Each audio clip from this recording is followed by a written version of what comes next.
Come and take your pick. You... God bless. I've come about your St. Anthony. Aye? How'd it go? Have you got our stang? Aye. I got it back. Here's your Anthony in all his glory. By Christ, it really is our Tony. A little scratched here and there, but in one piece. You helped us out a lot, Henry. The Pitman Shoot Fest will be in a few days, and we'd have had a right basin without it. It was none too easy, I can tell you. You saved the good name of our St. Anthony pit. Here's the foy we promised. You handled it well. Glad to be of help. But next time, keep old Tony well locked up. Thanks. Come by sometime. You're always welcome on our table, bonny lad. God be with you. Take care, Henry. Apples! Juicy apples! Yellow and red! Come and take your pick. New words.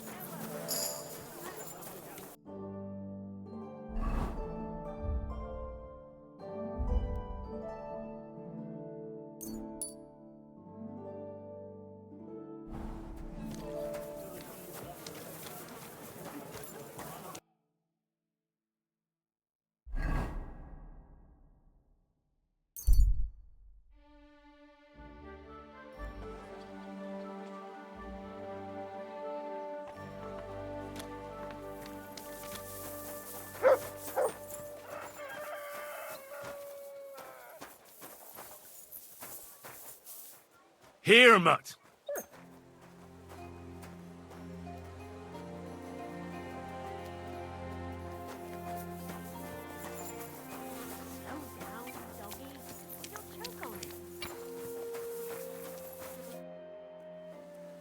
I found out some interesting things about those murders.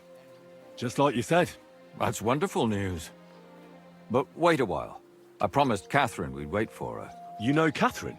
She came to see me soon after you did, and started asking me questions. Just like you. Will you send for her? So, we're all here. I hope nobody else shows up. How did it go? I reckon I've found out all I can. And do you know who the murderer is? Not exactly, but I have a few ideas. I've asked around a bit, and I have my own suspicions. Is that so? See, I was trying to recall some more details, and I had someone come to mind as well. Oh, I didn't do all this for nothing, did I? Well,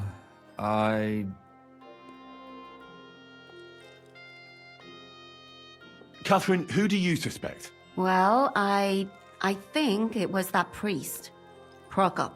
That's nonsense. It couldn't have been him. Couldn't have? Then who do you think it was? It had to be William. Nobody else knew them all. God, now you're talking nonsense. I'm sure William is innocent. So I see we disagree. Too bad. We could have been done with it quickly. Well, who do you think it was then? I'm not entirely sure. First, I'll tell you what I found out, and then it might be easier for us. Go on then. Starting with who? Let's talk about Yarka, the one raised by Father Prokop. What did you learn about her? Prokop didn't just raise her out of the goodness of his heart. He was actually her uncle. Really? But he still could have killed her. His own relative? Why not? He's a priest. I'm sure he knows the story of Cain and Abel. Prokop also admitted that he didn't know how to handle her, and perhaps he was too strict. What do you expect from a Bible thumper? Man punishes and God forgives. It never occurs to them that if man didn't punish, God wouldn't have to forgive. Well, maybe I wouldn't hold it against him. He really tried to make sure she was well taken care of. He wanted to find her a husband, too. And did you learn who he found? No. I think it fell apart when Yarka started rebelling. Yarka started working for the von Grolla family, where she remained until her death. I was there to ask whether she'd given them any trouble, but they said she was always thorough and reliable. Ah, so what's the story with von Grolls? A very wealthy and important family. The mother is quite devout, known to spend a lot of time in prayer. Old von Groller's been sick for years. Can't even get out of bed. So, who runs affairs? That would be young Hendel. They say he's quite successful. Before her death, I heard she often went to dances. There's nothing wrong or surprising about that. But maybe she found someone there. Maybe. Prokop was convinced that she went to see William. That was actually the only name he mentioned. That doesn't mean anything. It means she had some relationship with William, or at least knew him. And now, most importantly, Yarka was pregnant when they killed her. I didn't know that. Do you know for sure? So they gutted her. To make it impossible to tell she was pregnant? I wouldn't be surprised. May God forgive us. Do you know who she was pregnant with? Because if we know who the father is, we'll likely know who the killer is. She didn't tell Prokop. It had to be someone from those dances. Maybe William. Prokop is convinced that she was murdered by that bard, William. And I agree with him. I heard the daughters of important men come to see him. It even went so far he had to flee the city. And the moment he's back, there's another murder. Really? But I found out you accused Prokop first, Lumir. What? Why? It doesn't matter. It was a mistake, and I paid for it. And were you as sure then as you are now about William? I don't think so. But he's a skirt chaser. If he got Yarka pregnant, then... Perhaps. But why would he kill and mutilate her? He could have just run away. But then he could never come back. Why not? He could come back a year later, once things have died down, the child would be born, the shame forgotten, and nobody would bring it up again. I suppose that makes sense. That's all I was able to find out. You still found out more than I did. But it's not enough. We still don't know who the killer is. But we can agree that she was killed because of her pregnancy, can't we? Agreed. Somebody got rid of her to make sure nobody found out she was pregnant. I'm sure William wanted... William isn't the only man with a prick. And he certainly didn't use it to strangle her to death. Such language. What are you trying to say?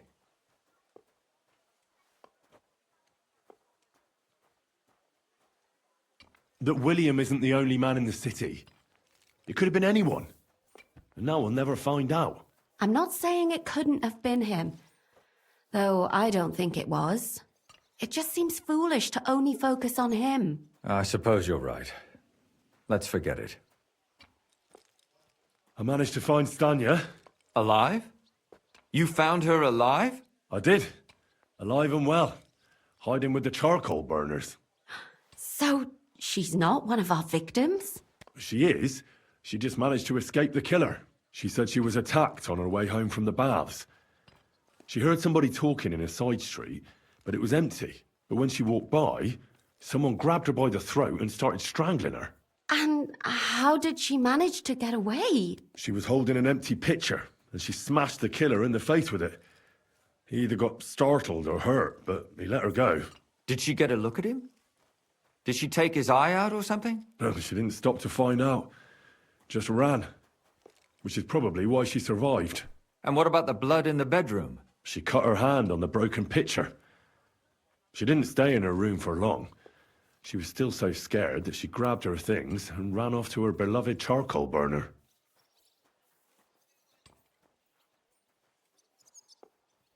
She said she returned from the baths in the evening regularly, and somebody knew exactly which way she would take and where to wait for her.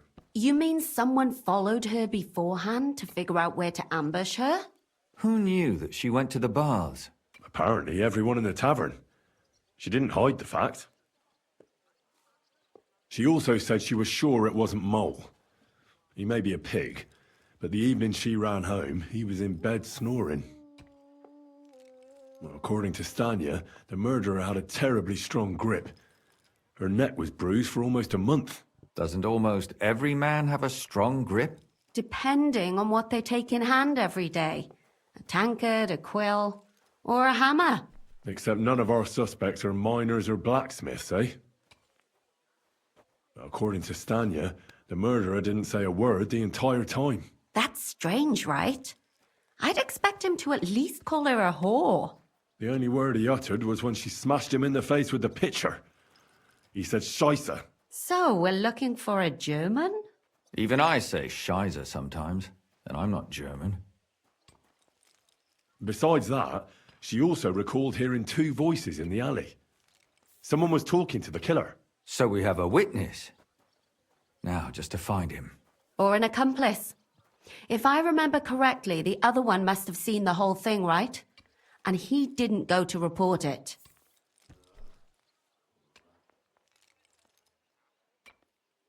I asked Stanya if she knew Prokop. She said no. Maybe she just doesn't remember him. Or he gave a different name, or... I don't think Father Prokop is the type to frequent the worst tavern in Kuttenberg. Stanya admitted that she knows William. He flirted with her and tried to get to know her better, but nothing came of it. And that's probably why I wanted to kill her. And likely rape her before that. Well, perhaps, but Stanya doesn't think so. She's sure it wasn't William, and no matter what they say about him, in her eyes he's a good lad. And that's all that Stanya told me. I'm so glad that girl is alive. Me too. At least someone's had a little luck. Does she want to come back, or will she stay with the charcoal burners? I don't think she'll come back. She's so scared now they'll come back for her, she doesn't even leave the house. I managed to find Zdena. You found her? Is she alive too? No. Unfortunately, she's dead. And where did you find her? Pretty far away. Near the mill she used to sell things at. Someone caught her in the forest when she was coming home with a load of coin and killed her. I reckon she put up a hell of a fight. So the killer got nervous and ended things quickly. So he didn't strangle or mutilate her? She'd been lying in the woods for a long time, so I couldn't really tell. But he definitely didn't hack her up like the others. Judging by what her accomplice said, she robbed someone good. She had so much jewelry on her, she could hardly carry it. And what's odd is when she was murdered, the killer left her basket of valuables behind. So I reckon he didn't kill her for the money. She said someone followed her on horseback from Kuttenberg. She tried to lose him, but apparently wasn't able to. On horseback? I don't suppose she described him, did she? Only as a wealthy type who never got too close. That doesn't fit in with the previous murders. Father Prokop came looking for Zdena and nearly cursed her on the spot. What did he have in common with a thief? He had also looked after her, but unlike Yarka, she ended up on the street, and he took it badly.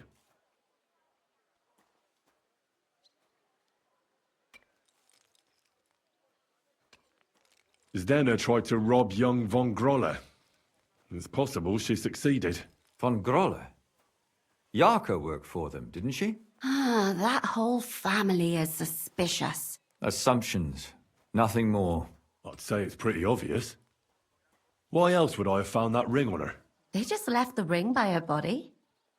That's odd, isn't it? It wasn't by her body. It was inside of it. I don't know if she swallowed it herself or someone shoved it in her. That's awful. But I can't say it surprises me. My mouth is starting to hurt from all this blabbering. So are my ears and head. Come now, we're nearly there. We just need to find our suspect. So, Henry, who do you think did it?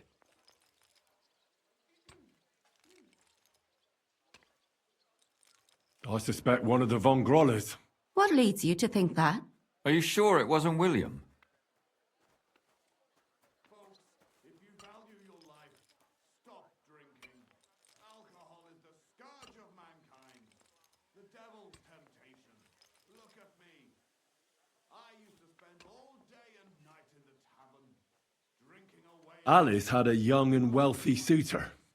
And young von Grolle fits both descriptions. True, true. We could be getting somewhere. Yarka was their maidservant until she started rebelling, right? Yes. Do you think she was rebelling because of someone in particular? Perhaps the young lord? That's possible. Yorka was pregnant. And if the father was young von Groller, it would make sense if he got rid of her. Sakura, you're right. But William could have fucked her too. Just saying. Zdeno was followed by someone on a horse. Von Groller could afford a horse. That's not so sure, is it? And maybe the horse was stolen or borrowed. But it certainly worsens the case for him. That much is true. Zdeno robbed von Groller. That's true. It's all coming together, isn't it? And that's all I can pin on him. So, do we agree that it was young Von Groll? Well, old Von Groller can't do much now, can he? So do we really agree that our most likely suspect is young von Groller? Aye. I agree. I don't have a problem with it. Little rich boys are capable of anything. But what are we gonna do about it? Our suspicions aren't enough. They'll just laugh at us without something more tangible. So, you want to search their house? There's nothing else we can do. There must be a clever way to do it. We have to find some evidence. None of our conjecture is enough. What will we do? You could sneak in there. Or break in? Catherine, that's not necessary. The young lad wants to learn swordsmanship, and the old one is sick and always calling for a physician. So I can either pretend to be a sawbones, or a swordsman, or break in? That's a lot of options. You're a clever lad. You'll figure it out.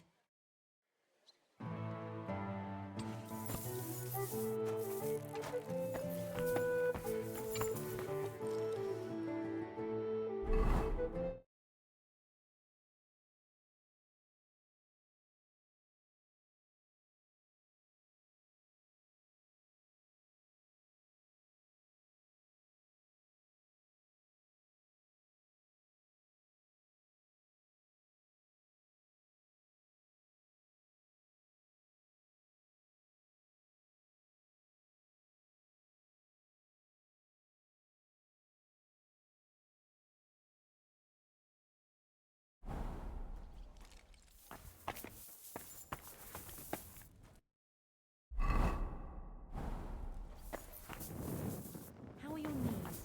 Feeling better?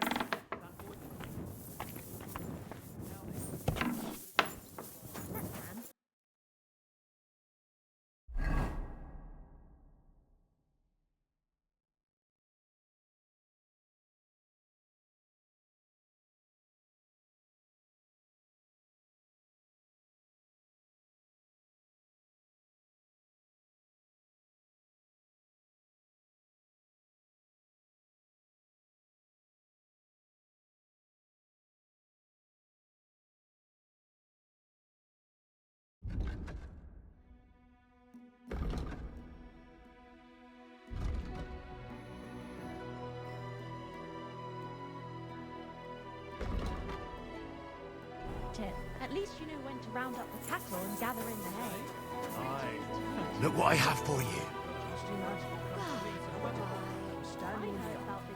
He's always got heartburn just before it snowed. Did you make up? Not a chance. I'd sooner see hell freeze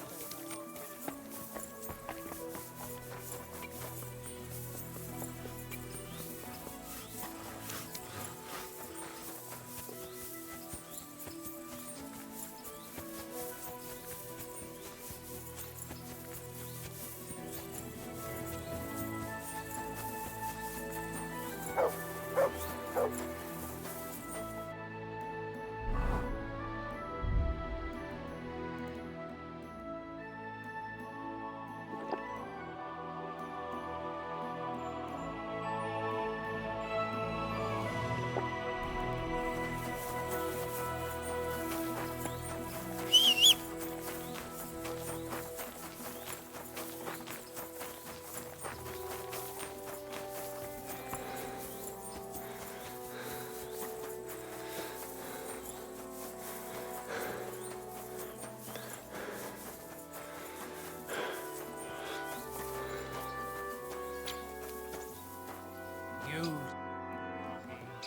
Are you hiring? Us? Always. But don't be fooled. It's hard work. Days spent bent over in the sun. It's not for everybody. But you'll get a few groschen, something to eat, and a place to lay your head. That sounds good. I'll tell you tomorrow. For now, go and speak to the custodian, Jerome. He'll tell you what to do. Any questions?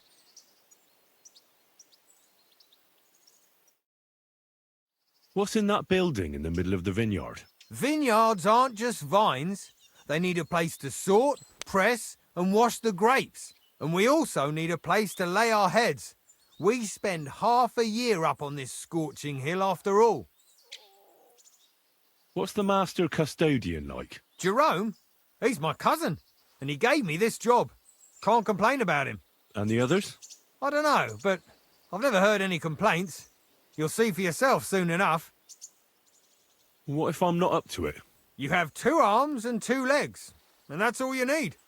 The only thing we won't tolerate is someone slacking off. We have a lot of blow-ins, so don't expect any breaks. If you laze about for even a day, you'll be out of here. Understand? I understand. I'll be going. All right, run along. Jerome will be waiting near the winery. And remember, wine is liquid gold, so we keep everything well guarded. Don't worry. I don't steal. I have to say that because we do get light-fingered individuals here from time to time. And now you know everything. Off you go to work. Care for now.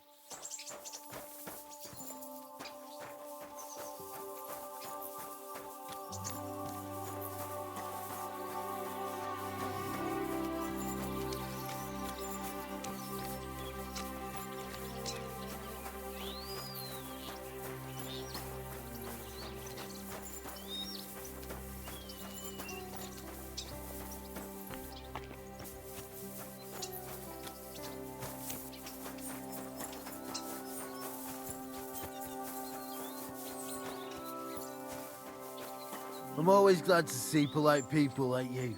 God be with you. God be with you. How's the watch going? Not bad, so far.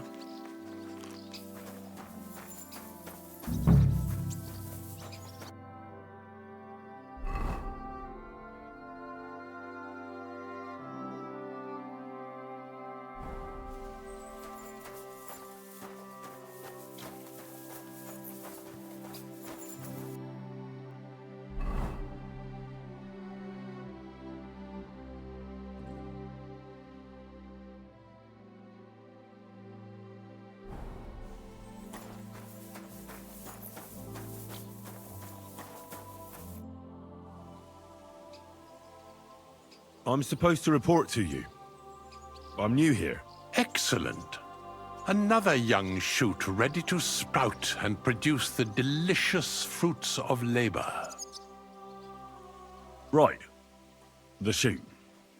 That's me. Forgive me, young man. I'm always pleased by the presence of someone who enjoys working. That's great. In any case, I was sent to ask what you want me to do. You'll start today. Because why wait? There are a few hours left before the velvet blanket of night covers our vineyard. Of course. I'll get to work then. Excellent. What enthusiasm! What vigor! As our youngest laborer, you will be in charge of the eternal battle against the weeds that choke our beautiful plants. As soon as you spot one, imagine you're King David and uproot that evil from our land forever, just as he uprooted the Philistines from Israel. If you hand me a slingshot, I can take on Goliath. We hand out slingshots in autumn when we have trouble with starlings. Apart from that, you'll sometimes see a sack at the end of a row. In it are clippings and bad plants which you will take to the dung heap behind the winery here, where their earthly existence ends in the process known as decay. All right. That doesn't sound too complicated. Weeding and organizing a funeral for some plants. To tell the truth, lad, work in the vineyard isn't complicated, but it is hard. I therefore suggest you don the vintner's crown, a straw hat. Do you have any other questions? What's in this building here? This is the winery, lad. It's the heart of the vineyard. Of course, the grapes must ripen in the vineyard and are harvested there. But here in the winery they are sorted, pressed, and poured into barrels. As soon as we put the wine in barrels, it travels to the cool and dark monastery cellars, where it ages.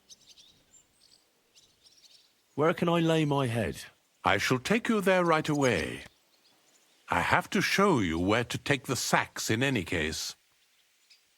Forgive me, but why do you talk so strangely? Truth be told, you're not the first to ask such a question.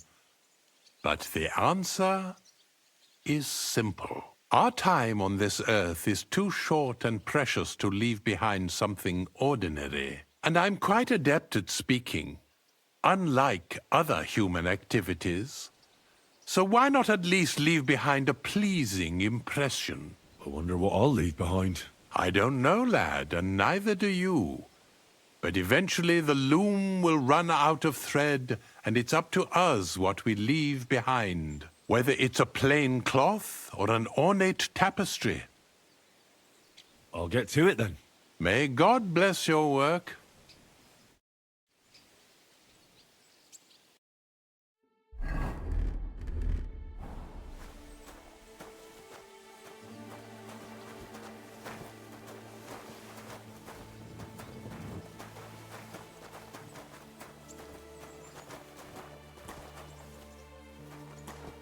Here it is, the final resting place of weeds from our vineyard, and a vast haven for flies, the dung heap. This is where you shall bring the sacks, and moreover, after a hard day's toil, you can lay your head down in that hut over there. Questions?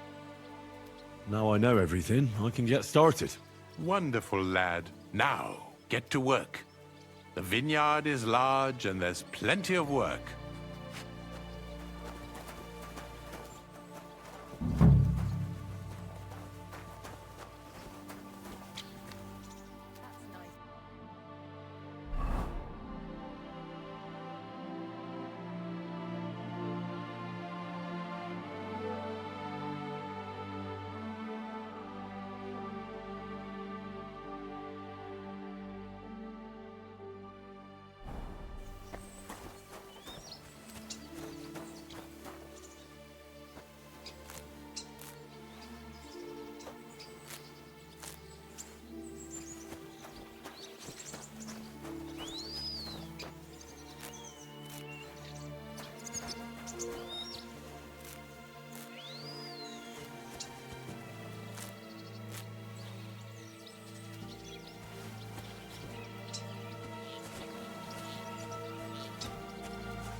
Hail Mary.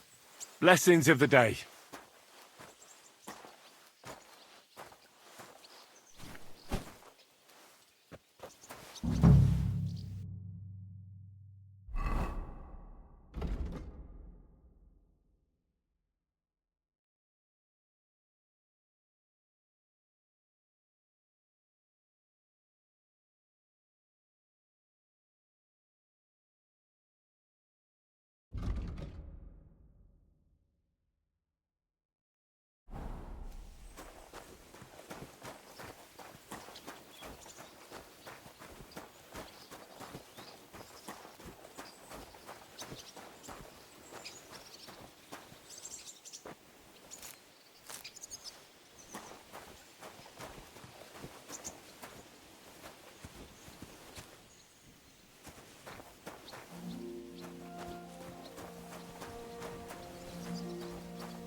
Come here, boy.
I have more. Ask a...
Ah, excellent.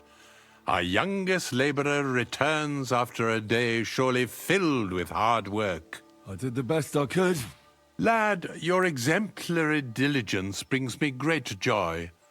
And because I trust you, I'd like to ask you a favor. Absolutely. How can I help? Our wine ages in the monastery cellars. But every now and then a few bottles find their way back home to the vineyard. I keep them in the cellar here. And after a hard day's work, even my finely honed tongue needs whetting. Go to the cellar and fetch a bottle, lad. Fine. I'll fetch one.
This crate smells like sulfur. This could be it.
Praise the Lord.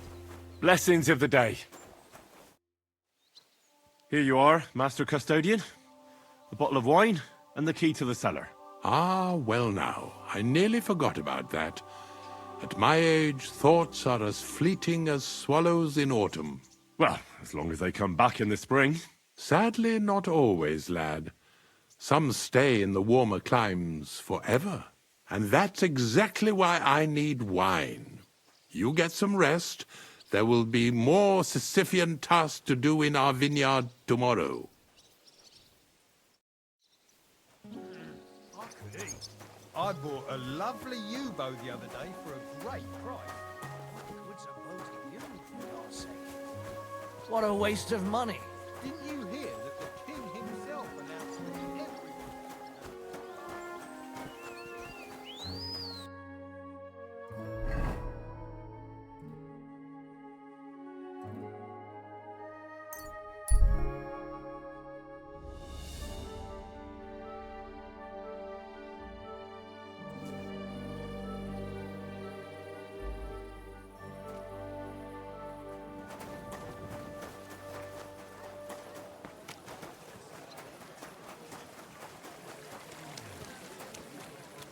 and elegant and... Good evening, what do you need? I'm back, and I've got the mysterious monastery incense. It looks like wood chips soaked in sulfur.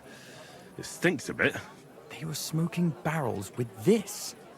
Sulfur is the stink of hell, and this is a monastery vineyard. Maybe there's another reason. The miners in Skalitz used to say where there's sulfur, it's easier to breathe. Healthier air. But it stinks to high hell. So do many noble delicacies, and they're still delicious. I suppose you're right. I'll give it a try. I hope it doesn't make my wine reek. Here's your reward. I added a bit more, as we agreed. I almost forgot. I have the seedlings. Ah! I'm curious what they'll grow into. You've made me doubly happy, Henry. So, here's a little something on top for you. God be with you, Henry. An elegant and lean flavor, light aroma of exotic fruits, and a color that has sparkle. This is my... wine. Give it a taste.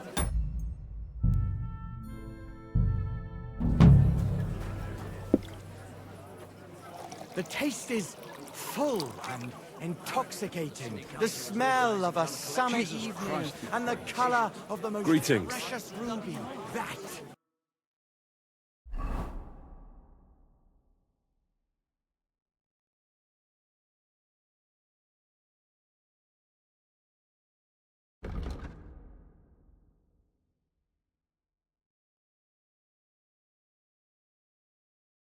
Is Casper's red.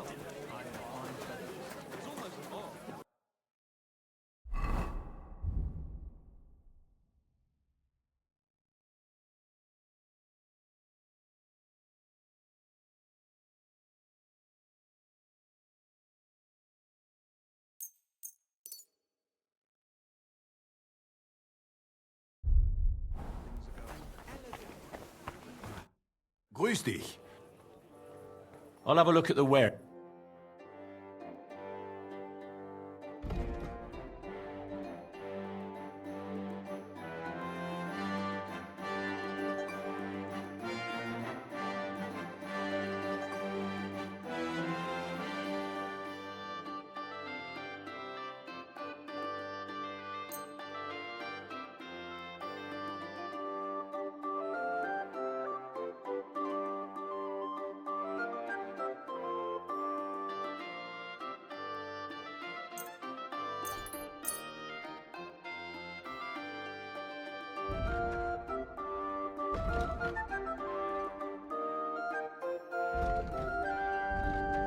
Das war ein gutes Geschäft. Auf Wiedersehen.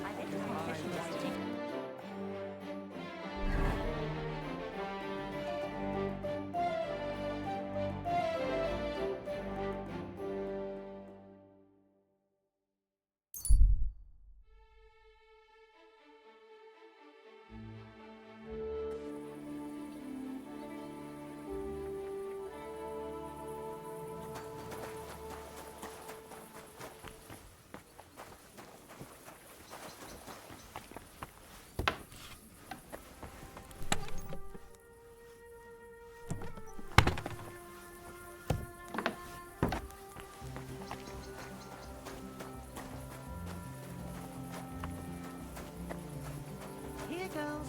Dig in. Go on. Chicky, chicky, chick. Let's go.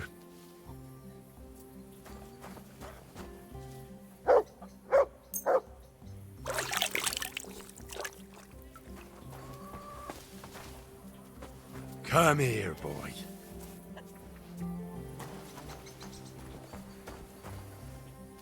Here, mutt. Dig in, girls. Dig in. Otherwise, you won't even make a good soup.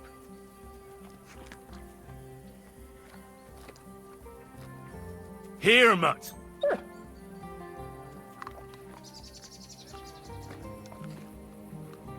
Here, mutt.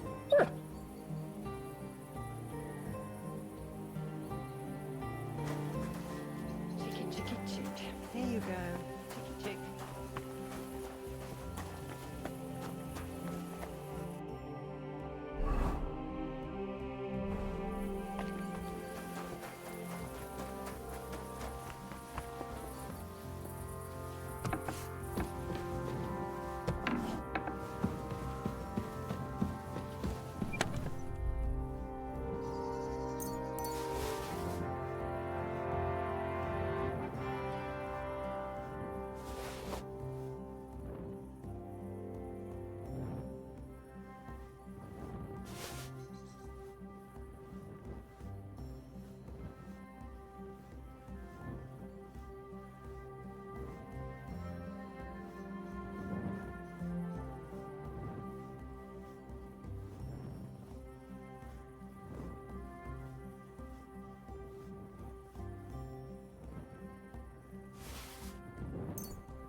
Greetings, Henry. Greetings.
How can I help you, good wife?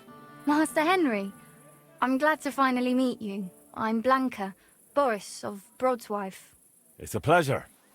What brings you here? My husband's birthday is coming up, and I'd like to have a hunting blade made for him as a surprise. Do you mean a falchion? Or, as the Germans say, a Malchus. I've heard folks say you're talented. Even Boris speaks highly of you, saying you're a great help to the guild. So I'm sure he'll appreciate if you're the one to make it. I trust you'll do your best. Won't the other guild masters be disappointed? For coming to me, I mean. I only just joined, after all. Oh, please. Boris has all sorts of swords, sabres and daggers in his collection he got from the other masters in the past. That's why a gift made by you will be a nice surprise. Very well, then. I'll do my best to impress with the falchion. I knew you would. You youngsters always wanting to show off. Please, bring it over when it's finished. You know where we live. But don't spoil the surprise, all right? Boris doesn't know a thing. Care. Good night.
Not your day, eh? Hmm. What did you do? Nothing. Really? Were you expecting a different answer?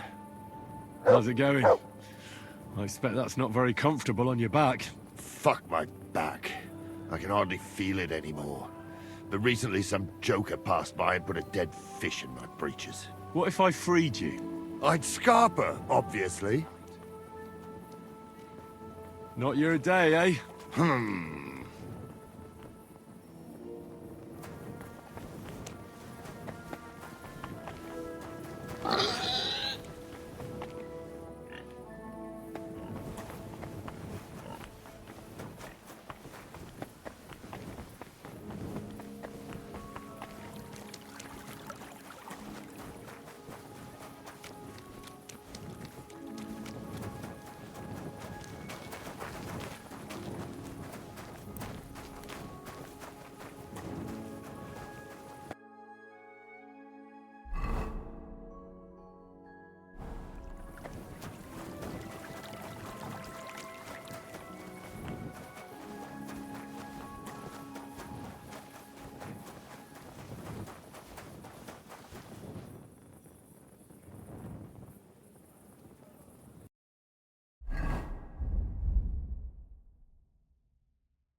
Sit and stay.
That's hair.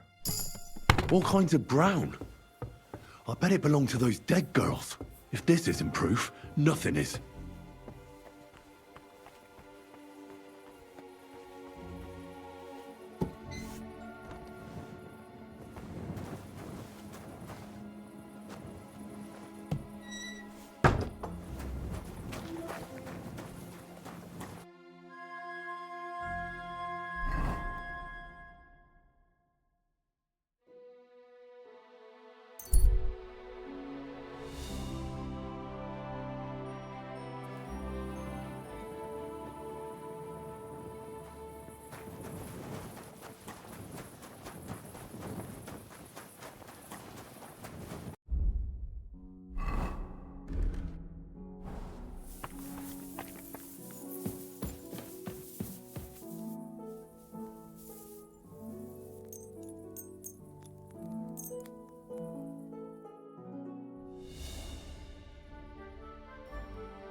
Greetings, Henry.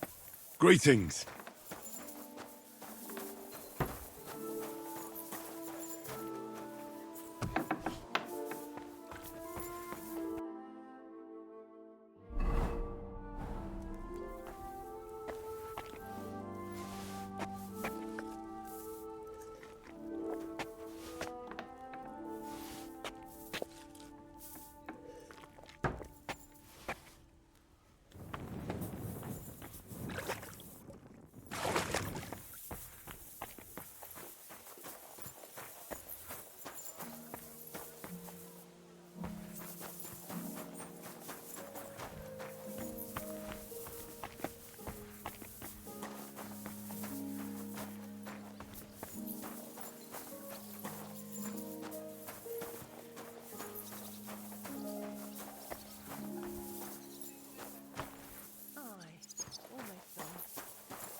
How's trade?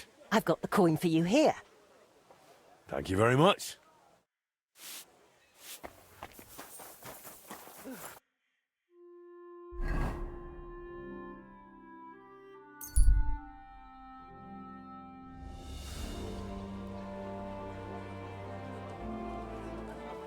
A fine day for some fine wares.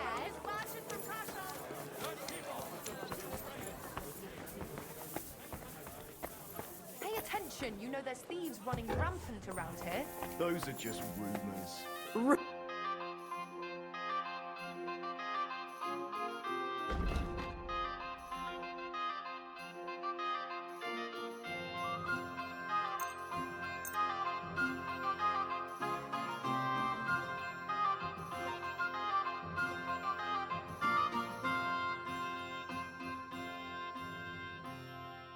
Happy to be of service, sir. Greetings. Looking for something?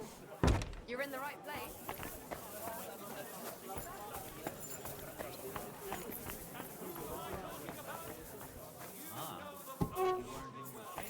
I looked for you there. I told you, I had to go and deal with it.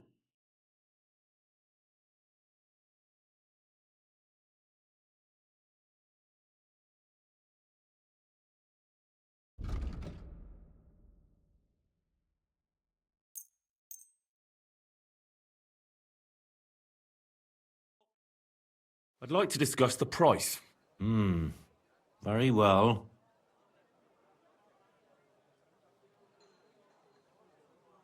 Aye, you'll convince me with that price. I'm glad you found what you needed, Henry. Take care.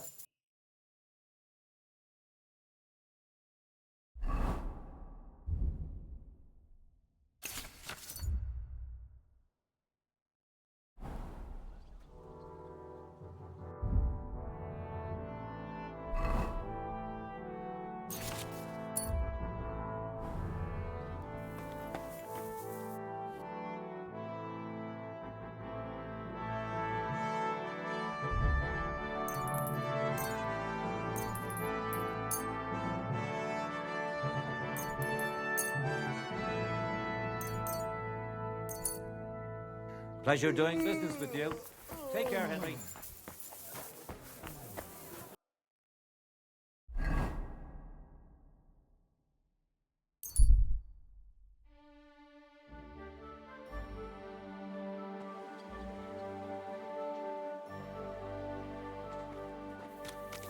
God grant you health. Greetings.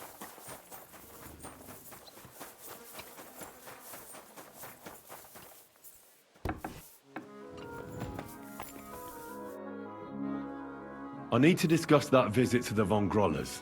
Excellent. Let's find Catherine. You can tell us everything. I think we were right. Something seriously fishy there. Well, don't keep us in suspense. What did you find out? You found something there, didn't you? Evidence? I certainly did. In the young lord's room. What was it? This. He had it in a chest in his room. Locks of hair. All brown, but all a bit different. They're definitely from those murdered girls. Hair? But that's not enough.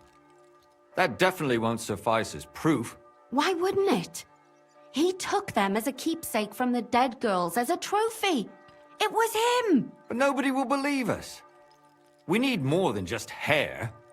A bloody dress or the murder weapon. And to be honest, I don't think we're going to find anything like that. They're pretty careful to cover their tracks. Damn it. We're fucked.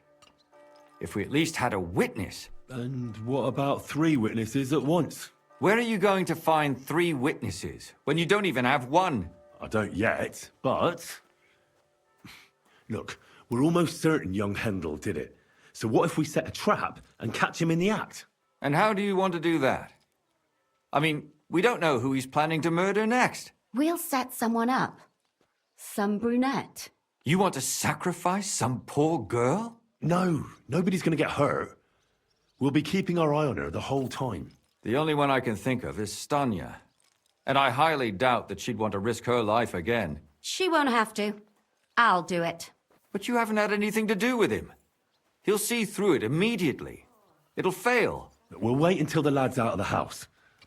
Maybe we'll dress Catherine up a bit, and she'll go asking for the young lord, father of her child. When Hendel comes home and hears what happened, he'll come looking for her to fix things up. I'll cause such a scene, they'll be talking about it for years. Then we'll tell them where he can find me, and we've got him. If you say so. But where can we do it? We can't do it here. They'd figure it out pretty quick. We can use one of the rooms here in the tavern. It has only one way out. You'll be hiding across the way, and jump out at the right moment. I repeat, at the right moment. Don't worry, we won't take our eyes off you.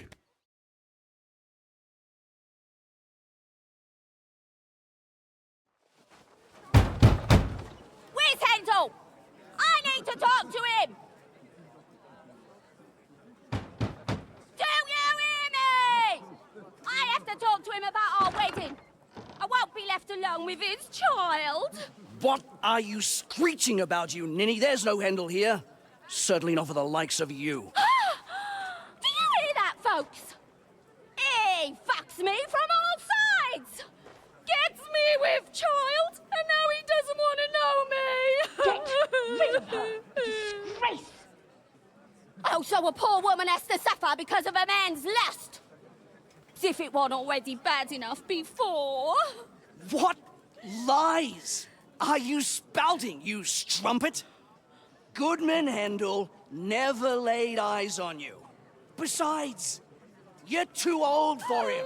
Nobody will believe your lies. Old am I? He came to me himself because he wanted a mature woman to breed with. And he never even pulled it out. And he filled me up like a wineskin. Suit yourself. I'll give you some time to think it over. But either you come up with an offer of marriage by evening, or first thing in the morning I'll go to the bailiff. And I'll be damn sure to get justice from him.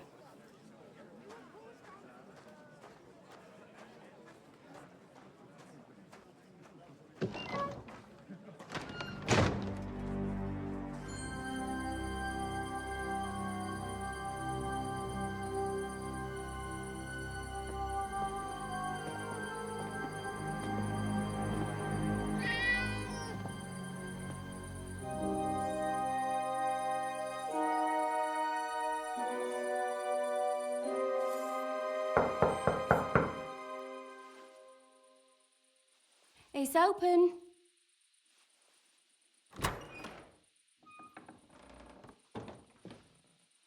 I've come to talk with you.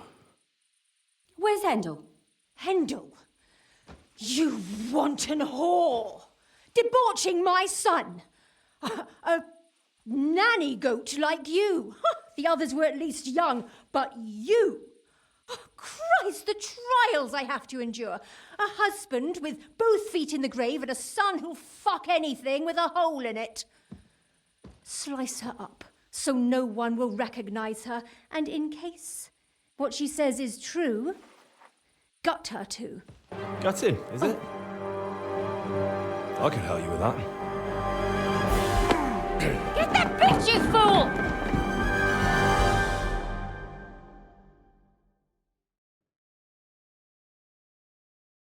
Piece of shit! Ha! Bad luck. Ha! Eh? Fuck that!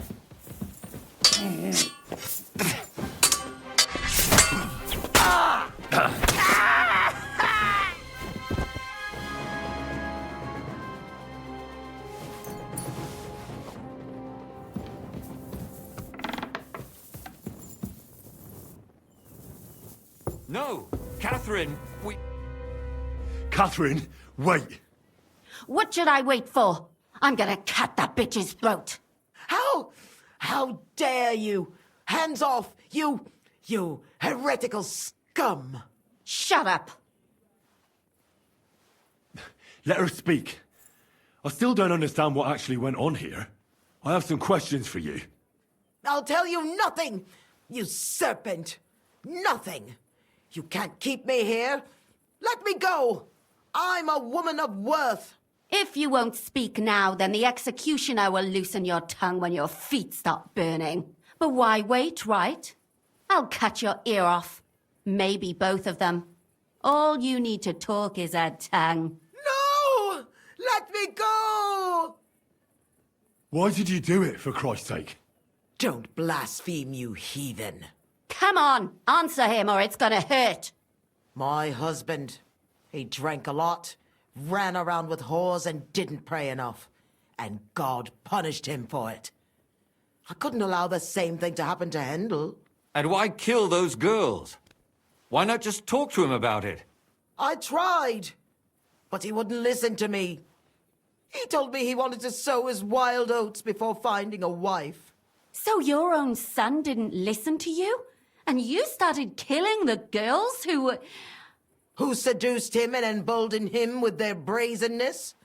If they wanted to whore themselves out, they'll pay for it in hell. But there's no way they were going to drag my Hendel there with them. And what about Hendel? Did he know what you were doing? That I was taking care of his immortal soul and eliminating his temptation? Of course not. But one day he'll be grateful to me for it. He's going to jump for joy. His mother a mad woman, and his servant a murderer. Speak politely to me, you whore. Henry, if you have any more questions, you'd better ask them quickly. I'm sorely tempted to finish this here and now. And what about the hair in Hendel's chest? You're trying to tell me he wasn't involved, but he was keeping their hair? Well, he kept asking about those whores of his. So we always brought him a lock of hair. We told him it was from them, as a parting gift. Well, he didn't find that strange? Out of sight, out of mind. He always found some new harlot anyway. There was no blood where Alice was found. Where did you kill them? That was up to Thaddeus. He told me something about an abandoned barn. I only told him to cut them up thoroughly. Why? Why? As a warning. So those whores knew what awaited them. To put the fear of God in them. Do you realize you also killed girls who had nothing to do with Hendel? That's not possible. I saw them all with my own 2 eyes, chatting with him and giggling. And what about that alehouse wench? That strumpet. I saw how she treated him. It's a damned shame she got away. But she really had nothing to do with Hendel. She wouldn't have smiled at him the way she did if she didn't want to fornicate with him. They all deserved it. Every single one. And better sooner than later. That trollop in our service even got herself with child. And she wanted to keep it. The slut. And what about Zdenna? All she did was rob him, and you killed her anyway. She fawned over him like all the others. He even gave her a ring, which she probably sold immediately. She deserved it. She was a thief, And stealing is a mortal sin. I'd better stop asking questions. Burn in hell, all of you. What'll we do with her now? Let's take her to the bailiff. She'll get justice there. We don't have to go anywhere. I'll give her justice right here, right now. But we can't do that. She has to go before the court. The law must be upheld. Did you hear her? I mean, she hasn't got her head on straight. And what judgment will there be? She's from a wealthy family. Nothing will happen to her. Don't you dare judge me. Only God can do that. Shut your mouth, you sow. You judged and punished some random girls, and now you'll blaspheme like that? Our Lord directed me. I did it through His will. Do you hear that? And you want to let her live? But that's not justice. It's murder. Henry, won't you say something? I told you, don't you dare judge me. I am a servant of God. Put away that knife, Catherine. We'll hand her over to the law. Don't tell me you'd let her get away with it. She's not going to get away with anything. She killed so many people. If she's lucky, they'll just hang her. If not, she'll be buried alive. That's right. We caught her in the act, and she's confessed to us. They can't just let her go. Of course they can. It's I scratch your back, you scratch mine. You'll see that all these rich burgher and lords have their own justice. That won't happen. I guarantee you she... You can't guarantee a thing. You're not the bailiff, and you won't be judging her. She's right, though. We can't just let her out into the streets. She must be punished. And if not, then you can always go and pay her a visit, right? You know very well who she is. All right then, you last of the righteous. Take that viper away, and may God protect you if they set her free. Don't worry. I'll take her away. Well, this was a lot stranger than I expected. Do you think we did the right thing? I'm not sure of anything anymore. Not even myself. Can we just be quiet for a while? As you wish.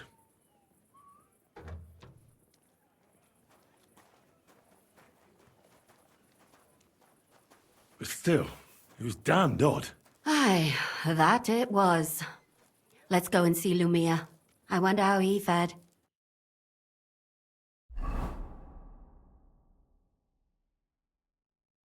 Tell us, Lumia. How did it turn out? Did it end well? Oh, we're not going to get into trouble now, are we? It ended well, and I didn't even tell anyone about you. And how did it go? Did she try to blame it all on her dead servant? Not at all. She started screaming how she hadn't done anything wrong. That those Czech whores deserved it. Fucking shameless bitch. The nerve. I think it's more likely she's gone mad from it all. No sane person will consider that a defense of their actions. A sane person doesn't kill random women walking by. Exactly. And what do they plan to do with her? They're discussing it, and will surely continue to do so. Maybe they'll execute her, but more likely they'll lock her up somewhere and let her fester. I told you so! She won't escape punishment, and won't hurt anyone else again. Maybe she'll live, but now they can't pretend nothing happened. And what will you do now? Will you go back to the town hall, Lumia? It's true I've made amends in the eyes of the law, but I probably won't go back now. Maybe better to write something about it. Who knows? Won't you go back to drinking? No, it didn't help anything, did it?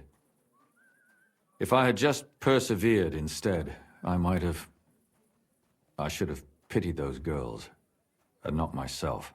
Don't fret. It was a terrible mess, and all three of us had to put our heads together. Yes. You helped me when I was in need, and didn't even know it.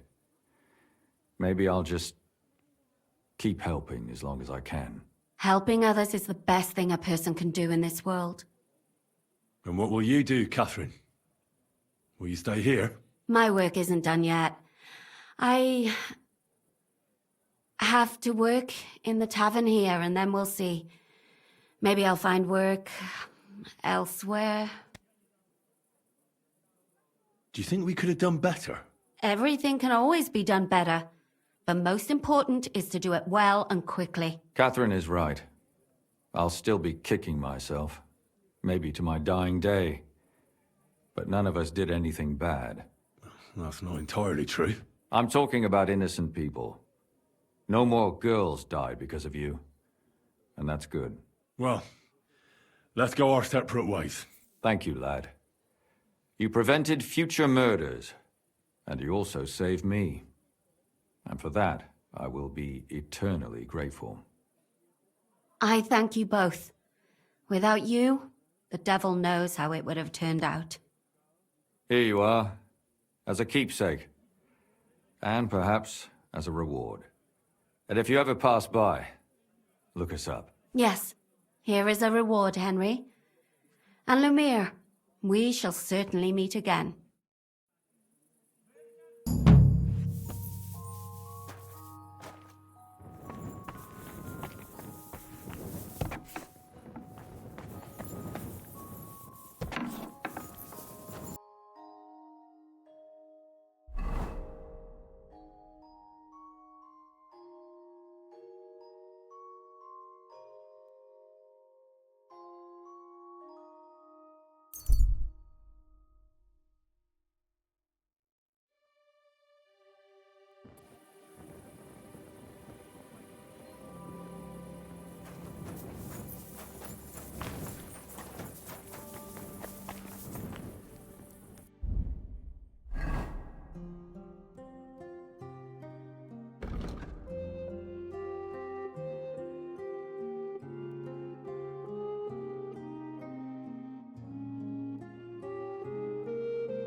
Burning.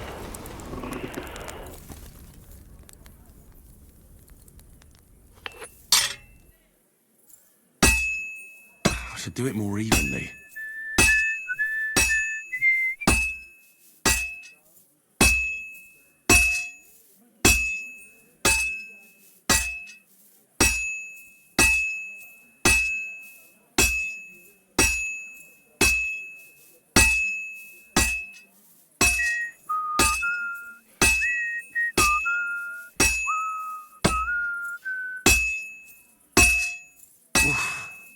halfway there.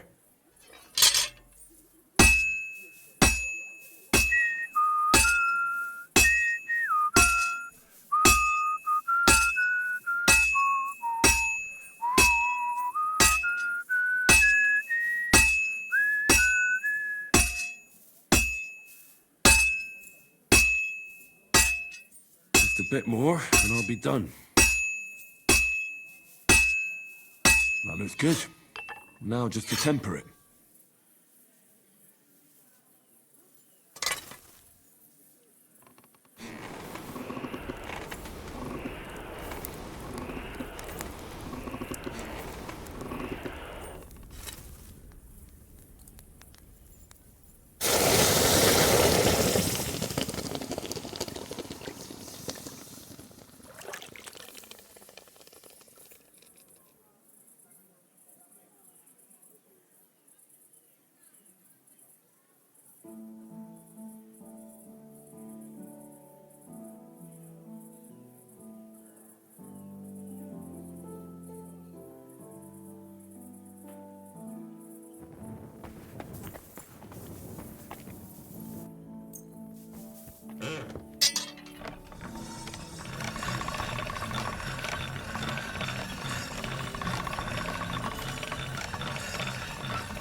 That's one sharp blade.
Hail.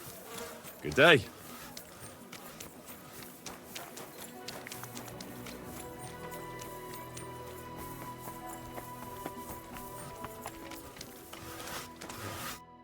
Good morning. I have that gift for Boris here, Blanca. I'm glad to hear it. Let me see. I'm curious. Oh, it's beautiful, Henry. Thank you. I can tell you really put an effort into it. I just hope Master Boris likes it. I'm sure he'll be more than pleased. I'm no expert, but I know quality when I see it. And every guild master's wife knows quality deserves a proper reward. That's true. Here you are, and thank you again for taking this on. I hope you continue to prosper in Kutenberg. Take care.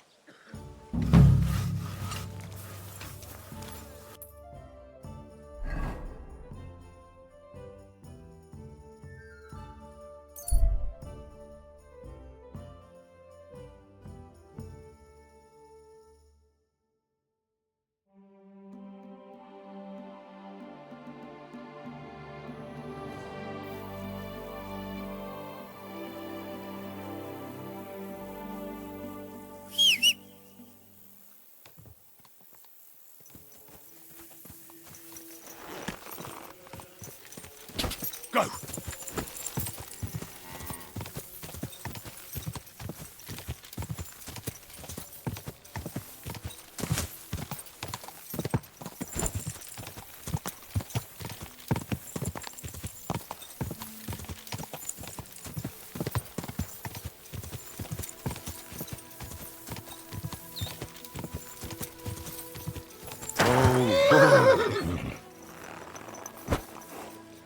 Mutt!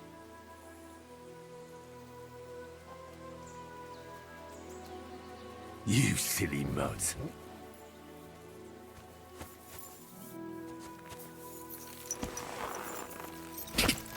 Gah!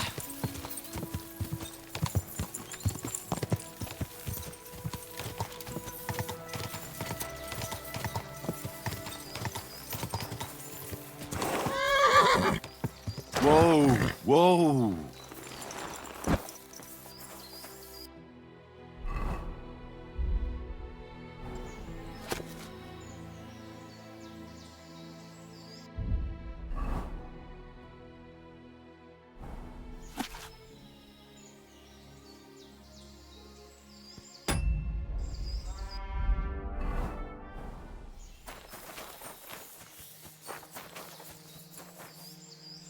I'd say the map leads somewhere around here.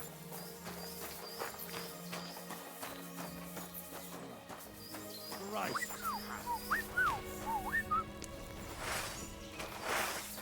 This is our place. Get out of here, or I'll make it. That's enough. You're getting a thrashing.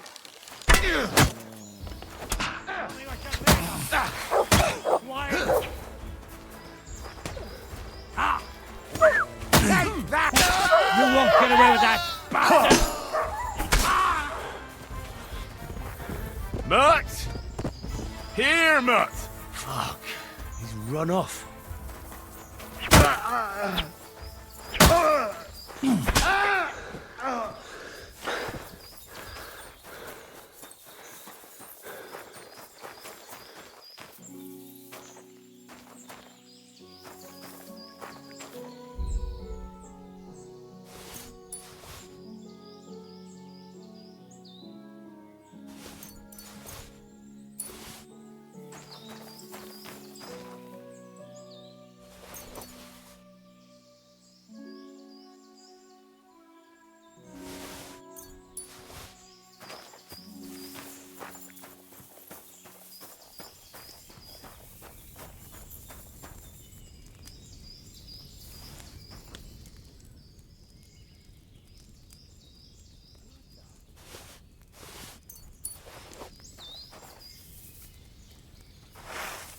Eh? Go to hell! Alert! Alert! Ah! Ah! Oh.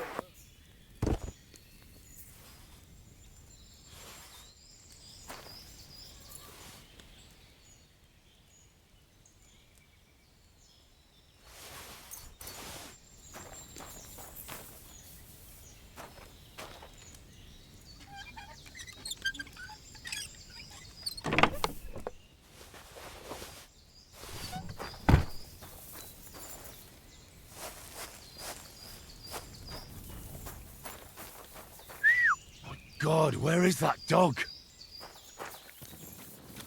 That treasure should be buried somewhere around here.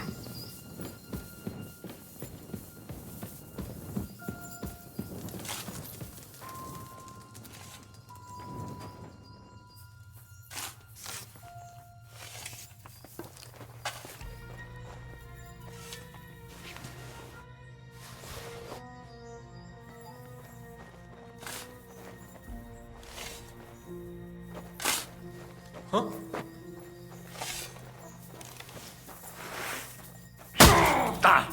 Attack!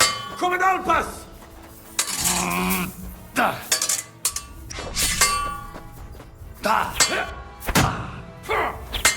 You scum!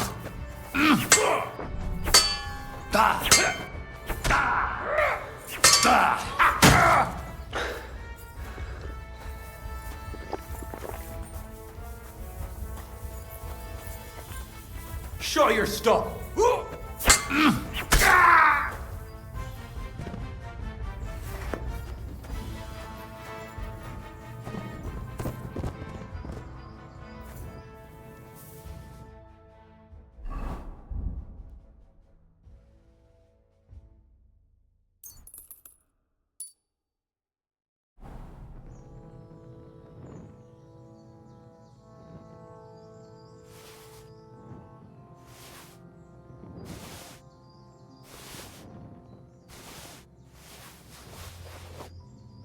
Bastard had the same map on him like the one I bought from Krijan.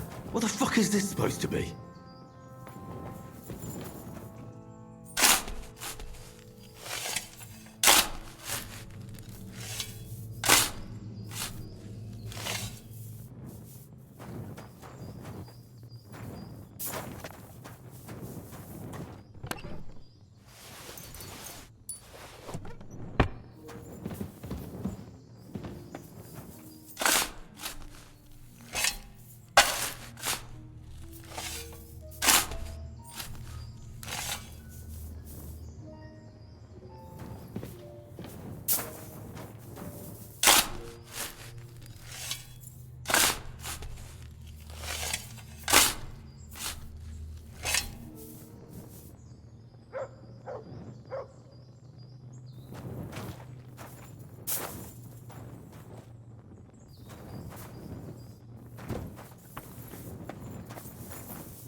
Heal!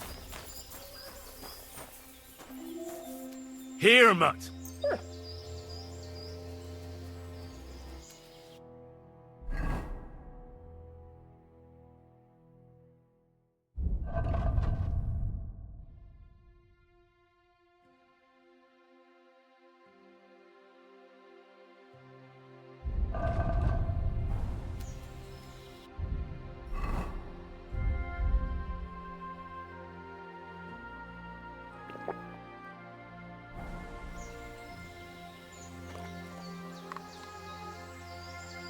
Look what I have for you.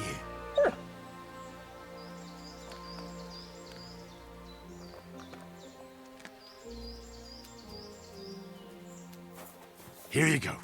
Take it.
It's a trap!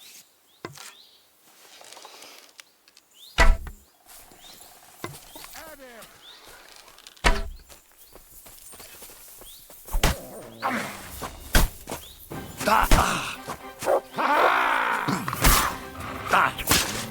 By God's will, die!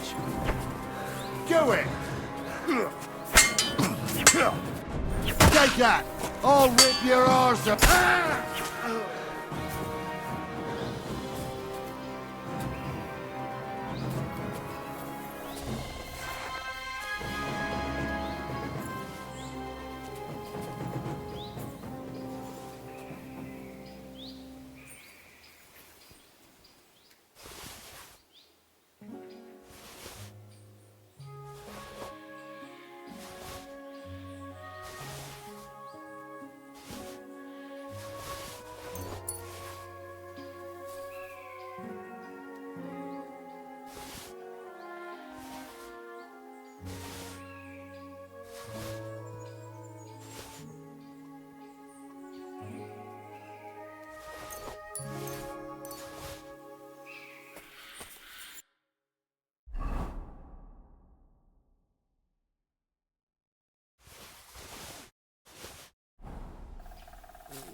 To hell with you!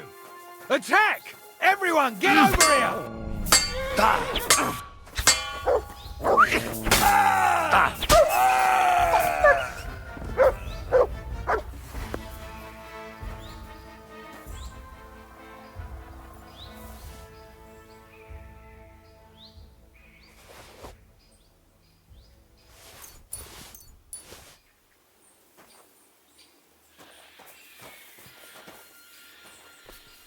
Here you go. Take it.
Everything all right, eh? Go!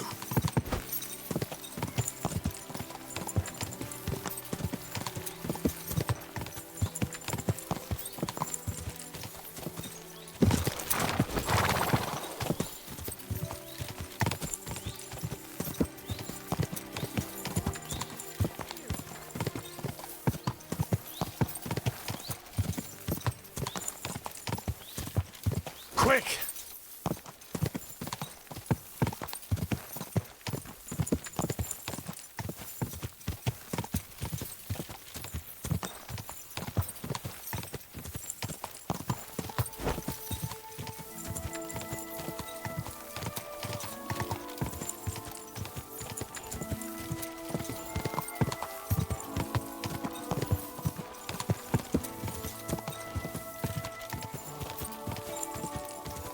Whoa! Whoa!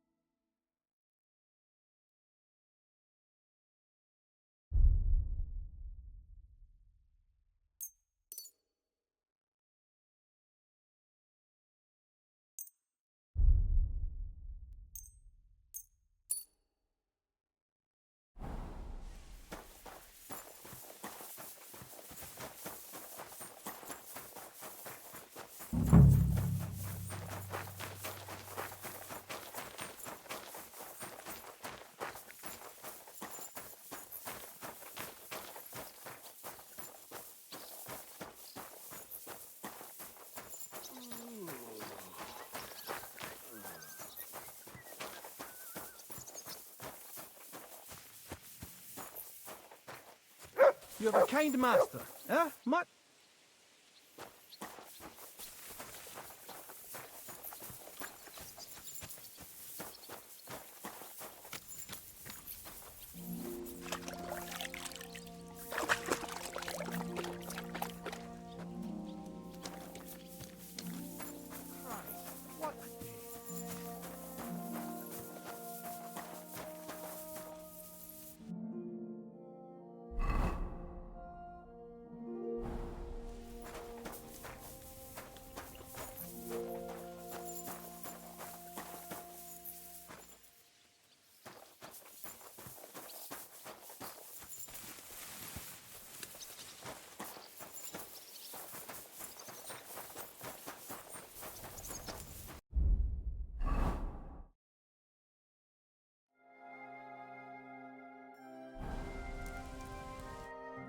Are you Stander? Who's asking? Henry. I'm Martin's son. He used to apprentice with you at Skoda's Forge. Martin? Christ, I haven't heard that name in years. How's he doing these days? I'm afraid he's no longer with us. Ah, I'm very sorry to hear that. We used to be best friends. So I've heard. Christ, what a day. What a day. Is that what you came here? To tell me he's dead? Well, I had to tell you, but I also have something to ask of you. All right, but this isn't the best time, to tell you the truth. Why? What's going on? I don't know if I can... Oh, but you are Martin's son. It's not like I have anyone else to talk to anyway. I'm in trouble. Big trouble. I fell on some hard times as of late. So I borrowed some money from one of the guards here. I had to sign a contract with him. I was going to pay him back today. So I went to see him, and now he's claiming I'm late. I paid back what I owed him. But he says if I don't pay him the interest too, he'll break both my arms. He says it was all in the contract I signed. I can't read, you see. He swindled me. There's no way I can get that much money in time. Say, Henry, I know it's a lot to ask, but you look like a tough bloke. Could you try to convince him to take pity on me? Where can I find the fella? He's out patrolling on the road. He's a catchpole. And you can tell he's a moron at first glance. Christ, I hope nobody heard me. Where can I find... Like a... Why are you so afraid of him? Because he's a madman. He'll beat the shit out of you just for the hell of it. The miners call him Leech. Maybe he's just bluffing. Trust me, he's not. I knew a lad who owed him a lot less, and now he's a cripple. I wanted to ask you about the Kuttenberg astronomical clock. I heard you and my pa repaired it together. Look, I don't have time to think about... All right, then. I'll sort out your debt with the guard. Thank you, truly. Thank you, but watch out for him.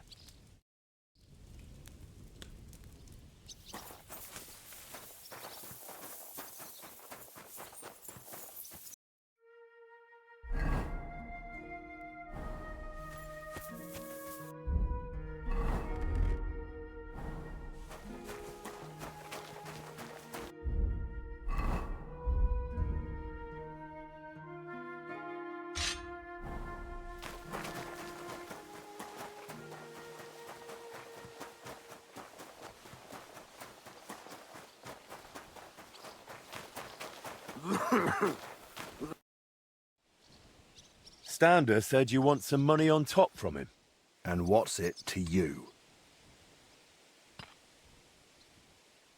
I think you ought to forget about the interest. What you originally lent him, Stander already paid back. Why break his arms over a made-up debt? What sense does it make? So people will fear you. In the end, that'll only bring you trouble. And what if some superior of yours finds out? You think they'll be pleased? You'll be the one who ends up paying for it. Well, you're probably right. All right, then. Stander repaid his debt to me. Here's the promissory note. And tell him he's off the hook.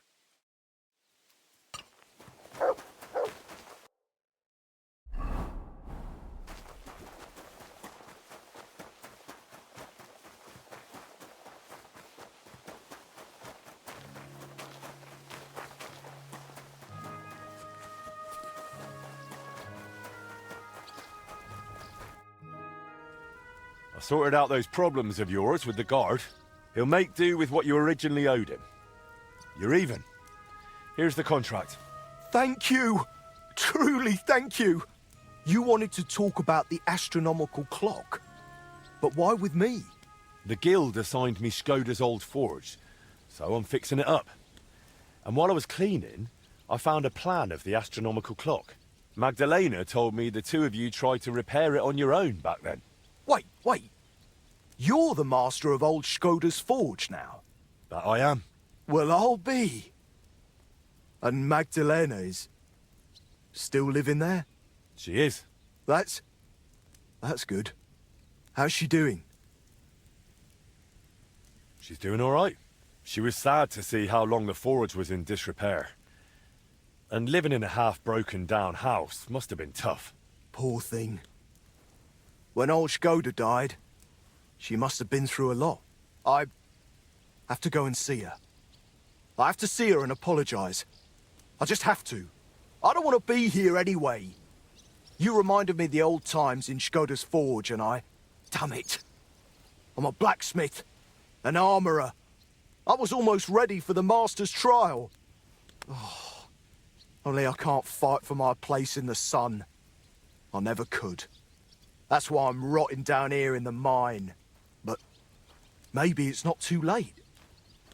I'll try and find some work in a forge, somewhere near Kuttenberg. Maybe in Bach.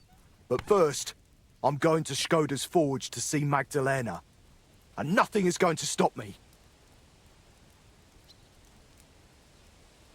Wait, I wanted to ask you about the astronomical clock. The clock's waited for 20 years. It can wait. Wait. It's not Skoda's forge anymore. It's mine. Fine. What used to be Skoda's forge? You're a bit of a nitpicker, aren't you, Henry? You really are just like your pa. All right. We'll meet back at my forge then. There's nothing keeping me here now.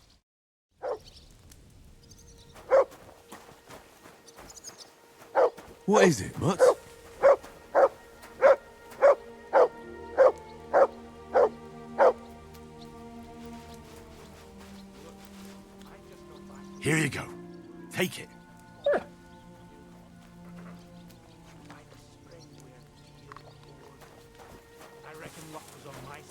I managed to bring back a lot more wood than one person might need, if you can. Ah, I see. As it happens, Mutt! I'm nearly all out of wood. How about I stop by your place? Aye, that's why I'm telling you. It has to Sit and bark. be quick, or it will rot. You're right, neighbour. That would be a way.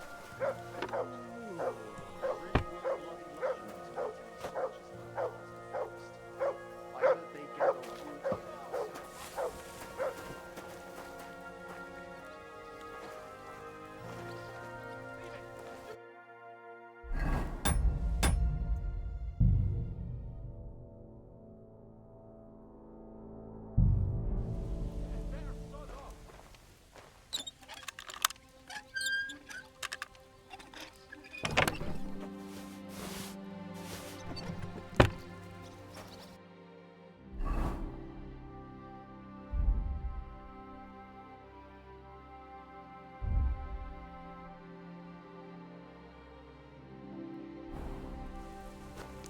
Here, Mutt.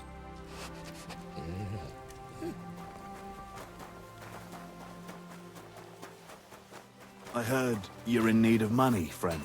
Aye, true enough. I need to pay the tithe and give something to the church for my father's rectal. I'm always glad to see polite people like you. God be with you. God be with you.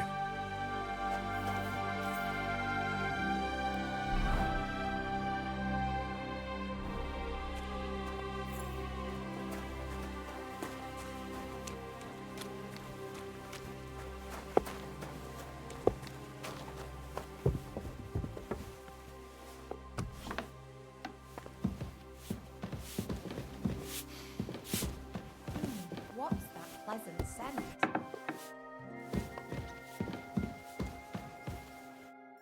You're a Christian of Pisek? I am. What do you need? Kunzlin Ruthard sent me about Via Argentum. I see. But I'm afraid I don't have good news for Sir Kunzling. I haven't made much progress regarding the matter we discussed.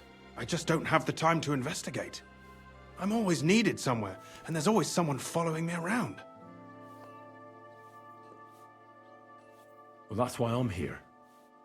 I'll help you with your investigation. Excellent. You'd be pulling a thorn from my side. What's your name? Henry. All right. Listen up, Henry. Nobody can know I'm looking into it. It's a very dangerous game, but hopefully I don't need to tell you that. Lord Ruthard mentioned something of the sort. Excellent. Excellent. You don't happen to come from a family of miners or smelters, do you?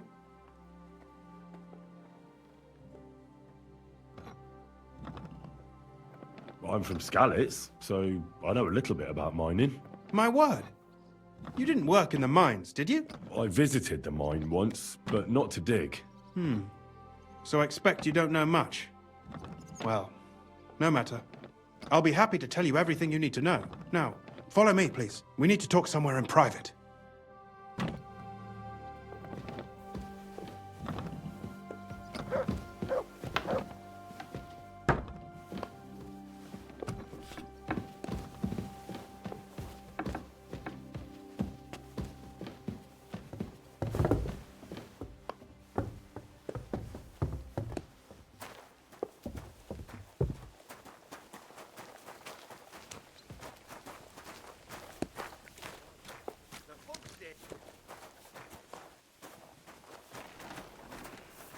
What's that lovely smell?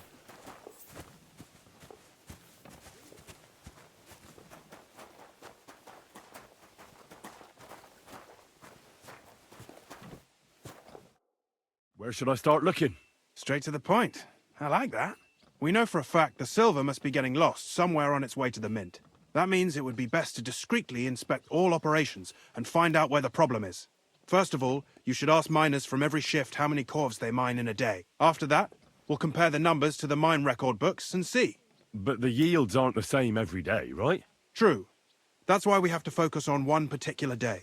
For example, the other day, on the Feast of St. Petronilla, Foreman Fett was beaming and bragging to me about how much it helped. I mean, mined out. Couldn't I just ask Fett? Fett's job is to count the corves and write the amount down in the mine book. He won't tell you any other number. We're interested in what the miners themselves have to say. They've no reason to hide anything. Nevertheless, the miners are a strange bunch. They might not be very forthcoming at first, and they have an odd way of speaking. Like calling each other Sonny, however old they are. But you'll hear for yourself. You should pretend to be really interested in them, and maybe they'll open up to you. You could be a scholar writing a treatise on silver mining. Or perhaps a nobleman interested in buying a mine. Or just say I'm your distant uncle who's initiating you into the ins and outs of my job. It's up to you. I'll behave like a true nobleman. Suit yourself. Just don't change your story so you don't arouse suspicion. But to the point, each day 3 shifts work in the shaft. Each has its foreman, or gaffer, as they say. The first shift is led by Frank, the second by Paul, and the third by Samko. You'll have to ask each one of them how many corves they mined. Samko's hewers should be off work now. You'll find the other 2 shifts in the mine. Take this, so the guards will let you in. It's a letter of safe conduct bearing my seal, allowing you free movement within the mine. And what are you going to do? I'll return to the estate to do my job. What else? I reckon they must be wondering where I am by now. Once you find out how many corves the 3 shifts mined on the Feast of St. Petronilla, return to me. We'll compare that number to the entry in the mine book. And don't forget, don't draw attention. By the way, I've had the honour of meeting your brother, Peter. Well, well. Small world. He was a great help to us at Sukdal. Even though we had some disagreements, I respect him for everything he succeeded in doing. If it weren't for him, I'd never have been able to do what I do.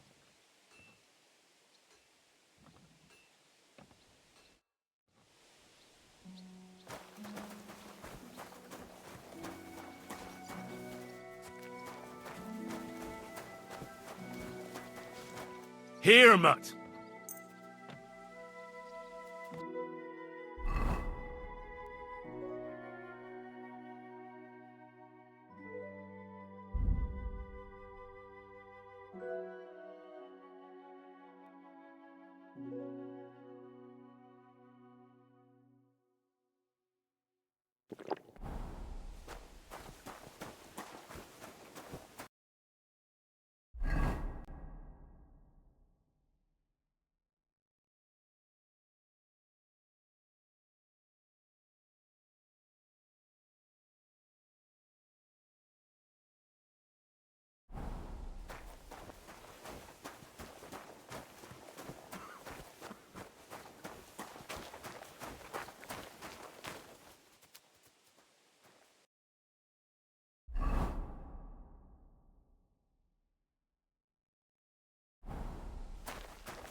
My, you smell like...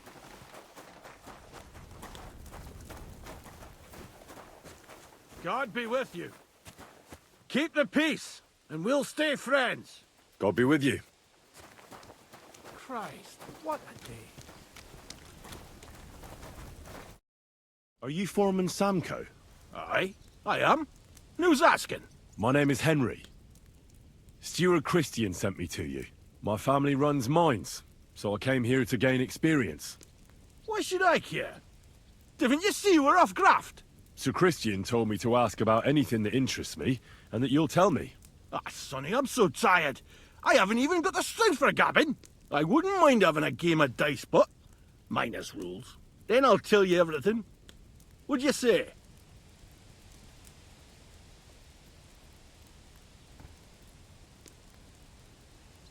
You should obey Sir Christian and just tell me what I want to know. You don't want him coming to you when you're off work to tell you off. That I don't, kidder. Ask away, then. What is the work of a miner about? Aye, that's a good question, Mara. Mostly about Alkin. Any yakker'll tell you that. But proper rest is even more important than graft. You're as weak as a midgie without it. So how do you rest? Depends. Some have a kip, some a swally, some go whoring. As for me, I play dice. How do you mine ore? Either we're on hard rock, and then no one's hewing shit, or we're hewing something soft, and then it goes grand. Only then there's not much silver in the ore, and you've got to smelt the shit out of it. How much do you make doing this? Don't even get me started. The chink's bad, and it's getting worse. Half a grosh and a cough is no. How many corves did you mine on, say, the Feast of St. Petronilla? I can tell you exactly. All the yakkers were working, and we were getting along nicely. We managed to hulk 34 corves without skimping on hame time. First time in ages, that was. That's all I need to know.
Greetings.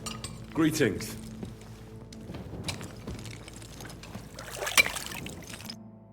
Foreman Frank?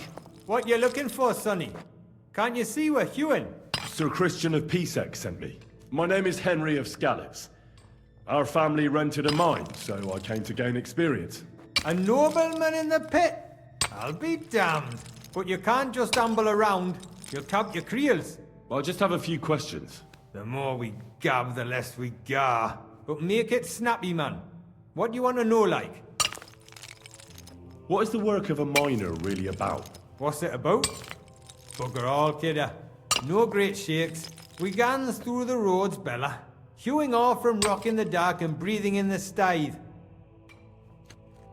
How exactly do you mine ore? Bloody hell. Have you never seen a yakka graft, kid ya?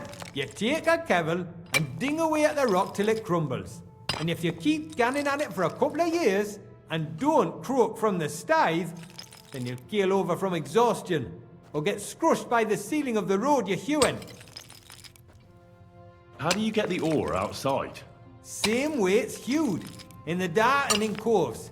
On top of that, you spend a lot of the bloody time on all fours. Once you get out by with the corf, you get a tally, and you can get back in by. How much do you get for your work? I'll tell you, man. Them deputies up at bank make a howfing pile of chink.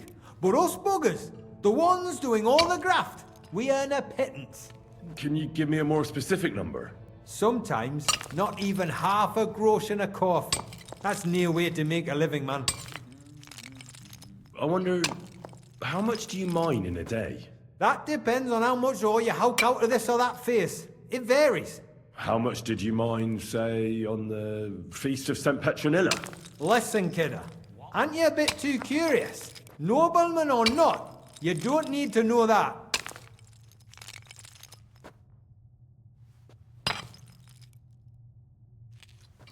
I don't want anything for free, if you know what I mean. How does the jingle of groschen sound to you? Sounds canny to me. Listen up then, I'll tell you. It was a good gar on the Feast of St. Petronilla. Our yakkers hewed 36 corves. Thanks. Nah, thank ye. Now leave us to hew, Mara. We've got a lot of graft ahead of us. Farewell, sir.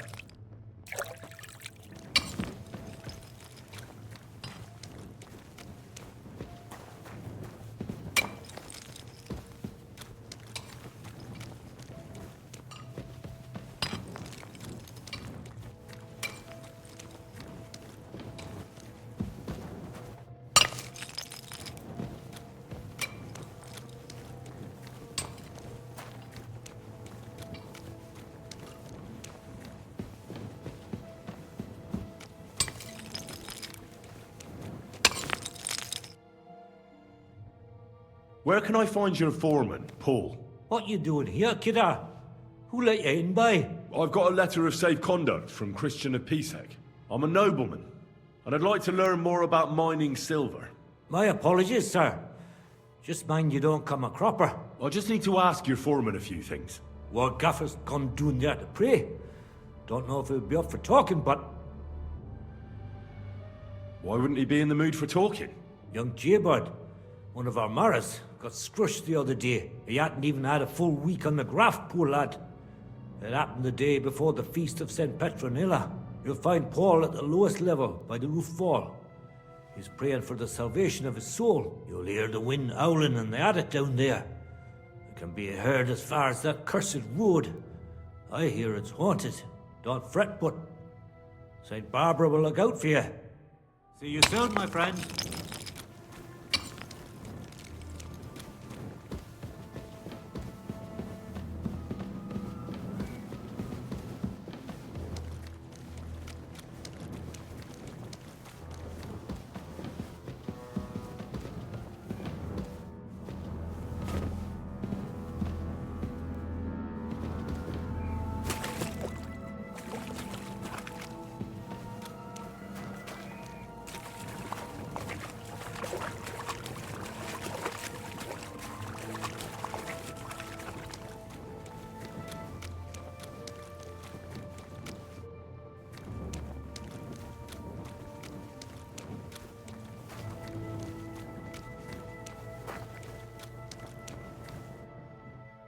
Are you Foreman Paul? Hey! You walk like a ghost, kidder. You gave me a bit of a fright there. Hold on. I don't know ye. Who are you? And what are you doing so deep in the pit? My name's Henry. Sir Christian sent me. I'm a nobleman, and I'm interested in the operation of the mines. I hate to interrupt your prayers for a dead friend, but I need to ask you something. He weren't just me marrow. He were my blood. I raised him from a nipper since my sister died. He kept begging me to take him on a shift, saying he was strong as a horse. Wouldn't have taken her like.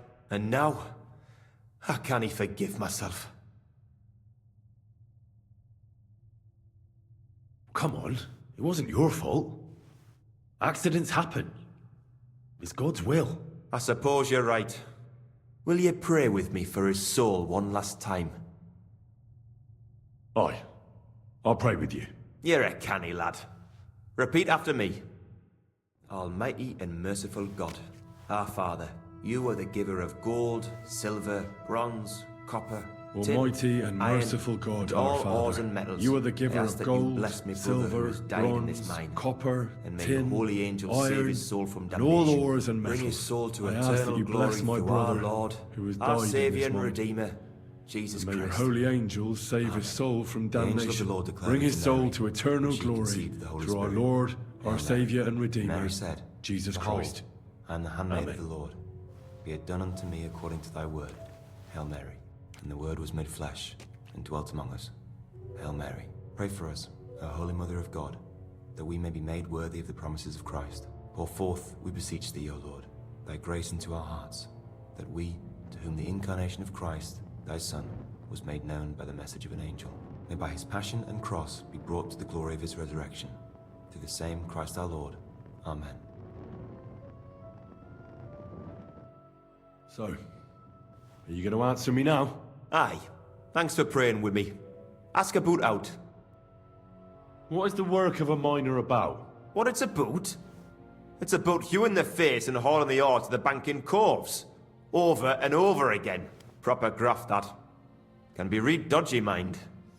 Might even do you in. Are deaths in the mine common? Aye. But every death in the shaft is a waste. Whether it's in a crumple or black damp.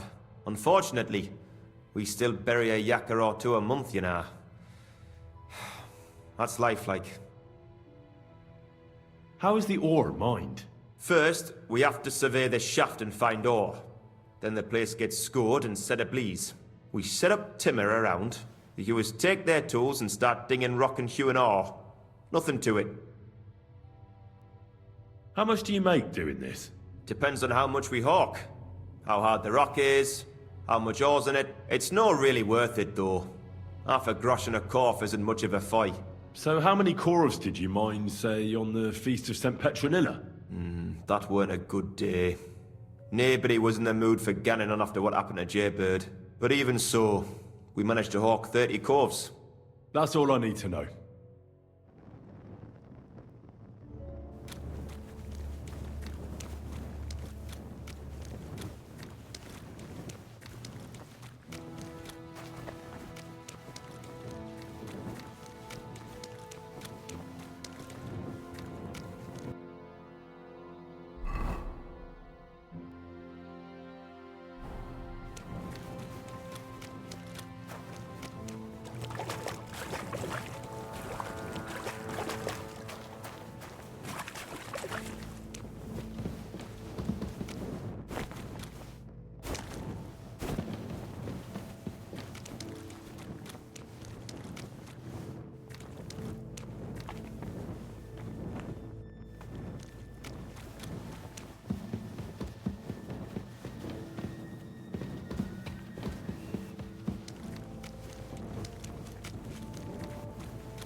Good to see you.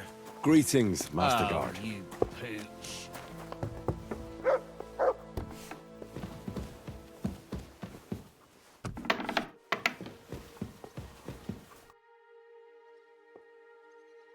I already know how many corves the crews extracted on the Feast of St. Petronilla. It was 100 altogether. I see. Meanwhile, I looked in the mine book. How many do you think it says there? I guess it's less. Then you'd be correct. The book lists 90 corves extracted. That means 10 corves of ore disappear each day. But nobody could just come along and take them. We keep a close watch on everything. The unreported corves must be going out to smelting works with the rest of the ore. That means...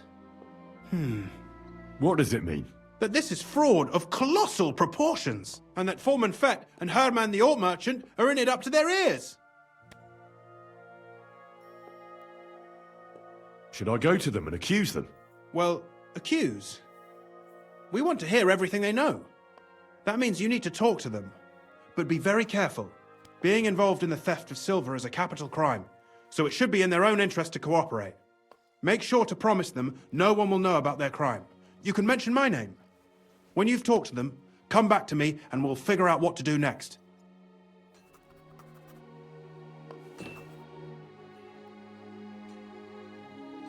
Who owns the silver that's mined here? All the silver in the Kingdom of Bohemia belongs to the king, whether it's above ground or still below it. Though I'm sure you understand, the king has a lot on his mind, and he can't be expected to worry about mining. So he leases out the mining rights to his tenants. It's called the Burgergal. There's a lot of money in it. The tenants have to pay the king, and the king also receives a share of the pure silver from the smelting works. That's the royal tithe.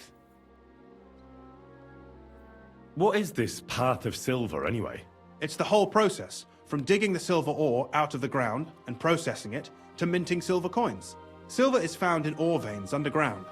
The pitmen mine it and get it to the surface. The chief foreman of a gallery counts the corves, and the assayer estimates the purchase price of the ore for the smelter. The raw ore goes to the smelter, where it's crushed in a stamp mill before it can be purified by roasting. Roasted ore goes to the furnaces, where it's smelted into raw and then pure silver. Silver is then cast into rods about as thick as your little finger. Can any silver get lost? It can. And unfortunately, it does happen. It may be a capital offense, but even that won't deter everyone. Most often, a pitman tries to smuggle pieces of ore under his clothes. It doesn't end well. Nevertheless, the entire path of the silver, from the ore beneath the ground to minted coins, is closely guarded. Every step is recorded in the books, so if someone is stealing large quantities, they must have it pretty damn well figured out. Who checks the royal share? The Royal Mint Master and his subordinates are responsible for collecting the royal share. That also means me and the shaft foreman. That is why every step of the Path of Silver is monitored and recorded. Starting with how much ore is mined. The smelting works owners don't have to be monitored as closely, since they buy the ore from us. It's in their best interest to get the highest possible yield after deducting the royal share. Who makes money from all this? The thing is, everyone does. Pitmen get paid for mining in the shaft. Mine operators get paid for raw ore. The smelters then smelt everything, sell the pure silver, and deduct the raw tithe. The silver rubs off on the hands of anyone who even touches it. But there's still enough left over for the king. Who owns the mines? The king grants mining rights to his loyal subjects. And these leaseholders can rent out their privileges to other people. All sorts of people operate mines in Kuttenberg. Nobility, rich burghers, even the monastery. In fact, anyone with enough money to pay for new shafts to be dug can share in the proceeds. Who's responsible for the mines? The mines in the mint are supervised directly by the Royal Mint Master, Ulrich Vervark von Neuhaus. As the steward, I'm his direct subordinate. I oversee that everything runs smoothly on his behalf. Then come the chief foreman, then the other foreman, and finally the ordinary pitmen in the shafts. But I don't come in contact with them very often. We follow the Path of Silver until the moment an ore merchant buys the ore from us and takes it to a smelter. How much do the mines pay to the king? That depends on whether it's a royal mine or a mine in the hands of a mining guild, meaning the leaseholders. I thought all mines were owned by the king. That's right. But it's much more profitable for the king to grant mining rights to rich mine operators. They bear the cost of mining themselves and pay him a share. The king receives 1/3 of the profits from his own mines, but only 1/5 from the leaseholders. That's how he gets what's his from all the mining. What about the other 2/3 of the profits from the king's mines? Those go towards the costs, of course. For operations, wages, and shaft security. Who's responsible for the smelting works? They have their own owners. They buy ore from us and smelt it into pure silver.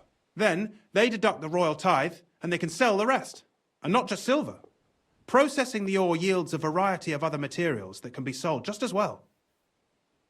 What happens in the smelting works? Each smelting shop has a stamp mill, a roasting pit, and a smelting furnace. The stamp mill is used to crush the ore into smaller pieces to make it easier to process. After that, the crushed ore is roasted in a roasting pit to remove most of the impurities. Finally, everything is smelted in a furnace to separate the pure silver from the slag. So it's processed similarly to steel for smithing? Yes.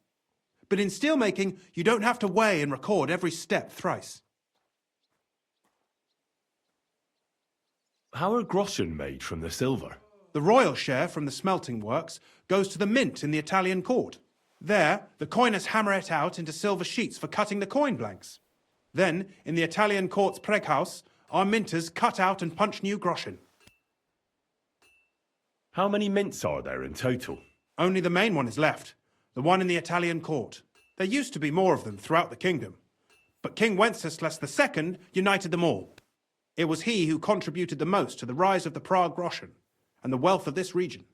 And of course, his own wealth too.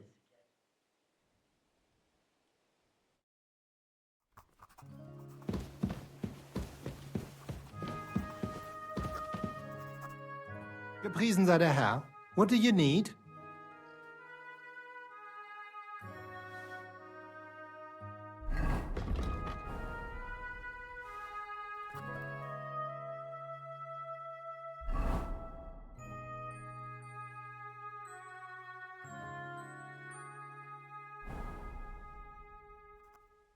We need to talk, Herman.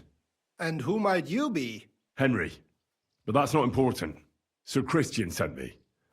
We found some discrepancies in the mine book. Discrepancies? How do you explain that the miner has extracted 100 cores of ore on the Feast of St. Petronilla, but the book only says 90? If it says 90, there must have been 90. The book does not lie. Or someone is writing down false numbers and hiding 10 cores. I do not write anything in the book myself. Foreman Fett counts the corves here. Go and talk to him instead. Don't tell me you don't count them too. You wouldn't pay for more corves than there really were. Do you have any idea how much ore passes through my hands?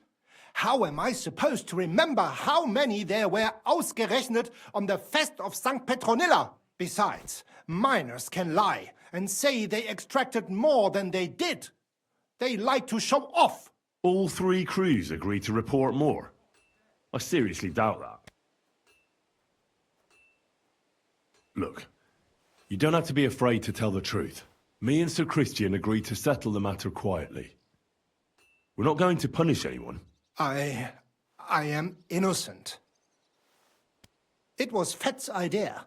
He came to me saying we were going to deliver more corves to the smelters than we would report, and I would get paid for it. It was going well. I have always paid for what we put in the book. Then I got some geld from Fett on the side. On the feast of St. Petronilla, I was afraid they would be able to tell the difference. 10 corves is 10 corves after all. Nobody at the smelting works cared at all. I am sure they are in on it too. How long has this been going on? Several months. Maybe half a year. About since Sigismund arrived. Is Ulrich Vavak behind this? The Mint Master? I have no idea. I am a mere assayer. I have never even met Vavak. Sir Christian and I agreed to investigate the matter in secret, so just act like nothing's going on. Keep doing what you're doing. We don't want to scare off the people who are actually responsible. You understand? Yeah, I understand. I will be as silent as the grave.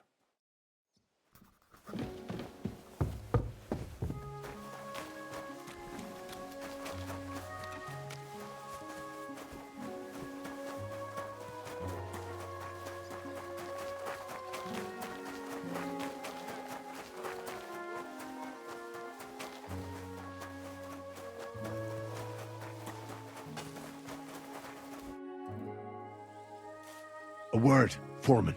Who are you, and what do you want? I'm Henry, but that's not important. Sir Christian sent me. I need to discuss a delicate matter with you. Don't tell me one of the yakkers shat all over the outhouse in the yard again. I'm afraid it's a little worse than that. We found some discrepancies in the mine book. Let Sir Christian handle it then. They're his books, and his responsibility too. But you're the one counting the corves of ore. Your point being? I learned that the miners extracted no less than 100 corves on the Feast of St. Petronilla, but the mine book says 90. Do you think the yakkers know how to count? They're blockheads, and they like to show off. I'm sure they just exaggerated. Anyway, what's it to you? Did the steward send you to snoop around? Don't you know? I work for Vavek, the mint master himself. I'm under his protection. Aye, there's no point in denying it. Herman told me everything. Bloody snitch.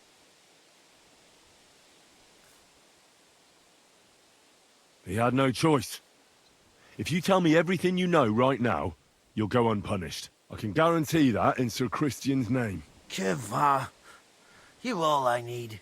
As soon as I was made head gaffer, Amara, who works at the smelting works in Grund, came to me. He said someone wanted to talk to me. One of them. So I met this fella in the tavern in Grund, and he told me how it all works. How to cook the books like. He told me the trick was not to report some of the extracted ore, and transport it secretly to the smelters, along with the rest. He made it very clear if I didn't play along, I could have an accident. There was nothing I could do. Who was that fella from the smelter who came to you? He never told me his name, even when I asked. He's a tall bloke, stocky, pockmarked. I don't scare easy, but this bloke was terrifying. How long has this been going on? For some time now, definitely. I heard even former head gaffer Kircher was in on it too. Where can I find him? You can't ask Kircher any questions. He fell down a shaft. They say he was drunk, but I don't think it was an accident.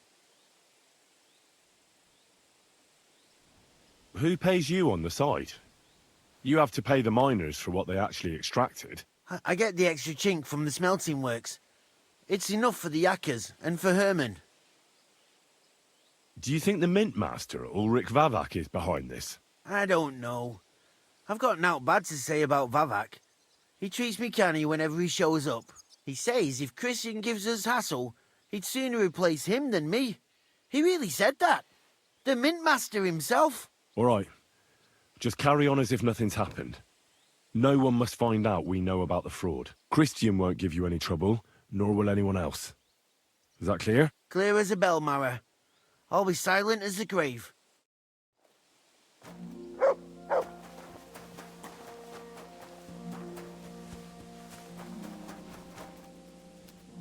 Here, Mutt!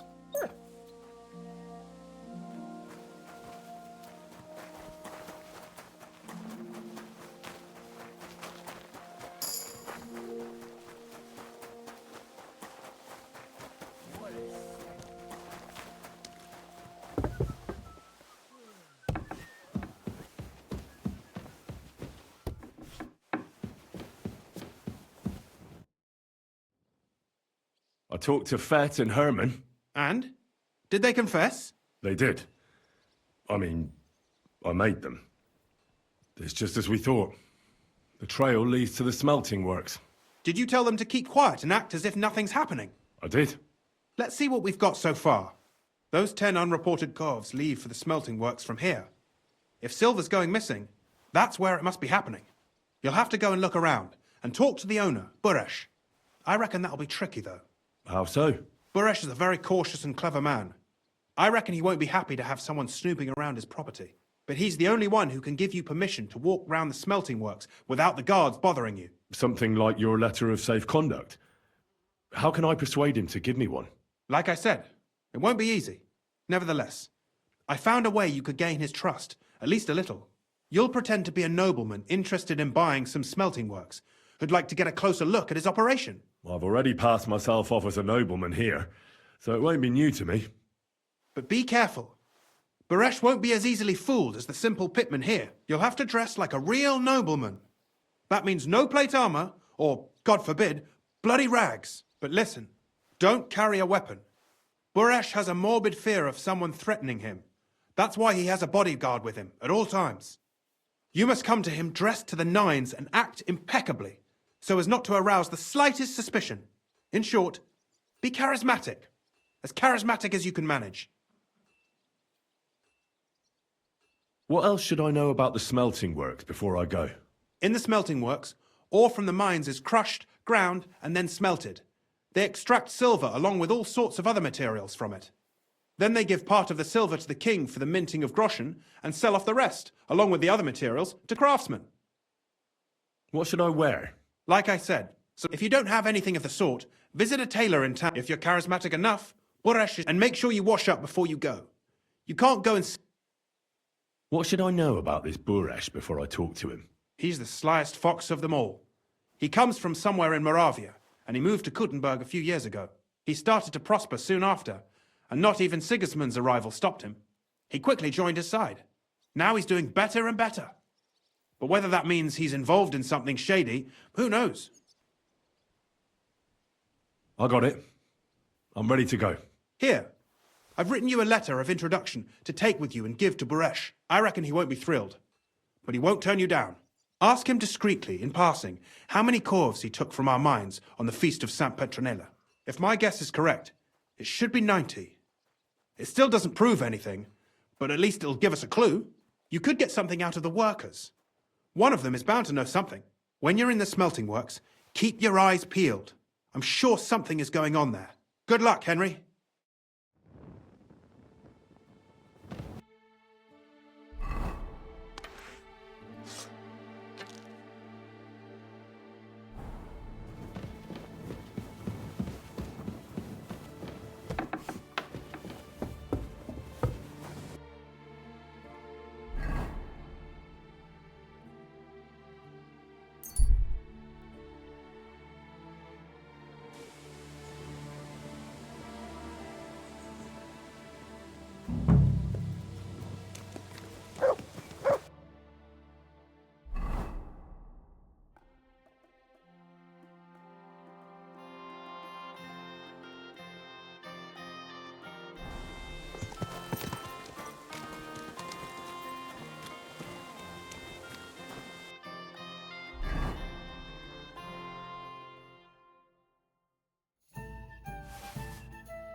can I help you, sir?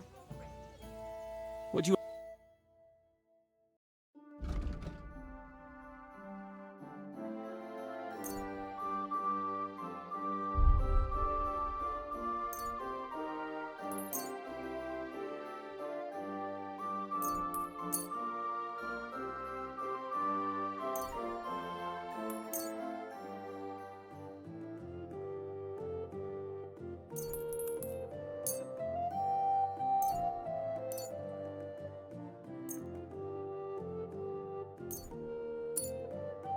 I'm glad you found what you needed, sir. What am I supposed to do then? You should go and see the priest. Nobody else can help you. Oh, what? Priest.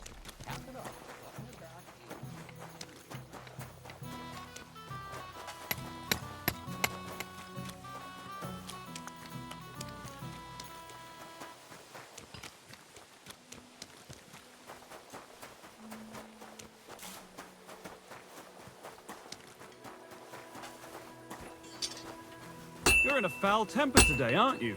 For fuck's sake. God bless. So, how's your work coming along? What's it to you? Get lost before I pull your tongue out with a pair of tongs. Kiss my arse. Farewell, my friend. How can I help you today, friend? Rumour has it you have a very skilled apprentice. Matthias? That's right. The lad has got a God-given talent. Just look at this dagger he made me. Have you ever seen such fine work?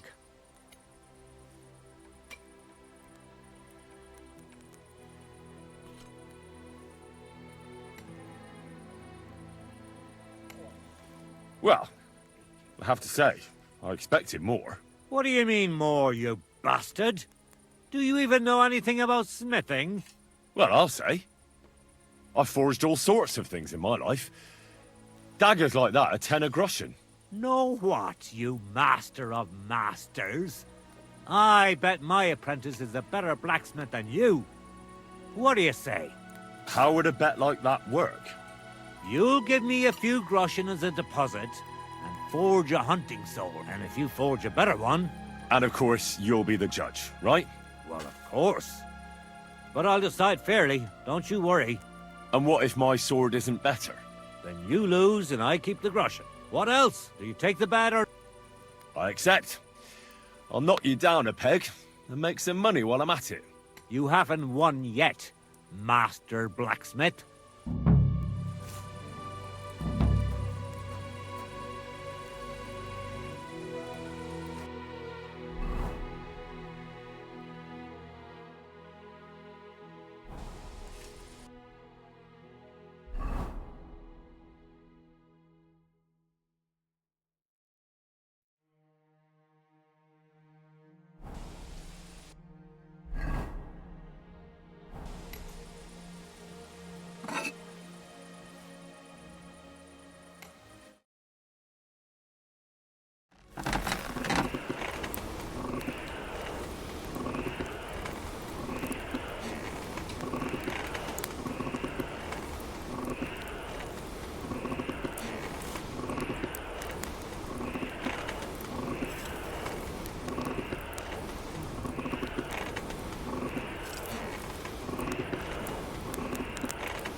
Well, I've got half finished.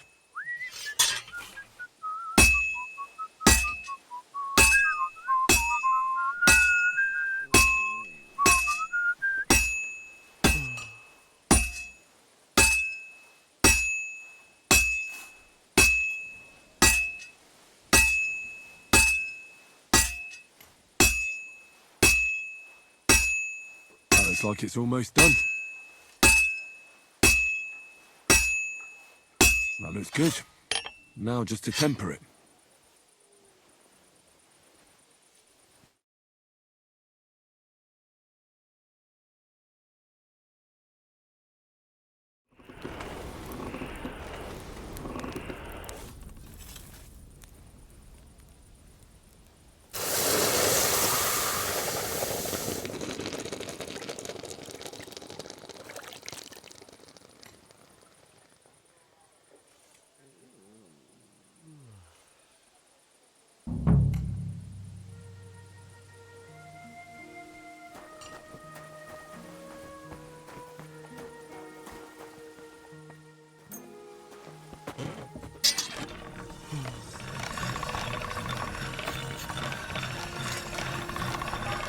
That's more like it.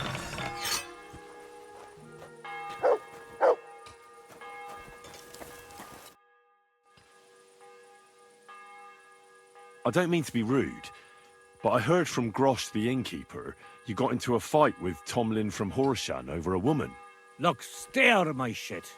Go and pester somebody else, you hear? I was just wondering what it was all about. I don't give a fuck what you're wondering. Kona will tell you if she has a mind to. But if you're here to spread gossip about us, I'll stuff your nosy face in the forge. I brought you the hunting sword. Aye, I saw you work. You shouldn't hunch over the anvil so much. Your back will ache when you're as old as I am. Right. Thanks for the advice. Can we get on with our bet? All right, all right. Wait here. I'll go and fetch Matthias, and we'll see which one of you is the better blacksmith. Well then, let's see what you made. Feast your eyes.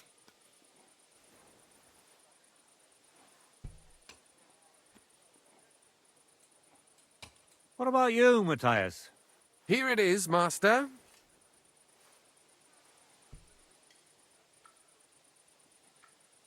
Let's see here.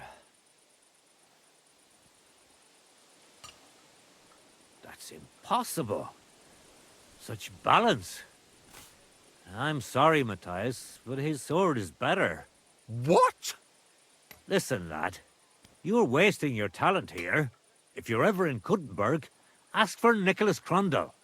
He's the best armorsmith in the region. He might take you on as his apprentice. Thanks for the advice. But where's my prize? Here's your money. Thank you kindly, master. And you, give me the sword. What? Forget it.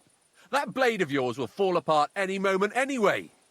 It may look nice, but if we're fighting with them, I'd slice you to ribbons. Take a good look at me, you yokel. You really want to fight me? I'm looking at you, all right. But all I see is a loudmouth chicken shit. So, are you going to fight or shit yourself? Very well. If you want to get your ass kicked on top of all that, I'll be happy to oblige. Don't get too cocky now. We'll see who'll be picking their teeth up off the ground. Break a leg, Matthias.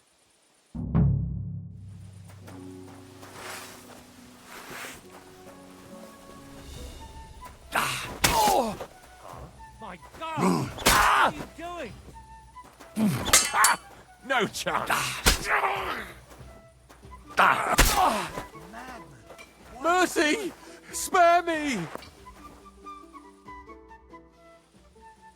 We're done here. Did you really have to come and rub it in my face like that? I know I lost. You may know it, but you haven't paid. I believe you were supposed to give me your sword. Here, choke on it. Nothing special. But maybe I'll get a few groschen for it. I hope someone stabs you with it.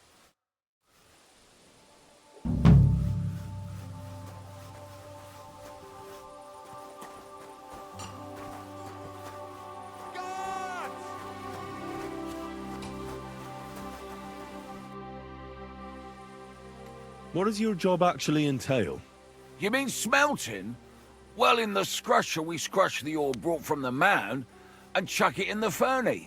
Then we shovel charcoal in till the stone gets proper roasting and leaks all the metal that was hidden inside. We do that over and over in the other furnace, till we get pure silver out of the ore. How do you like working in the smelter? I can't complain at all, sir.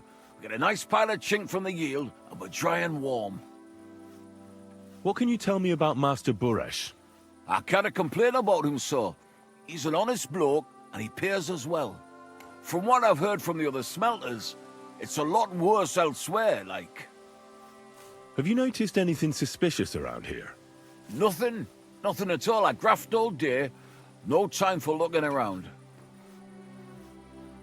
Does any silver go missing from here? Here? In what smelter? That would mean some of our lads are involved. And you get the rope for that. Look, Sonny, I don't want anything to do with this. Have a chat with Shimo over there. He's not afraid of anything.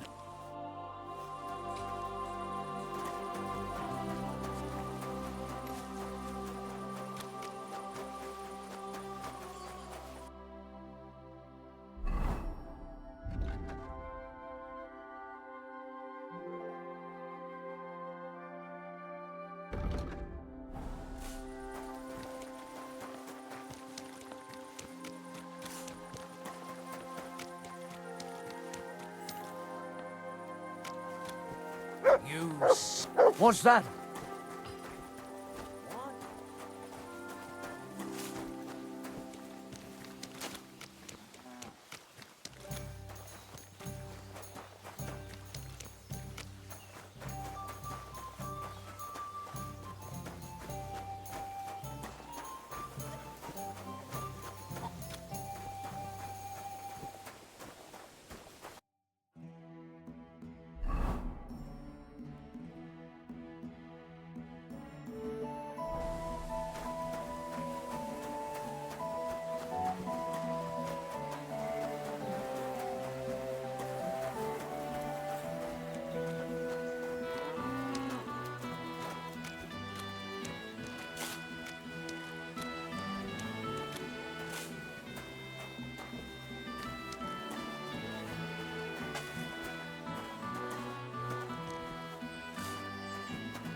Grosh says your husband got into a fight with someone from Horsham, and when I asked him about it, he got angry with me and said I should ask you. Well, Stimir's pretty upset about it, that's true. But perhaps it's no accident you've come here, and maybe you can help me. So listen, there's a powerful protective charm I desperately need. A Thunderstone. It's a great rarity. But Tomlin Bruthans from Horshan has one. He just won't let me have it. The thing is, he sometimes wages it in fights. I see. Now it all makes sense to me. So that's why your husband fought him. Exactly. You see, nothing dishonest. But Stimir is feeling ashamed that young Bruthans gave him a thrashing.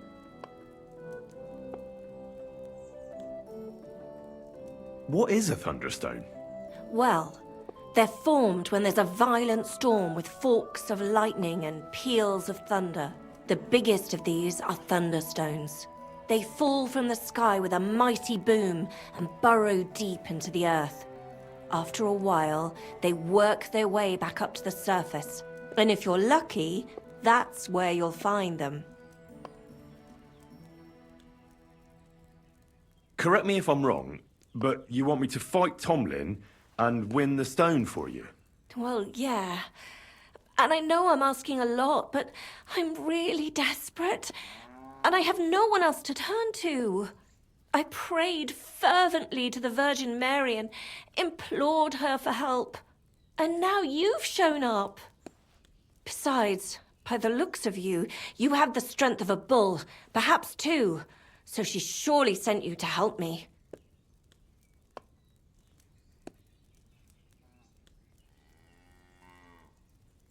What can these stones do? Well, lots of things. If you have one, it protects you from all harm, helps you in battle, and brings good luck. It also wards off and cures diseases. And if you put it into the rafters of your cottage, you'll be protected from fire and all manner of other calamities. What does the Thunderstone look like? Well, from what I saw of Tomlin's, it's the size of a grown man's fist, perhaps a tad bigger, sort of elongated and curiously shaped. It's flat on one side and has a round hole through the middle. Why are you so desperate for this piece of rock? That's my business. Look, if I'm to help you, I need to know what you're going to do with this stone. I don't want to get caught up in any witchcraft. This is no witchcraft. It's just... Fine. Listen, I'm afraid for my child. And myself. All my babies died shortly after birth. Bless their souls. And birthing is very hard for me. I nearly died last time. The stone has the power to help me and protect my next infant. That's why I want it.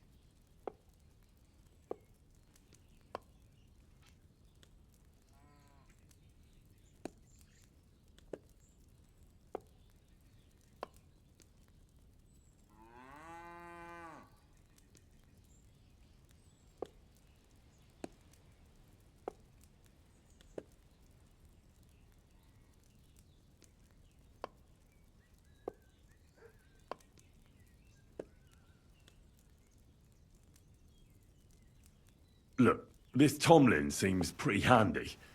I'd have to be darked in the head to fight someone like that. Especially when there's another way. What if he were to just lose the stone? You mean... You're asking for trouble if you steal. Besides, I'm a... Oh, I understand. A fair fight is our only... All right. Mary, mother of man... Save your thanks for when I bring it to you. I shall. Don't you worry about that. I'm also on good terms with Hannah, so I could put a word in for you at the stud farm. She'll give a generous discount if you want to buy a horse from her, and I'll pray and intercede for you, I swear. All right, you have yourself a deal. I'll go to Horshan and take on that Tomlin fellow. God bless, that's where you should... But be careful, and don't... Bless you, sir.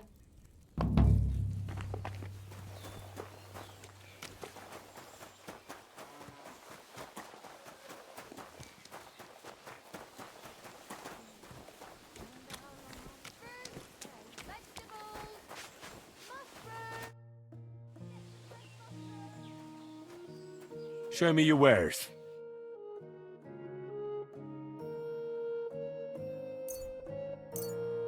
Thank you, sir.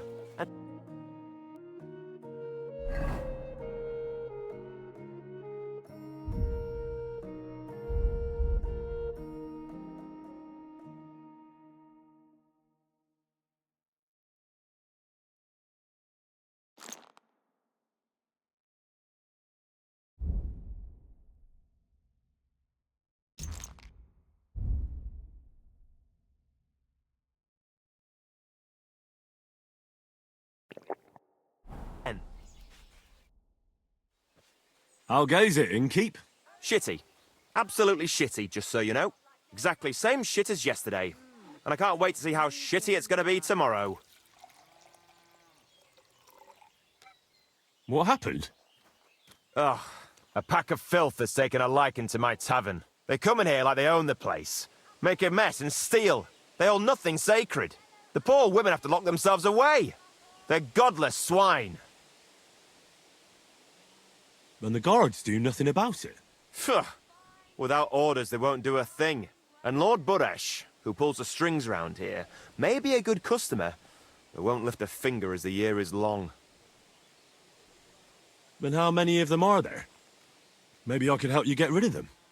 For a few groschen. Lad, you'd need a company of pikemen for that. There's only 6 or 7 that come in here. But I hear they have a camp in the woods, and who knows how many of them are there. So a large band. A band of brutes, led by a fella they call Eggman. And he's a right brute. Former soldier, they say. Eggman? What kind of a name is that? They say he can crack your head open like an egg with a single blow. But I figure it's because he stinks like a rotten egg. Got breath like a beggar's ballsack. I can always smell his band coming a mile away. I'll take care of that riffraff. By yourself? What are you gonna do? These bands usually don't last long without a leader. I suspect if I get rid of Eggman, the others will leave you be. Damn it, lad. You certainly have some courage. Taking them on alone. But if you managed, it would help me greatly. You said something about a camp where they hide. Do you know where it is? Yeah. But they're always yelling at me to go and get them there, if I've got the balls. You must go northwest from the village, across a stream and then around the big yard where the smelters are. A bit further, still in the same direction, is a little woods in the middle of a meadow. That's where those bastards hide. Hold on. I know that camp. Really? And there used to be an odd group there. Also bandits, led by a fellow with an arrow in his head. But they're long gone. Your Eggman must have occupied it after them. Well, excellent. Then you know where to go. But there's still one more thing. I got myself a little potion. I wanted to pour it into their drinks. Next time those swine show themselves. You know what I mean, right? To get rid of them. Maybe you'll find it handy. Fine. I'll take it. Anything else? Yeah. Once you take care of Eggman, bring me some proof. Not that I don't trust you, just so I can sleep calmly at night. Fear not. I'm thorough at my work. And what kind of proof do you have in mind? I'll leave that up to you. You'll certainly think of something. Just don't bring me any cut-off ears. Got it? So, good luck, and be careful.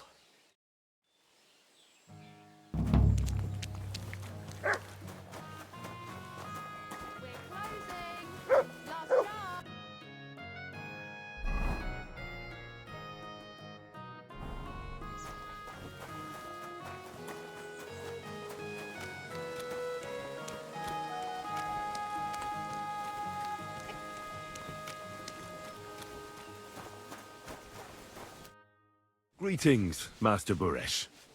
I'm Henry of Scallis. Nice clothes.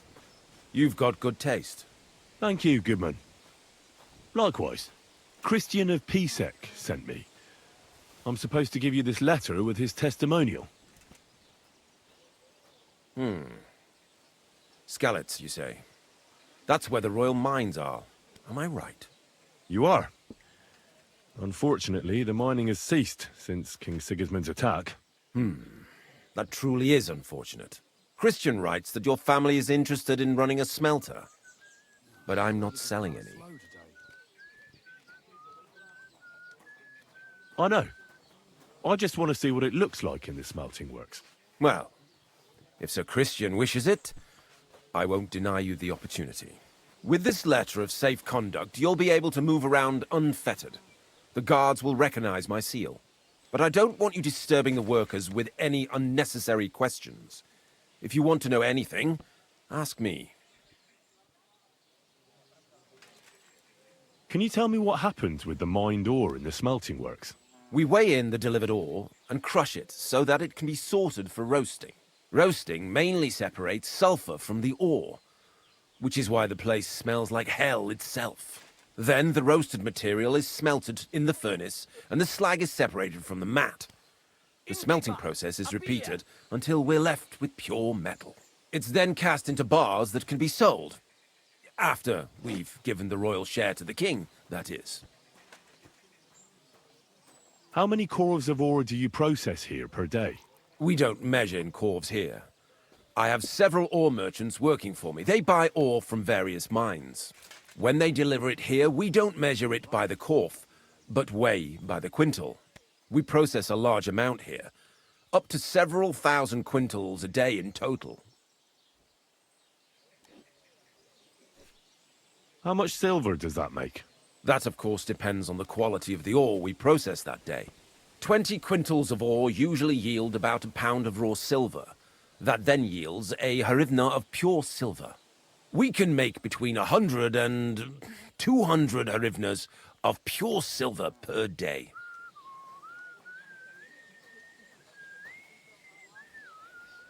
God be with you, Goodman.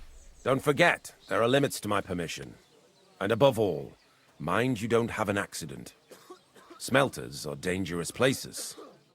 Well, see you later. Have a good evening.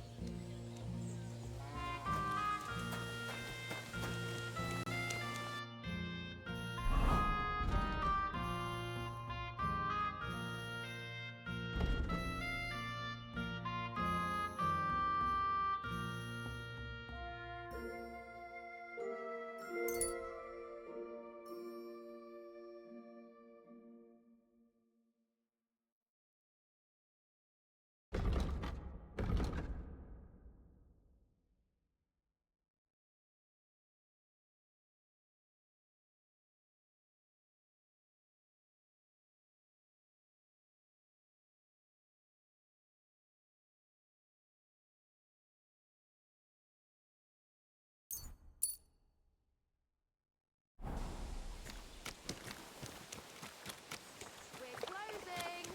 Last chance.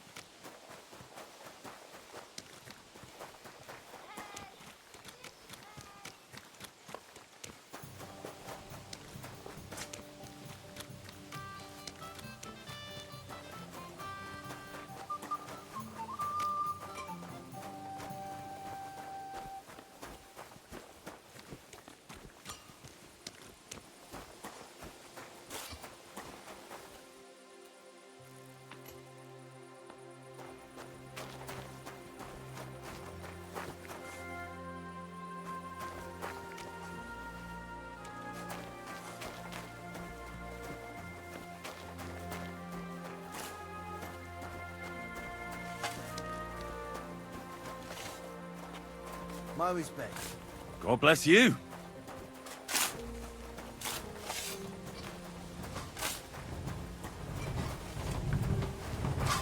So this is how they crush ore in bulk. Corf here, corf there. Now I can see why no one found the large quantity strange. Where is Johan? This is how they crush ore in bulk. Corf here, corf there. Now I can see why no one found the large quantity strange. Seems he's selling some tap on the streets. And that's a nice earner, is it? I suppose so. Are you the fella they call Shima? You have no business being here. What do you want? I'm told you know something about the silver that keeps going missing from the smelters. Me? I don't know what you were told. Meet me outside in a while. Now you'd better get out of here before the guard... Fuck. I have to have a piss. You take over here, lads. I'll be right back.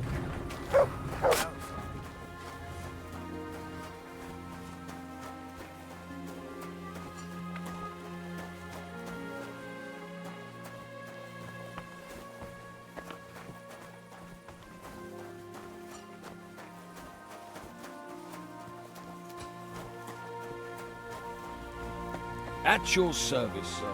God bless you.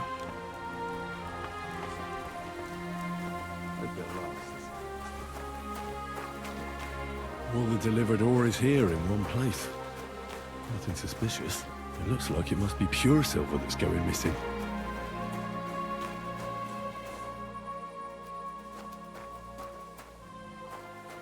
Come here, boy. Come here, boy.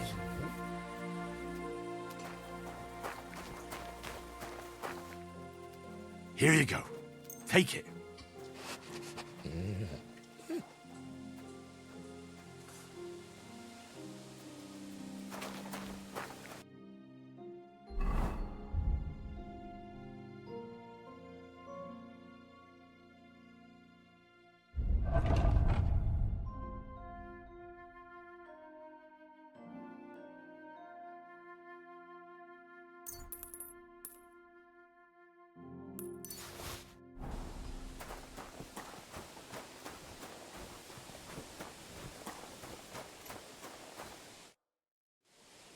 Well, can you talk now? Who are you, fella?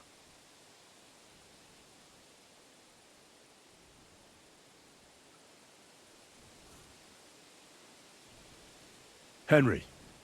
Sir Christian of Pisac sent me. The steward of the mint? And why did he send you? Because of a rumour.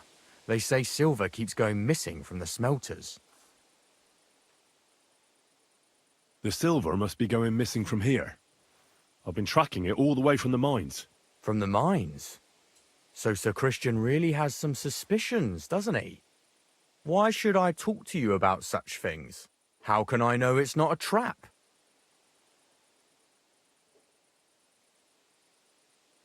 I've been tasked by the nobility, and that's a serious matter. I'm not just anybody. Just the fact that I'm relying on you, a simple smelter, should be an honour to you. Well, sir, thank you. I'll tell you how it is then. It's Volkmar. He's the head smelter. He's worked with us for years. Recently, he bought stables here in Grund, out of the blue. The entire stables. Where do you think he got the money? It's all very suspicious, because he's the one with the best access to the finished silver bars. If you want to find out where the silver keeps going missing, go to him. I'll bet you he knows a thing or two about it. But be careful, and keep a weapon close. People like him can be vicious. Thank you. What does your job entail? Here in the smelter, the extracted ore turns into pure silver right under our hands. Bloody miracle, right? Horse shit. It's an awful, filthy fucking graft for a few miserable groschen. If I could, I'd fuck off somewhere over the hills. But I've a family, and they don't ask me what I really want. How do you like working in the smelter? It's a shitty fucking job. My back aches something awful from shoveling heaps of ore back and forth. You're always breathing stive from the furnace, and then you cough your soul out after the shift is over. We'll all be crippled wrecks in a few years. That's how it is. What can you tell me about Master Buresh? Listen, all folks like him care about is lining their purses. They don't care if we break our backs because of it. On the other hand, I don't think it's any better anywhere else. What happens to the silver from the smelting works? The bars are kept under lock and key in a safe place until a merchant or the blokes from the mint come and get them. Only the owner of the smelter and a handful of select people have access to them, such as the foreman of the works who checks the purity.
Are you Volkmar?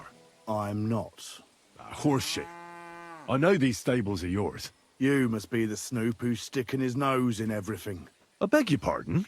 Well, well, well. Don't think we don't know you've been snooping around. We've had our eyes on you ever since you came to Grund. Fortunately, Master Buresh warned me about you in time. Your investigation ends. Right here and now. You shouldn't have stuck your nose in here, pal. Grund is ours. Take him down!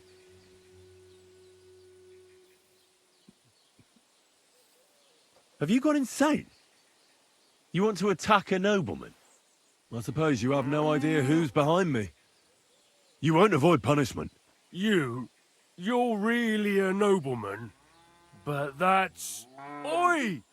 Where are you cowards running to? I'll get you!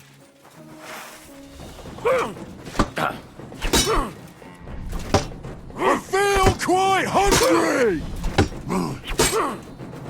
It's a wonder you're still standing! Stop messing about Bad and luck. fall into heat.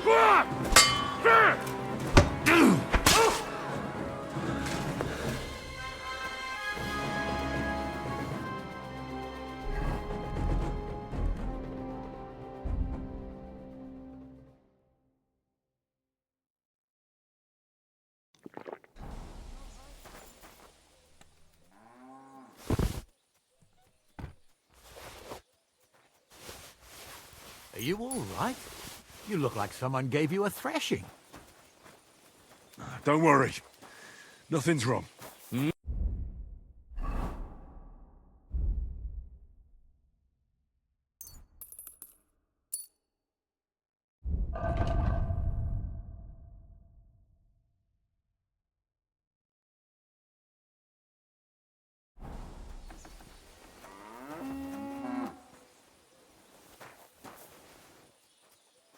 Careful.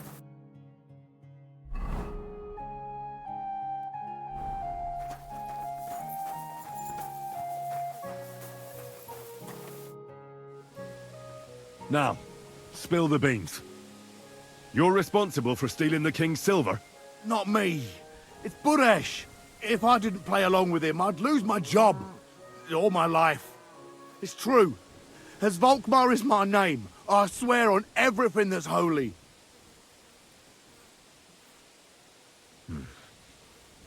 Take it from the beginning. As head smelter, I test the quality of the silver that's been smelted every day. I have unrestricted access to it. One day, Buresh came to me and said he had an offer for me.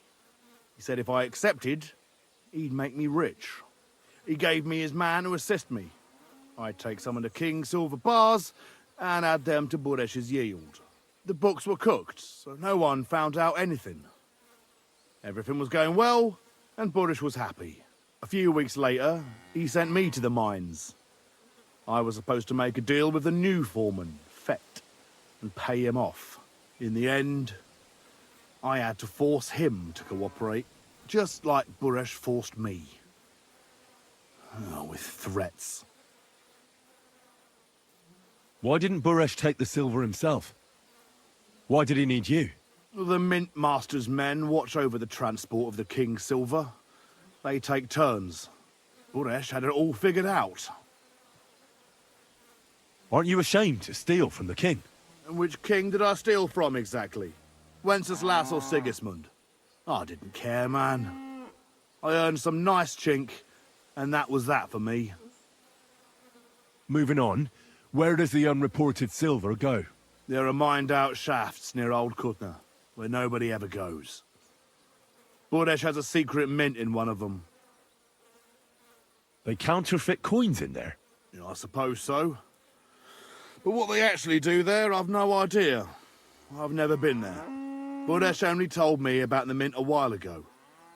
He wanted to send me there for some reason, so he drew me a map. Did Buresh ever mention that Mint Master Vavak was involved in it? Not in front of me. Maybe his guard, Little Neri, knew something. But you won't be able to ask him anything anymore. Give me the map. Yeah, if you take the road to Old Kutna, you'll reach the place where the abandoned shafts are. The entrance to the mint is somewhere around there. Look here.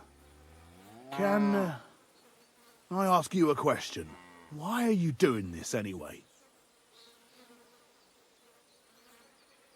That's none of your business. I see. I won't pry. Well, now you have the map, and since I told you everything, will you let me go? Please? I know I wanted to, you know, but I was just scared is all. Please let me go, please. Stables be damned, just let me go. I'm quite sure you have coin. So pay up, and you'll be free. Here, take it all. Thank you. I'll go to Kuttenberg and get fixed up there somehow. And if we meet again, I'll make it up to you. I swear, you're a good, merciful man. God be with you. Hey, clear off, you mutt. Call off that dog! Call that beast to heel!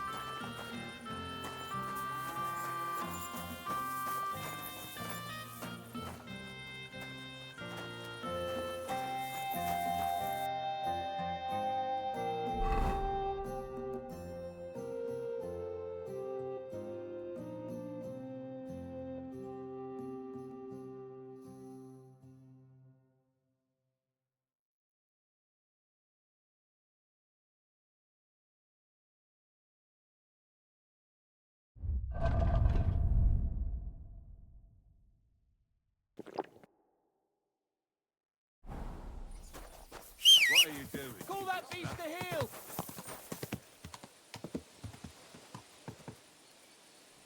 Leave it! Shoot! That's more like it, that mangy mutt.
Clear off! You can't just stroll in here!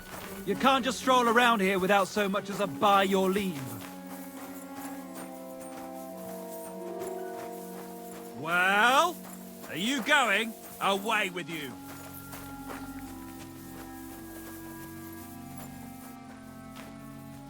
You see, it didn't even hurt!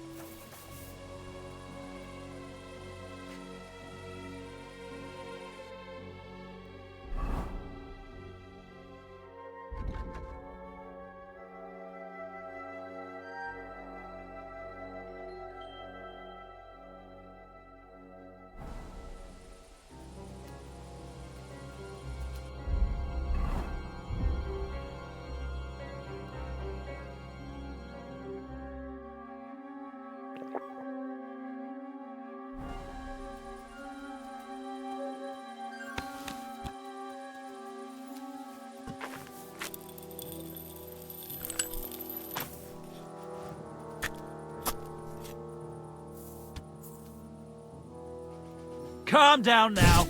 We'll talk this through.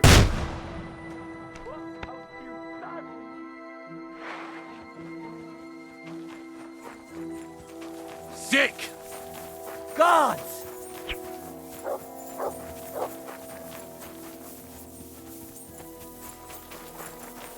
God!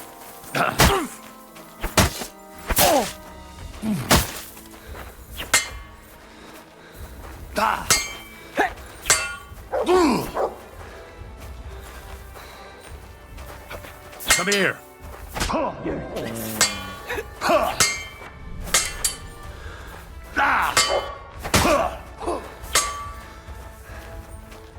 Come here.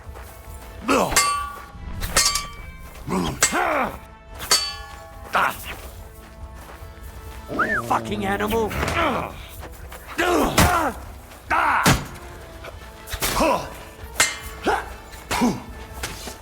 You haven't a chance.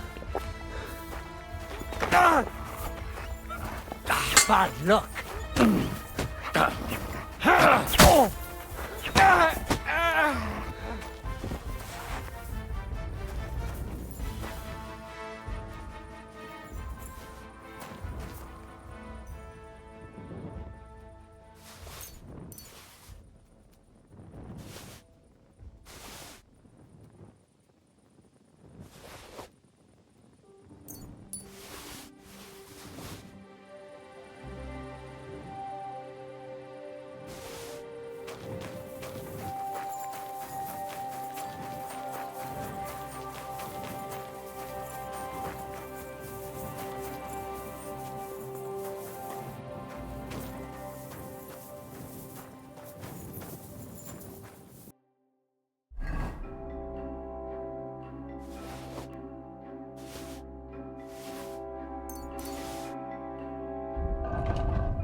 Here, Mutt.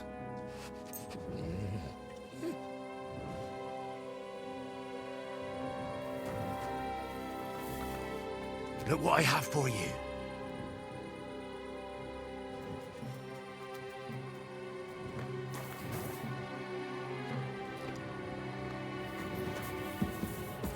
Look what I have for you.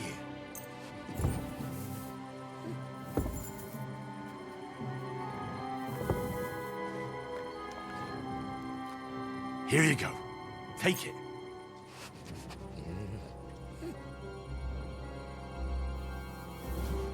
Look what I have for you.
Well, well, well. Look who's here.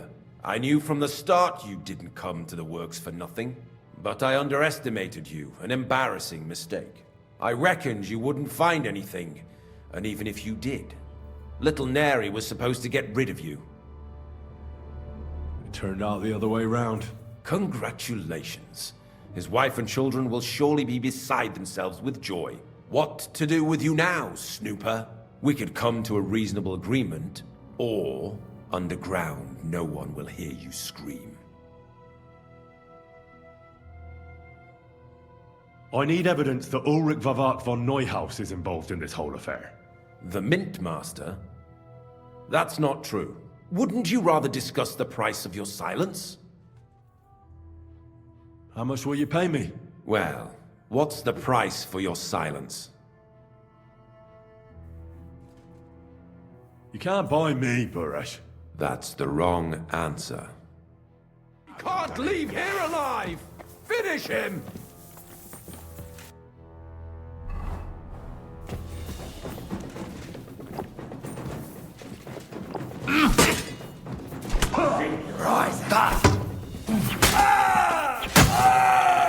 Show what you're made of!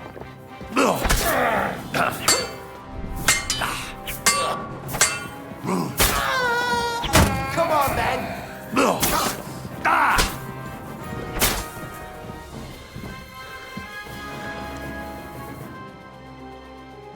Have you had enough, Buresh? Mercy! For Christ's sake, mercy! Underground, no one will hear you scream. No, please. I'll give you anything you want. Just let me live. You know very well what I want from you. But I really don't know anything. Stop lying to my face. Out with the truth. All right. The whole thing was Ulrich's idea. As soon as he became Sigismund's Mint Master, he got cocky and began to abuse his power. He grabbed anything he could get his hands on, took away mining rights from anyone who opposed him. Anyone who wanted to keep his station had to pay him a hefty fee. But that still wasn't enough for him. So he came to me one day with the idea that some of the royal silver might not reach the king at all. Why did he come to you? The citizens of Kuttenberg didn't like some blow-in turning up to replace Peter of Pisek. And they were even less happy when he started giving them trouble. He'd have a job finding any allies among them. I'm a stranger here too. I've never had it easy here either. Think what you will, but I like Vavag better than all them Rutards, Piseks, and the other stuck-up mine-owning lords. Wasn't he afraid of Sigismund? Sigismund came here for the silver. He doesn't care how it gets to him, as long as it does. He trusts the Mint Master he installed, and he's got no way of knowing something's going missing along the way. Unless someone tells him. So you agreed to help him? Did I have any other choice? He'd destroy me and find someone else to run the smelting works. I hate to say it, but he knew who to come to. What was his plan? Surprisingly simple. Bribe anyone who kept records of mining and processing to cook the books. And to keep the Mint Master free of suspicion, he put me in charge of this whole operation. For a tidy pile of coin, of course. In the end, it wasn't even that hard. No one had the slightest problem with earning something on the side of the king's expense. And when somebody got cold feet, we took care of him. What are you doing with the stolen silver? Stolen? Such an ugly word. I prefer diverted. Undisclosed. Whatever. What do you do with it? It's used to mint groschen. Genuine groschen. Genuine? I don't get it. It's simple, really. Our coiners work with genuine coin dies. We're producing beautiful, new, and especially clean groschen. No one can tell they're not from the Italian court. About the evidence? Yes? I need some proof in my hands. Something that proves Vavak's involvement in the scheme beyond any doubt. And I can count on you to make sure my name is never mentioned? Will you give me your word? How much will you pay me? How much do you want? I really can't give you that much. You're skinning me here. I hope you're happy and that I have nothing. Here's the key to the chest. It's behind that door, in the coiner's room. The key to it is right here on the table. You'd better not talk to the coiners. They're an odd bunch. Is that all? Aye. Everything. I'm sure you have something else. Don't tell me you and Vavak didn't exchange letters, for instance. You must be the devil himself. Here it is. But I'd appreciate it if you kept it to yourself. I'll be on my way. I won't say it was nice to meet you, because that wouldn't be true. I hope we never see each other again.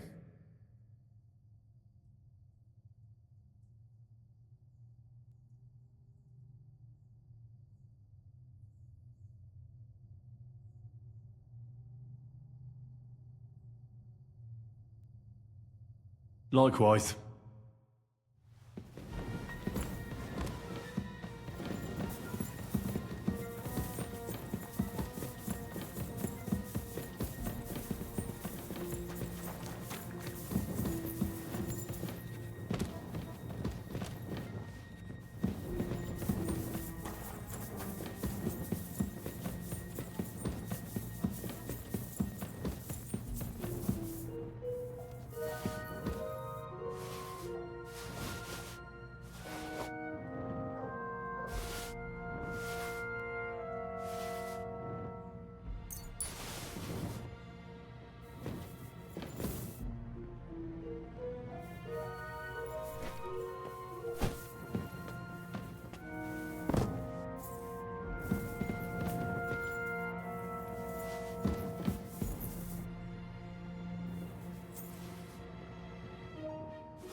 We won't get bored.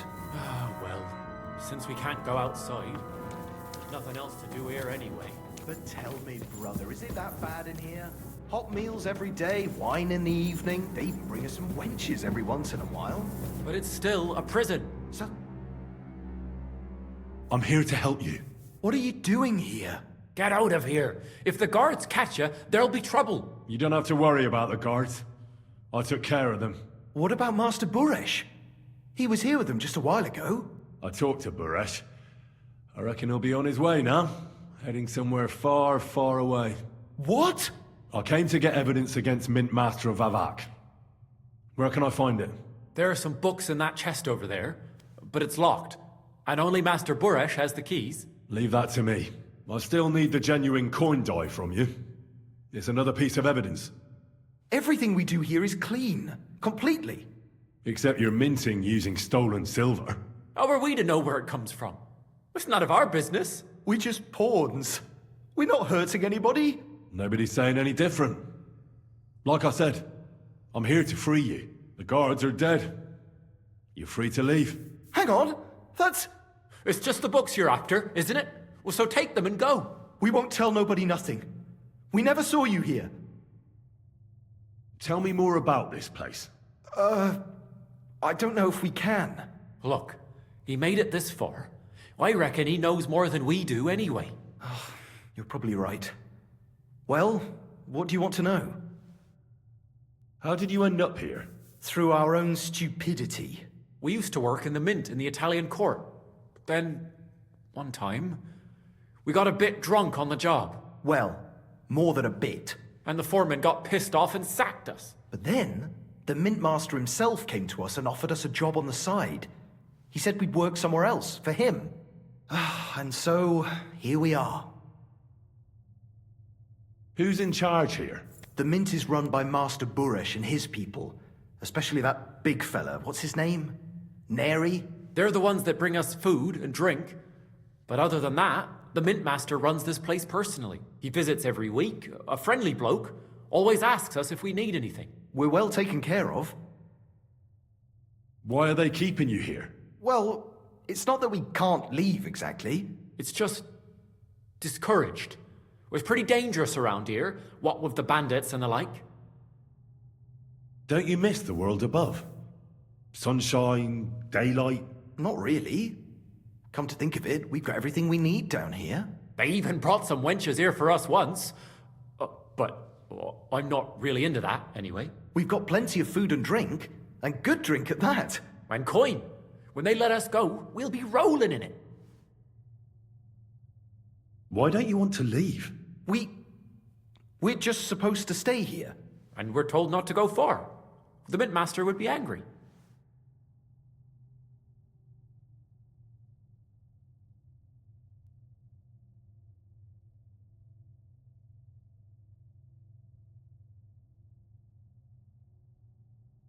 I'll take care of Vavak. You have my word. With the evidence I'll bring against him, he'll be finished. When I'm done with him, you'll be the last thing on his mind. You reckon it's really safe? That we could go up top? I'm sure of it. So, if he says the guards are gone... Then we could... What do you think? I don't know. I can't believe it. Me neither. We're really... Free! We're free! Free!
Aye, come here.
Oh, yes.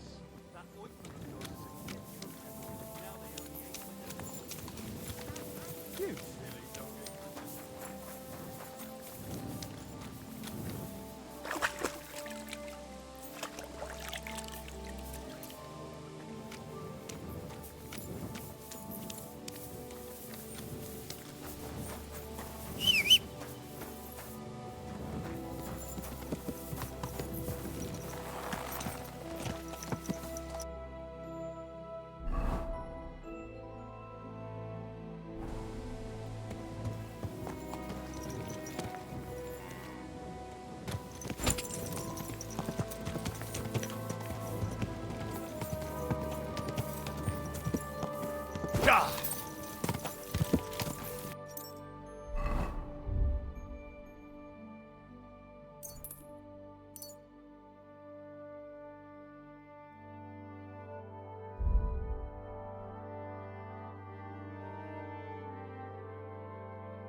Good day to you.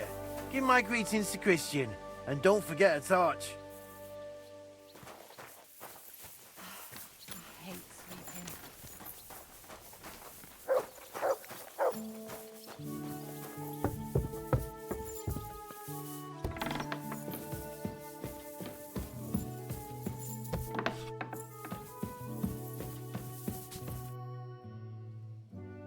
I got the evidence against Mint Master Vavak. Really? Let me see. Here. His handwritten records of the whole scheme. There are names, amounts paid, mines, smelting works, yields. I'll be damned. This is perfect, Henry. This could wipe him out for good. Where did you find this? Vavak had a secret mint where coins were minted from the silver they stole. That's where he kept the books. He obviously had it all worked out to the last detail. Remarkable. Did you have any trouble getting it? The owner of the smelting works, Buresh, tried to stop me. Luckily, he was reasonable and we made a deal. What deal? I let him go in exchange for him telling me everything. I understand. He's clever enough to know when he's walking on thin ice. Be it as it may, I'll get in touch with Buresh and have a talk with him. There's one more thing. Was there anyone else in that mint? There were some coiners being held prisoner. Jesus Christ! Held prisoner! Vavak locked them up there to work for him. My God! He really is an unscrupulous monster. Did you let them out? I did, but it took some persuading. They were afraid. Thank God for that. When you talked to them, did you see a coin die anywhere? They gave it to me quite willingly. I'm curious. Let me see. Here. What the? It's genuine! That means all the groschen minted from the silver stolen by Vivek are absolutely clean! In any case, we uncovered something big, Henry. But I'm afraid no matter what Master Buresh told you at the Mint, no one will believe us. Luckily, I've got this. A letter from Vavak to Master Buresh. He actually gave it to me willingly, for letting him go. This really is the last piece of the mosaic. But be that as it may, we know enough. I've been thinking it all over while you were gone. The scheme Master Ulrich Vavak von Neuhaus has been running under our nose is incredibly insolent. But it's also one of the cleverest fraudulent schemes I've ever heard of. With those books in Rittard's hands, Vivek won't remain long in his post, and it's now pretty clear who will replace him. And a side income like that could prove useful to many people, if you take my meaning. I'm listening. I knew you'd understand. Everything would stay the same. Entering false figures in the books, processing the ore in the works, a secret mint. Only there would be a change in management. I'll have to find replacements for Fett and Hammond in the mines. But that shouldn't be difficult. A miner jumps at coin like a dog at a bone. What happened to Herman and Fett? Not long after you left, Herman disappeared. They saw him on the road to Grunt, and they found Fett on the spoil tip with a broken neck. You think it's related? Who knows? Maybe Herman told someone you were snooping around and that Fett talked. Things like that can get you killed. Shit. They're both gone, and now I have to deal with it. I'll have to arrange a deal with Master Buresh.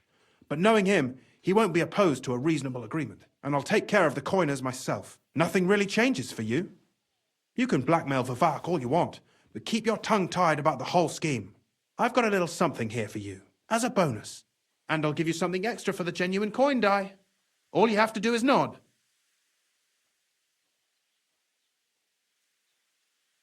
I just want to save my lord, Hans Capon.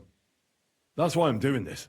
I'm not interested in your motives, Henry. I don't know what you and Rittard agreed on. That's between you and him. You've heard my offer.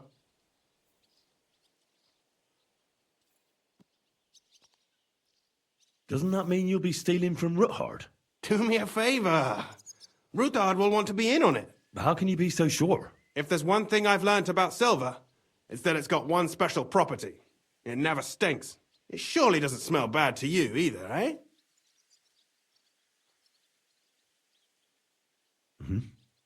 Excellent. You won't regret it. But don't forget, you can blackmail Vivek with the evidence all you want, but leave the path of silver to me.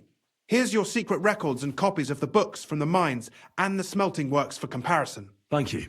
No, thank you. It was a pleasure working with you, Henry. I wish you the best of luck. Maybe we'll see each other again. And give my regards to Sir Kunzling. It'll be a great weight off his chest.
I'm very sorry. It's no bother. No, really.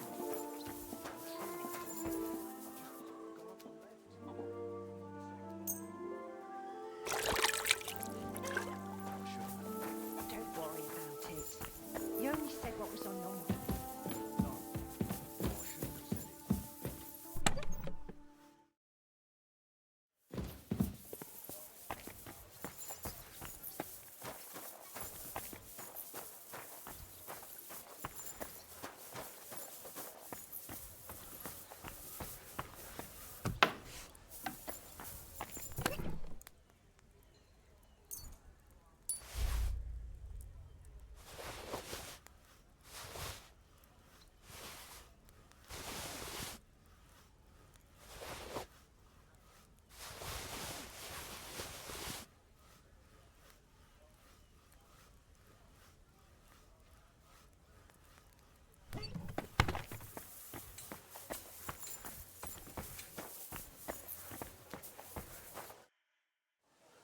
How can I help you, good wife?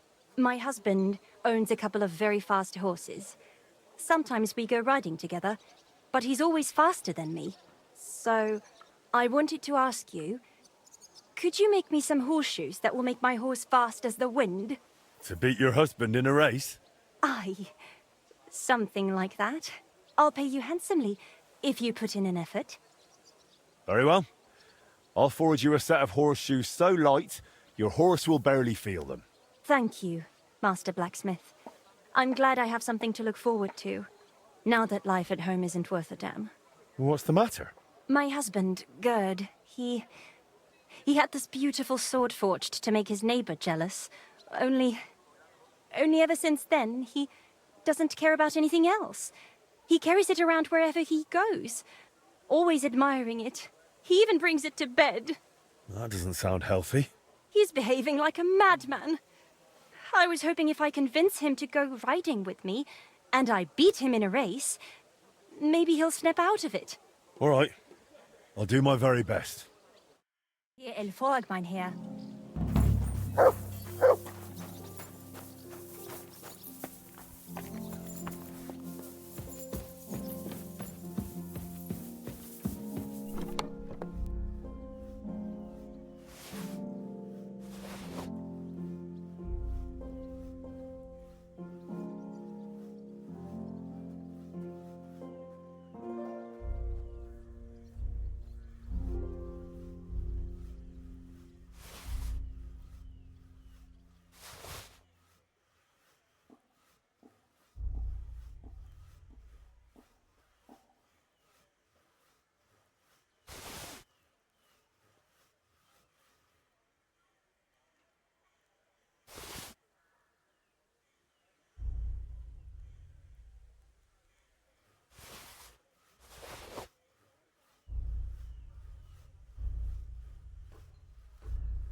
I'm so sorry.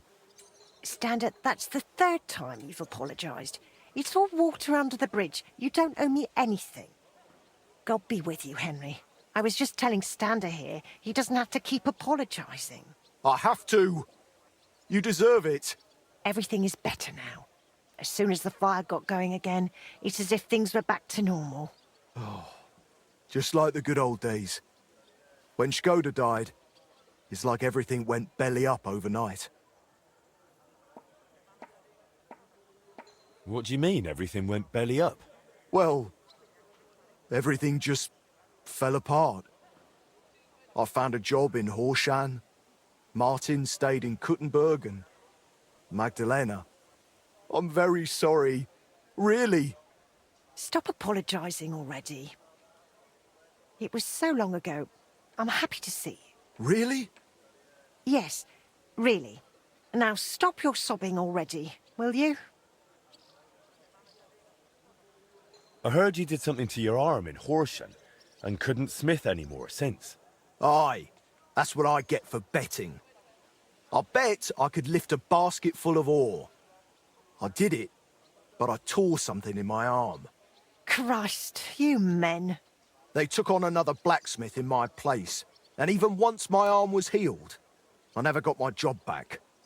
So I went from armourer's apprentice to a bloody miner. What a load of shit.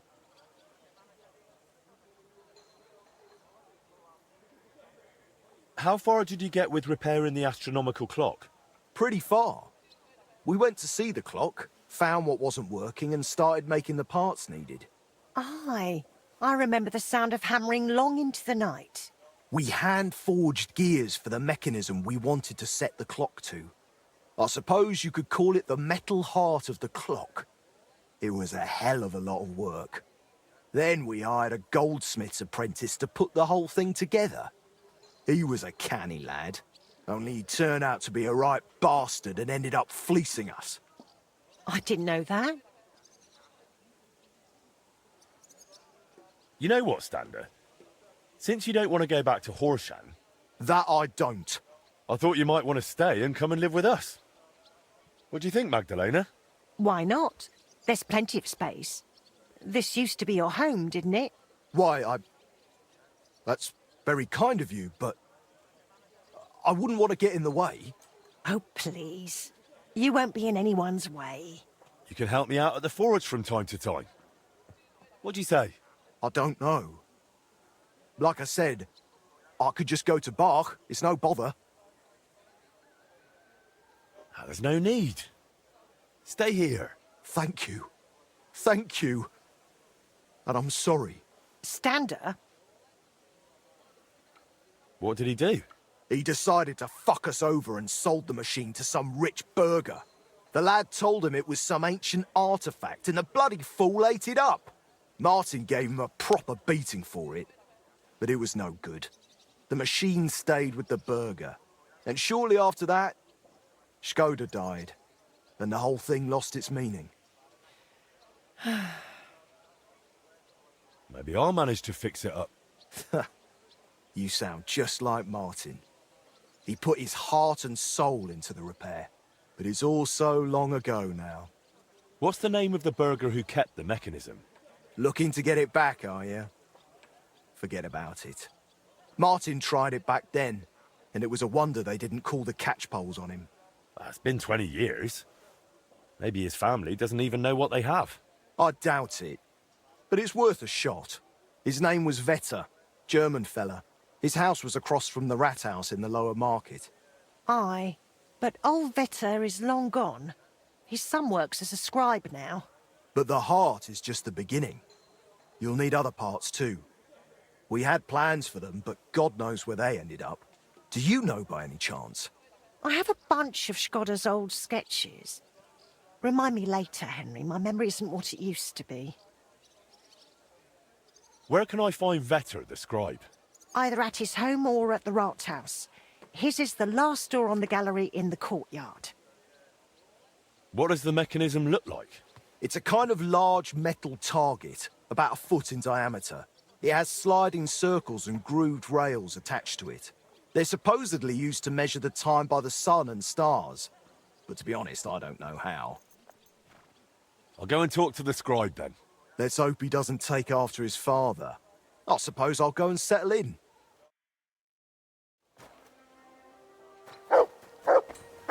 You silly mutt.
Henry, do you have a moment for me?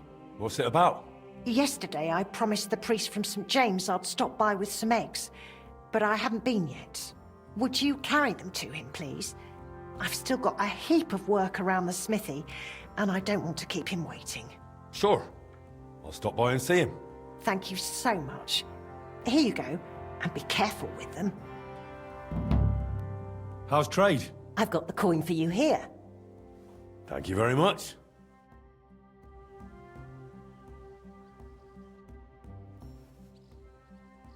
Tell me more about Skoda. What do you want to know? How did you meet? I met him at a dance, just after he returned from the German lands. Back then, he was still a journeyman. A tall, strapping lad. All the girls had their eye on him, but he chose me for the first dance. There was a spark between us, and right away, we both just knew we were meant for each other. We were wed within a year. Did you have any children? We weren't blessed with children, sadly. We buried our little Annie almost as soon as we named her. She was barely 3 months old. She died of diphtheria. And poor little Yannick was stillborn. I nearly died giving birth to him too. After that, I could never carry again. Skoda tried to make it right. He took me to all sorts of healers. We tried every decoction and potion. But it wasn't meant to be. So it was just the two of us in the end. Tell me something. Where are you actually from? From Kuttenberg. Well, to be precise, from the cottages beneath St. Barbara's. We were a poor family. My father slaved away to put food on the table. But it was always cheerful at home. Just because you're poor doesn't mean you have to be miserable, right? How did you even survive all those years here on your own? As best I could. I grew a bit for myself in the garden, sold the rest at the market. I had my hens. The guild sent me a few groschen each month too. It was more of an alms than anything else. But I managed. I've learned not to whine and to face hardship head-on, like my Skoda did. Forgive me if this sounds rude, but why didn't you find another man after Skoda died? Before God, I pledged myself to him alone. No one could ever take his place in my heart. Didn't you ever feel lonely? Perhaps sometimes. But I know plenty of folks around here. There's always someone to drop in for a chat. It's not that I close myself off to love. It just never crossed my path again. I suppose it wasn't meant to be.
Here you go.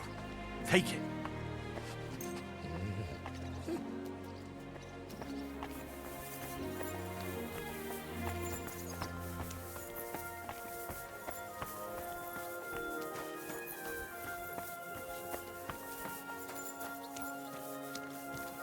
You silly doggy.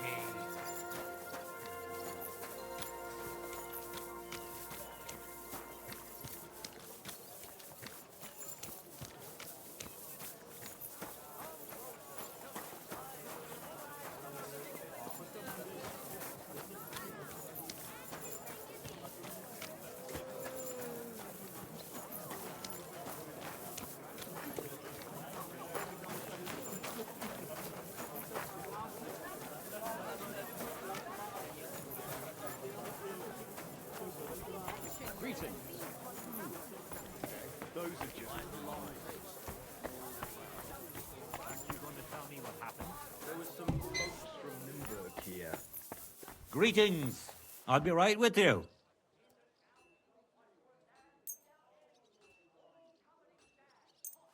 Did you hear that noise last night? What was that? A couple of drunks was sitting outside the store. They were celebrating something. It woke me up too. Ah, so that's why it stopped. Greetings. Thank you, Henry. And come again. Good day.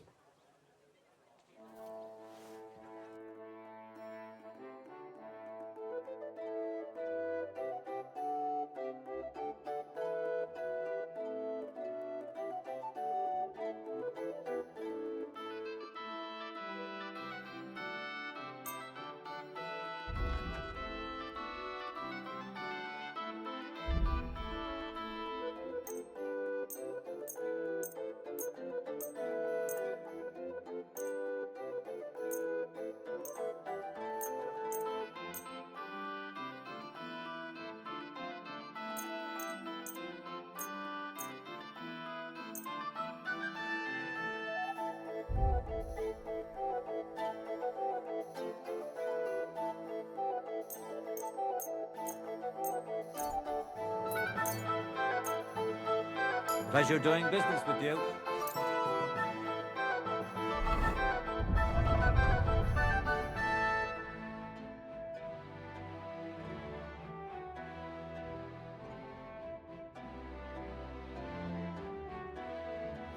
Take care, Henry.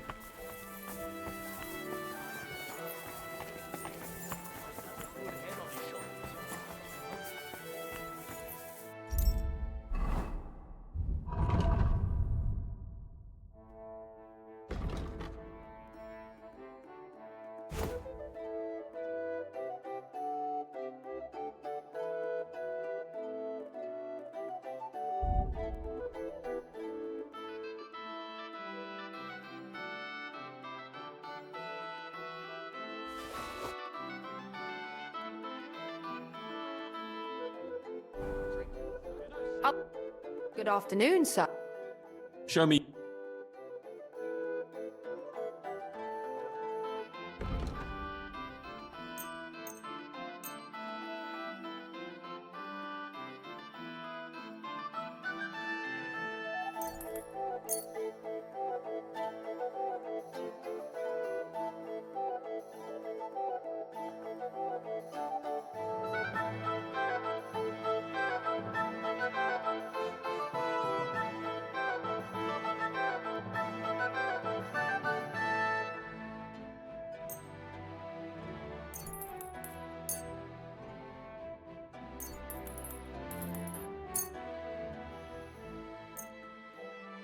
I'm glad you found what you needed, sir.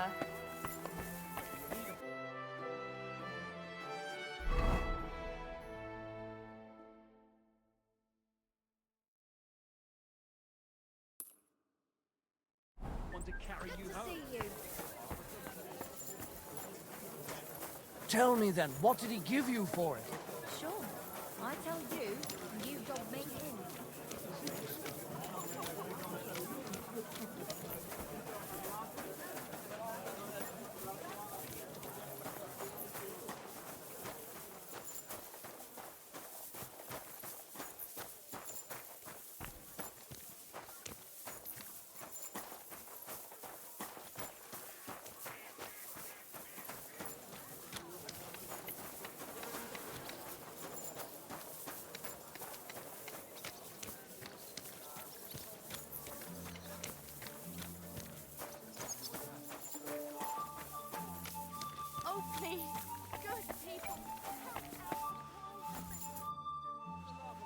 Praise be Jesus Christ.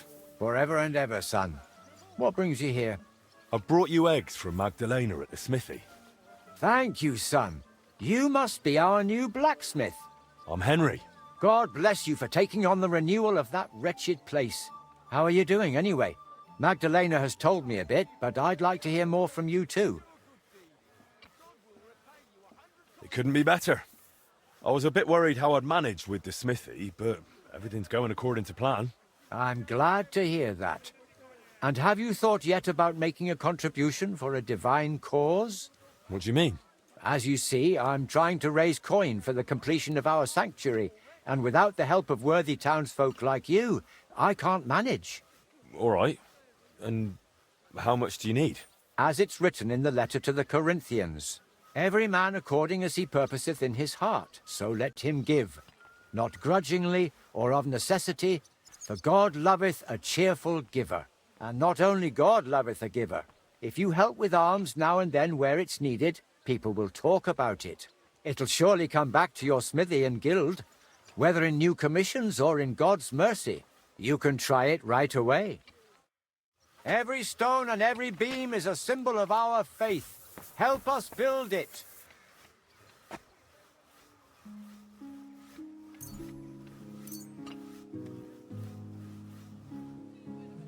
Praise to you, blacksmith. May the Lord repay your generosity 1,000-fold.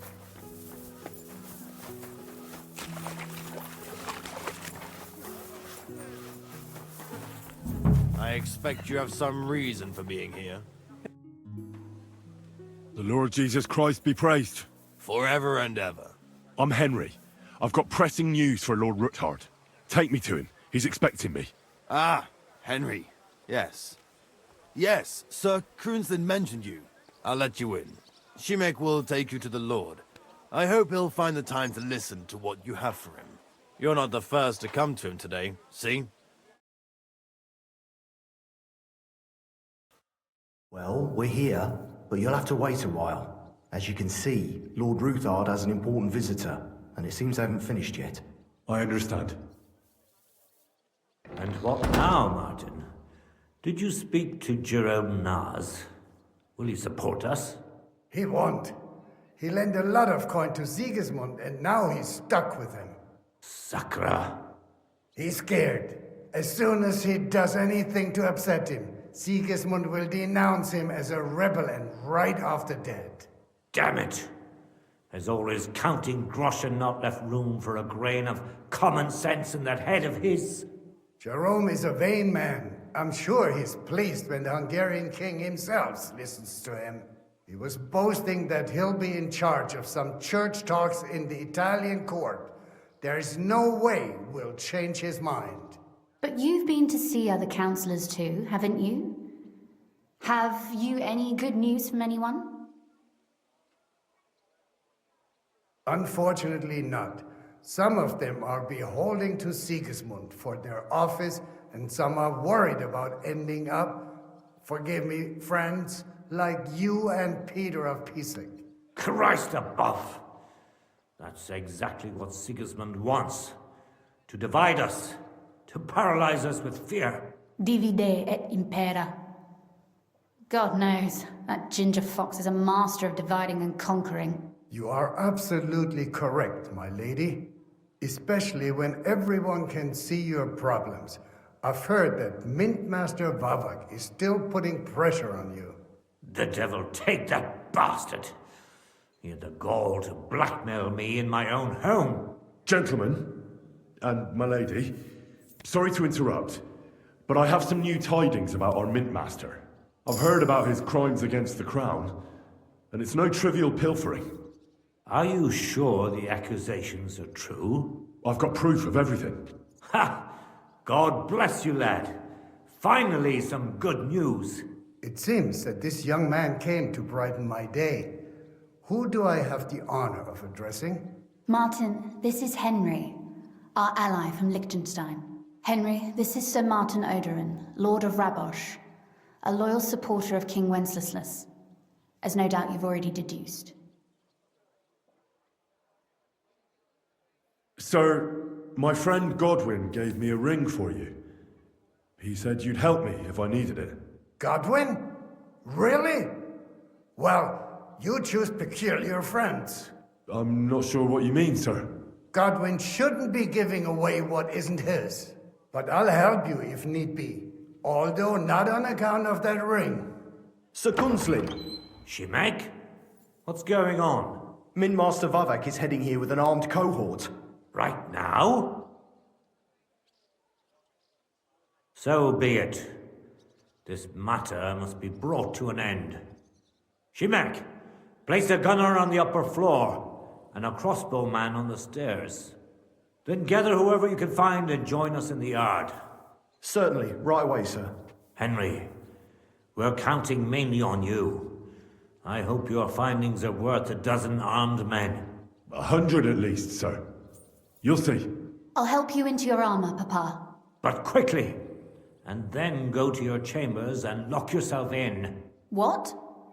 I'm going with you. No. So go to your room. Take your precious crossbow. And if things turn out badly, shoot any of Vavak's whoresons who stick their noses through the door. If something were to happen to me, you're the next in line in our family. Don't forget that. I love you, Papa. God Almighty, hold your protective hand above us. Greetings, Sir Ruthard. Your gate was open, so I took the opportunity for a little visit. No gate is closed to you, is it? The gates of hell are especially looking forward to your visit. But you're more than well aware of that, eh? Since you don't dare leave home without a horde of men-at-arms. My men aren't here to protect me, but to enable me to keep order when needed. And today, I got the feeling that order is just what's needed. Or do you disagree, sir? Weigh your words, sir. One might take them as threats. And be assured, we're very well prepared today for anyone who might threaten us. Threat? A warning, more like. A friendly warning from the Royal Mint Master. Lord Ruthard, I'm offering you one last chance to surrender your mining rights to me. If we agree, neither you nor your family will have anything to fear. If not, the king will hear of the serpent you nurse in your bosom. And this time, you'll lose not only your fortress, but also your honor and status. Enough! Do you think you can insult me in my own home? Do you imagine you can do as you please just because you have Sigismund's favor? That can easily change when the king learns of the serpent you are nursing in your bosom, to cite your own words. Sir, only, considering what I know, you might lose a little more than your honor. Like your head, for what it's worth. How dare you? Henry, kindly inform the Royal Mint Master what is being said about him. The word is you're in league with Buresh of Krakowitz and Foreman Fett. Together, you've been falsifying the mining records. 1/10 of the silver ingots disappears from the records and ends up in your pockets. That's a capital crime. The king won't let you get away with that, whether Sigismund or Wenceslas. I'd say this somewhat alters the perspective, sir. So from now on, you will leave me and my family be. Or your king will hear of your shenanigans. Exactly. We'll see to that. Mark my words. Are you trying to threaten the Royal Mint Master again? And with nothing but common slander? You haven't learned much since the last time. Well, we've not had much time for that. We've been fully occupied with collecting evidence. Isn't that so, Henry?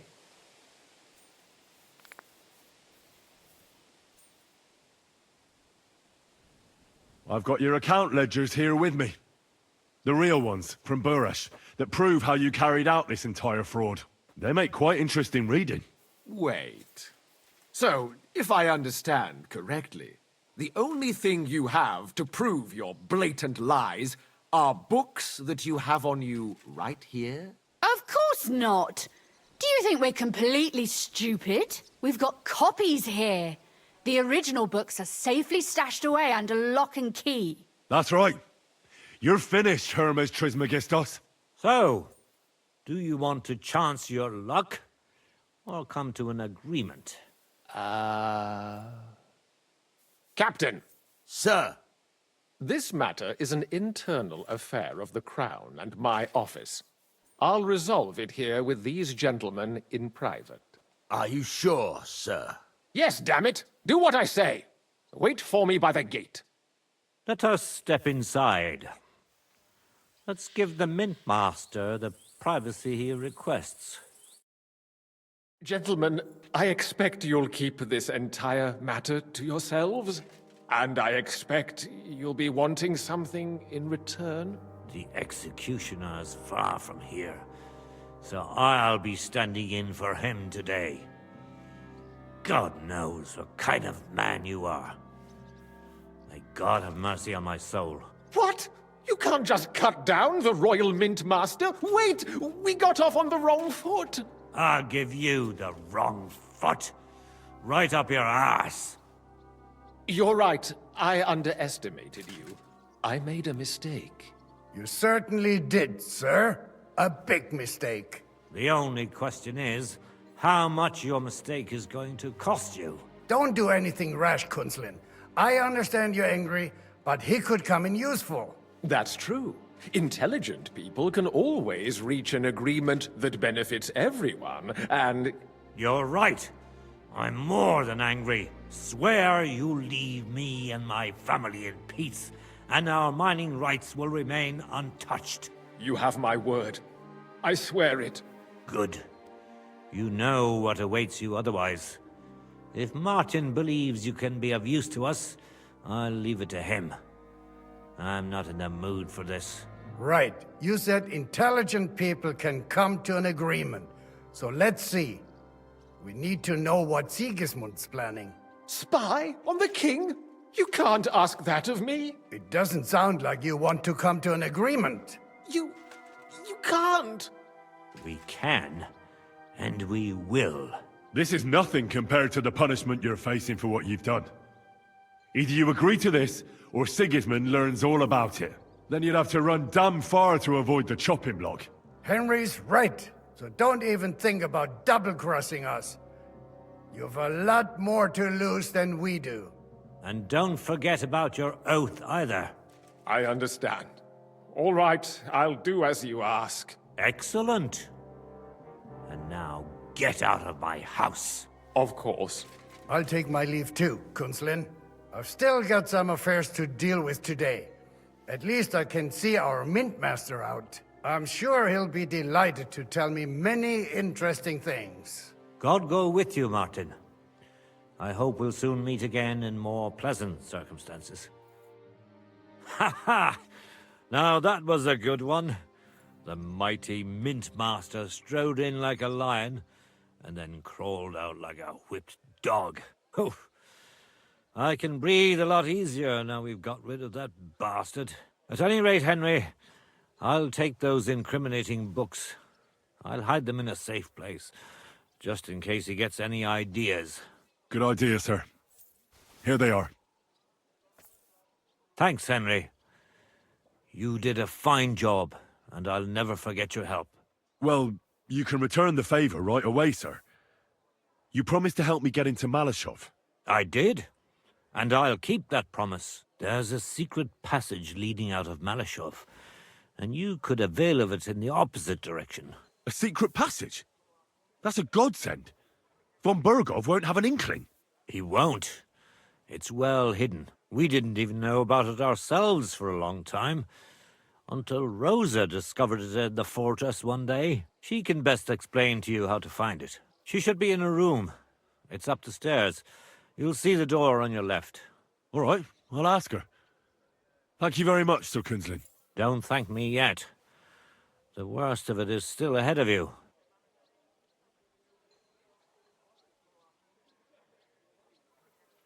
Nobody will be expecting me. The passageway is an advantage that works on my side. Besides, I've got my spy coat on, which makes me hard to spot. I can deal with any locks, and if I come across anyone, I'll take him out without a sound or a trace. Well, it looks like you know what you're doing, and that you've done it before. I'll pray for your success. It would help us in more ways than you probably realize. What do you mean, in more ways? Isn't it obvious? We've been sitting with our arms folded until now. And where has it got us? We look helpless, and it's difficult to find allies. But if you liberate Lord Capon, right from under von Burgov's nose, the word will spread like wildfire throughout the land, and von Burgov will look like a fool, and he'll lose a strong advantage in parleying. That would help convince some of those who are hesitant about joining us in the fight against Sigismund and the Praguers. You're right. I hadn't thought of the other consequences. And I reckon even Jobst hasn't realized. Thanks again. As soon as I speak to Rosa, I'll head out right away. I'll get Lord Capon out of Malashov if it's the last thing I do. You've no lack of courage, son. But you shouldn't count on that alone. Be careful. And good luck. I'll at least look at the books you brought. I'm very curious about what there is on Vavak, and how he did it all. I wish you a pleasant read. There's more than enough on him in there.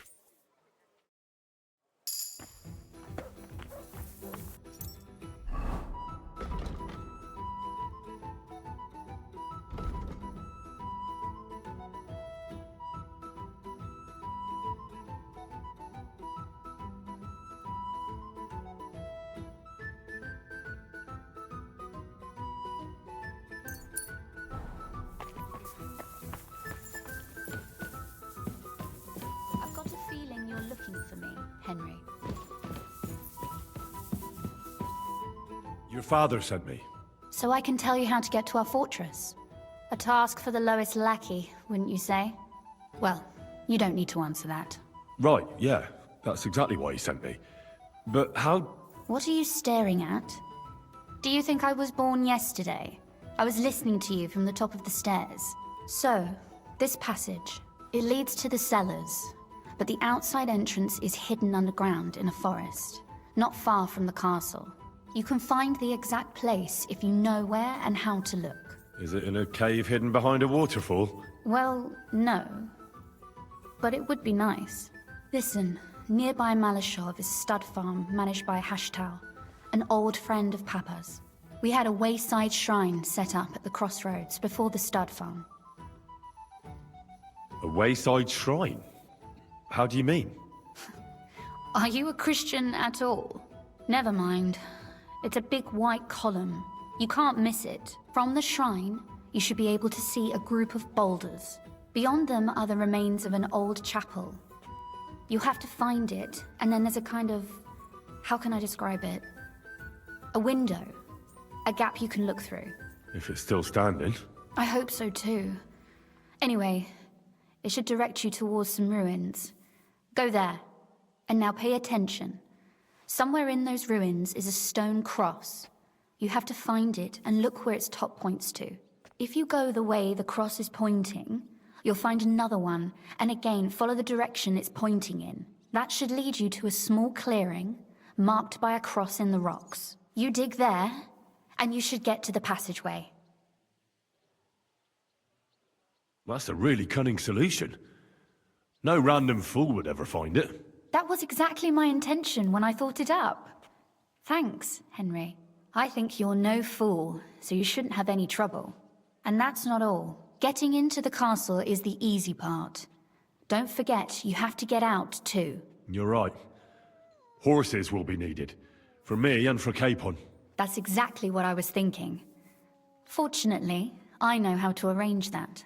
Stop off at the stud farm I told you about, and ask Hashtal for horses.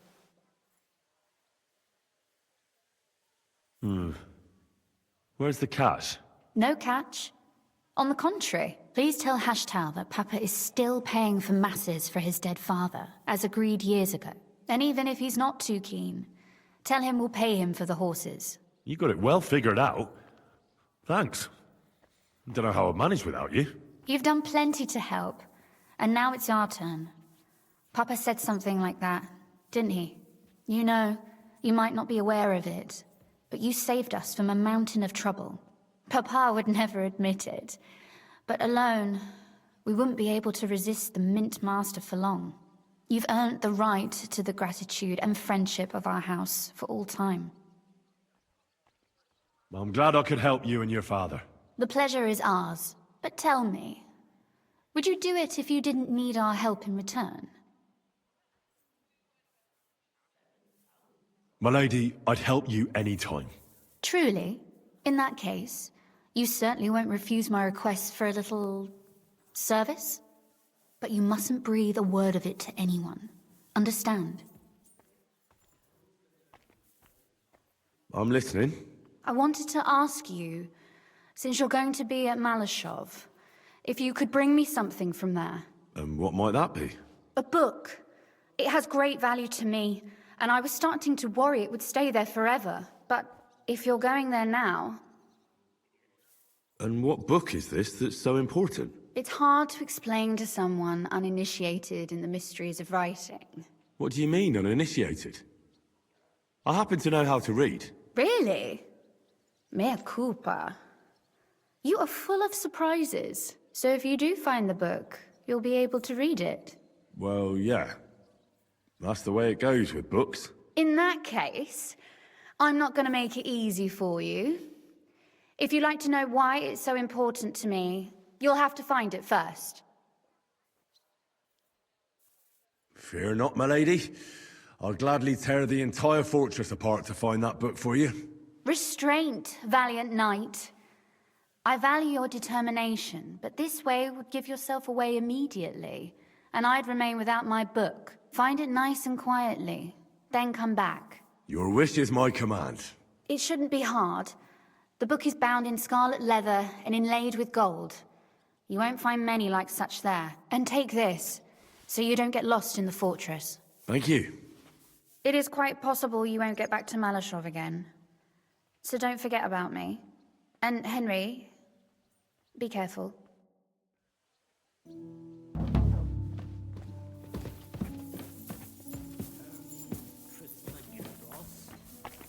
Who the hell is that?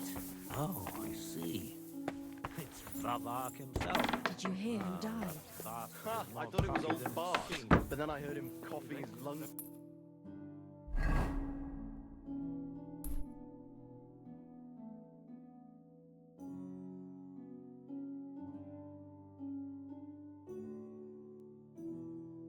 The yard again today. Not a chance. God be with you. Keep the peace, and we'll stay friends. Greetings.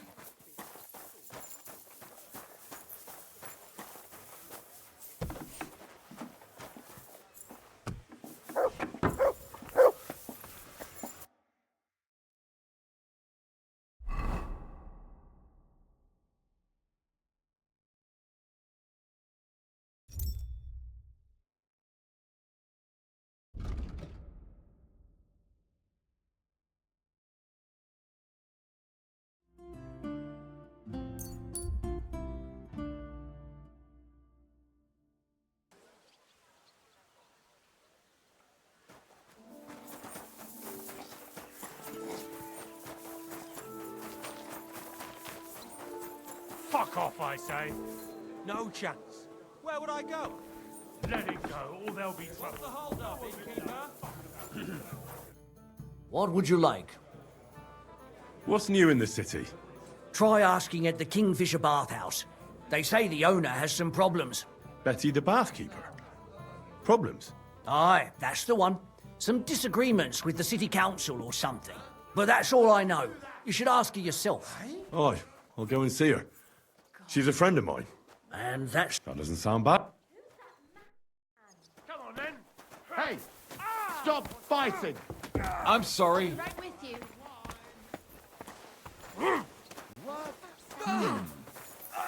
You should have fucking stayed out of it.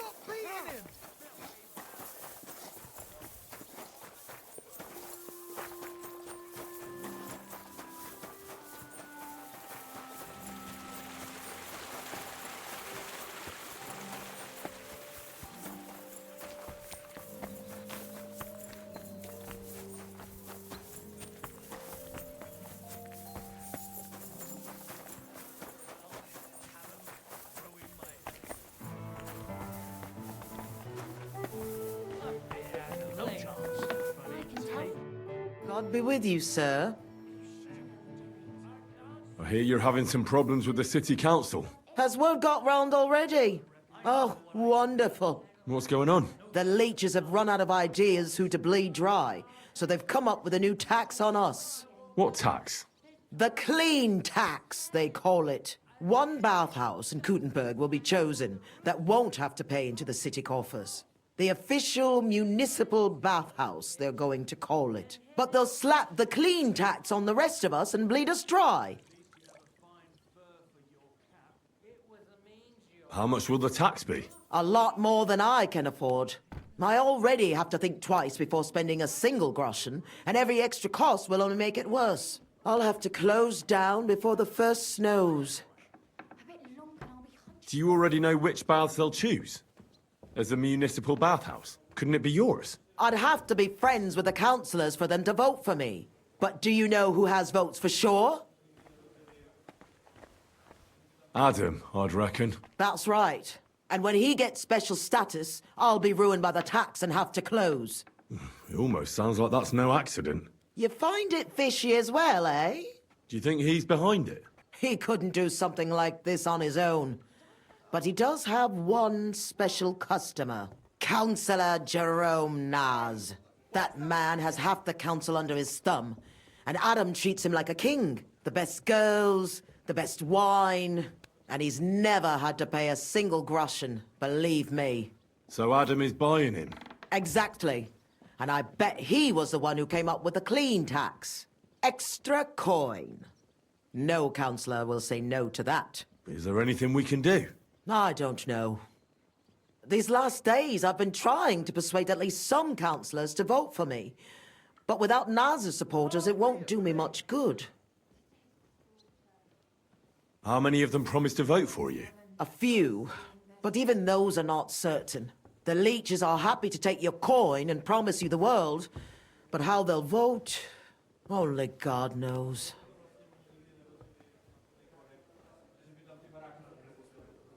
Well, what if this Naz had a nasty experience in Adam's bathhouse? Maybe he and Adam wouldn't be so close anymore. That might not be a bad idea.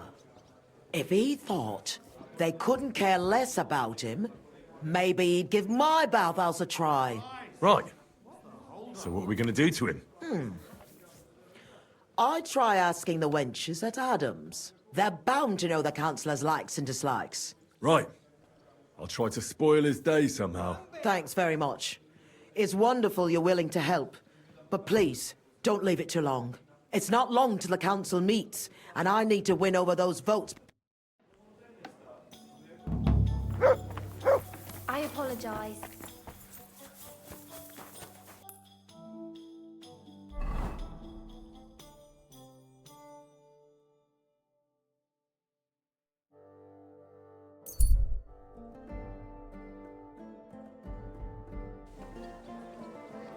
Last chance. Find wares. Last chance.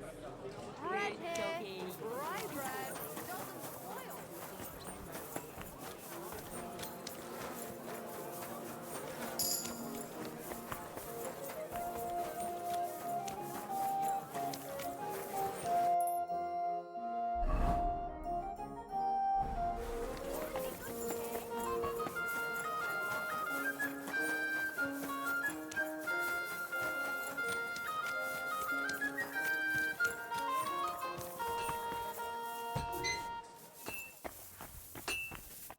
Glad to see you, guild brother. What's happening, Master? Has there been another robbery? Leider, yeah. Some whoreson stole more of our goods. What did they steal from us? 2 days ago, I sent a lad with an armor's order, but he has not returned or reached his destination. The nobleman already complained. But I only know where my Loiser was last seen. I suspect one abandoned farmstead by the road from Mezoles to Malashov. This could be as dangerous as hell. Ja, natürlich. But I would not be calling on you over just a few silly bolts of cloth or sacks or charcoal. But if you do not feel up to it, I will send my guards there. I do not want you taking unnecessary risks. Well, it's a risk, all right. But I'll come up with something to gain an edge over those scoundrels. Sehr gut. But take care and use your head, mein Freund.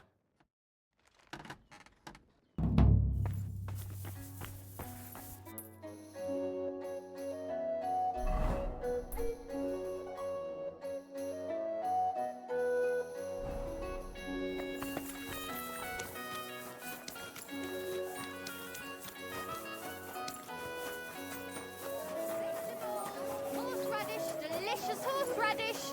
Come and get some wonderful Wonderful day horseradish! for a wonderful purchase.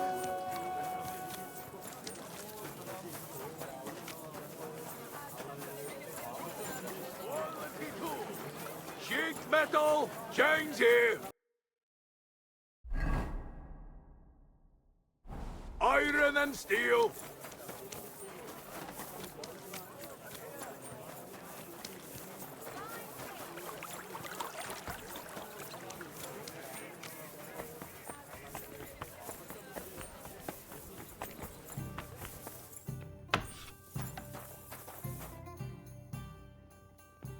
I brought you that safe conduct. Mein Gott! You really did it! And what about the soldiers? Where they are? Nowhere now. I took care of them. Himmel! No messing around with them, huh? You do us a great service, friend. And also save us much money. For that you deserve a reward. Thanks 100-fold.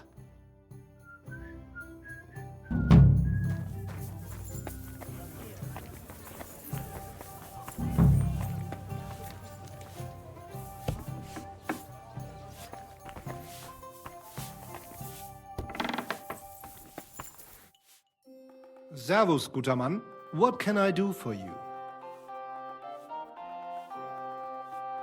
I have a quick question for you. Ja, was willst du?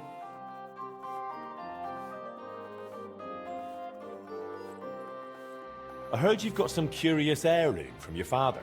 Ah, yes. The ancient mysterious device. Heaven knows what it's for, but it's surely a rare thing. Why are you asking about it? I'd be interested in it. I can't just sell it. It was my father's. Sorry to disappoint you, but that mechanism's not what your father thought it was. And what do you think it is, then?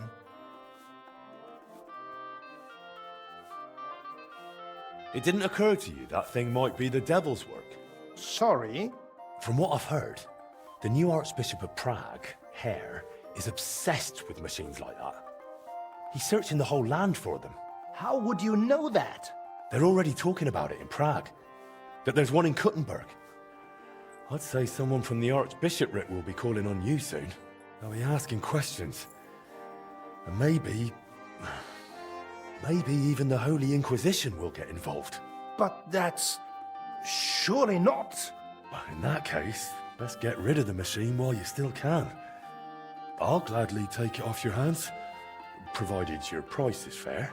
All right, fine. I don't want anything to do with the Inquisition. All right, I'll pay you for it. The machine's yours. I'll go and get it.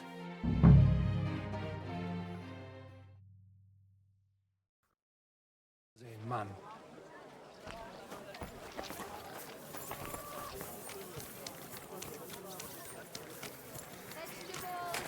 Jugs here, big and small, jugs for sale, fair prices. Anyone wishing to donate something to the army, go on your town, where the city scribe will write down his name and his donation. My God. So you can be sure that all the rules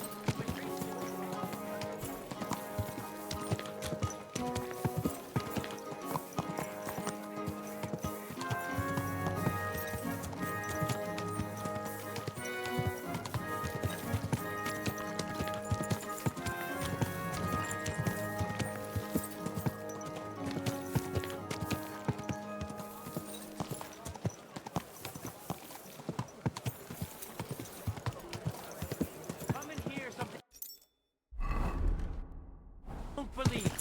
I've traveled the whole world, and now I will tell you the amazing things I've seen and experienced.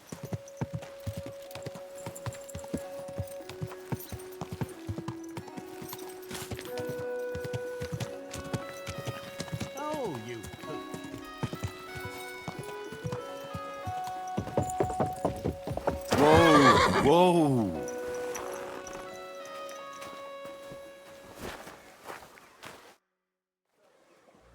Do you know Councillor Naz? I heard he comes here from time to time. A councillor? I don't think so. But try asking Mary. She serves the nobles. Which one is she? You'll know her when you see her. She ain't the youngest. She's bound to be around here somewhere. I'll ask. Thanks. God bless you, sir.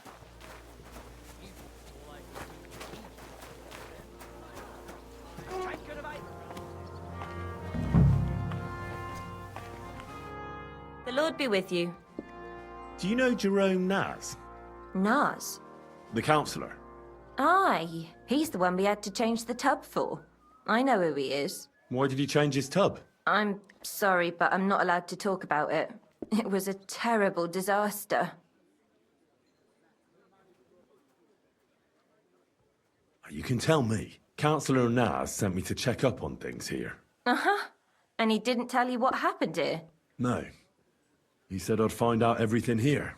I'm supposed to measure it and, well, check it. Right. If that's what Councillor Naz wants. What happened to the tub? We had these fleas. Like, lots of them. Oh, I see. It was terrible. We had to scrub the bathhouse top to bottom and wash or burn everything. And Councillor Naz found out and wanted his tub changed. Said he wouldn't use one that was crawling with fleas. How did the fleas get in here? Most likely some beggar broke in one night and partook of the bathhouse services. He left some flea-ridden rags lying about, and all of a sudden they were everywhere. One rag is enough to infest the whole bathhouse. You can't get rid of them. Interesting. Where is the new tub? Where the old one used to be, upstairs. But it's got new curtains now, made from this lovely embroidered fabric. And we put this nice cupboard next to it, where Councillor Naz's towels, bath hose, wine goblets, and all that stuff are kept. I see Adam really pampers him. Aye, he does. He's our best customer. What did Naz say about the fleas? Was he angry? Adam talked to him about it, but I could hear him ranting and raving. I heard he threatened to take his custom elsewhere, and said the whole city council would turn against us. And we all got it in the neck from Adam and all. Thanks. That's all I need to know. Are you going to check the... I can see you take excellent care of the councillor, so it won't be necessary. Bye for now. A large beer for me. I apologize.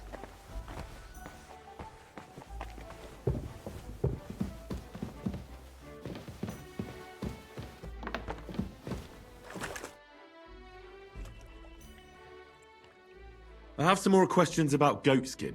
I already told you I'm not gonna Maybe... it's hard. That much? How many... I'll be off then. Don't forget. I heard Councillor Naz is one of your customers. Is that true? Maybe he is, maybe he isn't.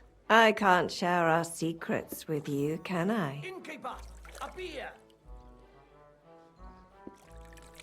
Aha, I see. You don't know anything about that. I know everything. Yeah, definitely. I think you've never even seen Naz. Yes, I have. I'm the only one who's allowed to prepare him wine. Nobody else is allowed to even touch his cask. He has his own special drink. Special and expensive. Adam gets it from... Actually, I don't know where he gets it from, but it's from somewhere far away. I secretly tasted it once, and it was... Horrible? I suppose my tongue isn't refined enough. Is Naz's wine stored properly? If it's so precious, it'd be a shame if it's spoiled. It's kept in the pantry with the other casks, but this one stands on these tall legs. Adam's afraid of it splashing on the floor when it's being poured, or something. Oh, that makes sense, if it's so precious. Is there anything Naz doesn't like? Something you're forbidden from doing? Doesn't like? I don't know. He's never complained about anything? Never been unhappy about something? Oh, he can't stomach herbs, actually. I recently brought some chamomile brew to his bath to give him a compress on his eyes. But the drunk Burke drank it when I wasn't looking. He came out in nasty rashes. Horrible it was. Chamomile, you say? Interesting. I'll have to go now. But thanks. You've been a great help. What with? That's not important. Pleased to be of service, you man of mystery. See you later.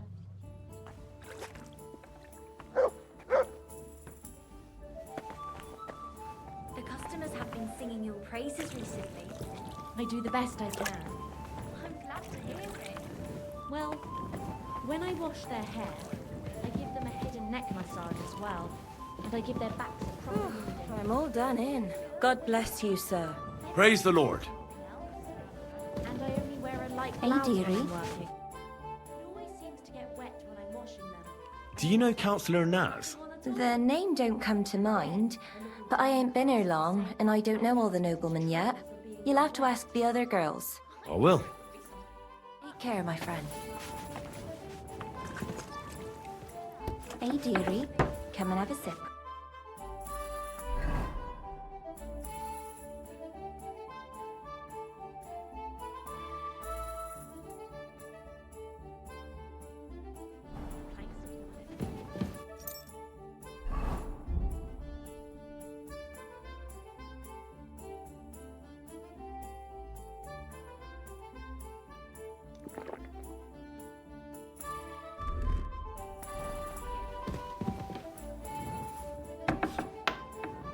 Who is it?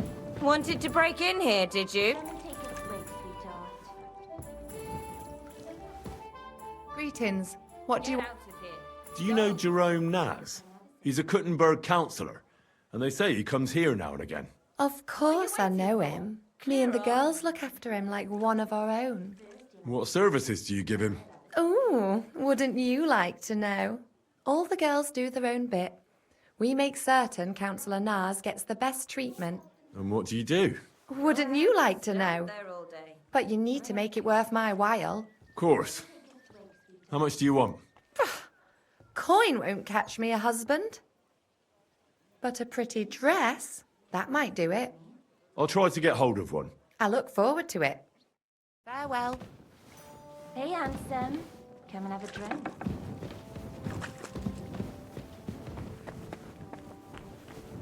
Let's drink. To your health and mine.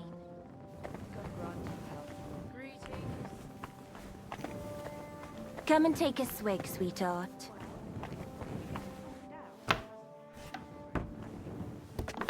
I'll give you some sweet nectar, and then maybe something more.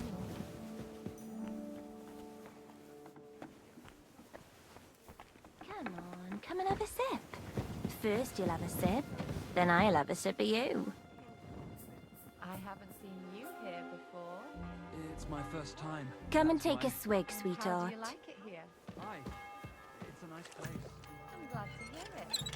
The water's not too cold, is it? Don't you want something to drink? You do have money, don't you?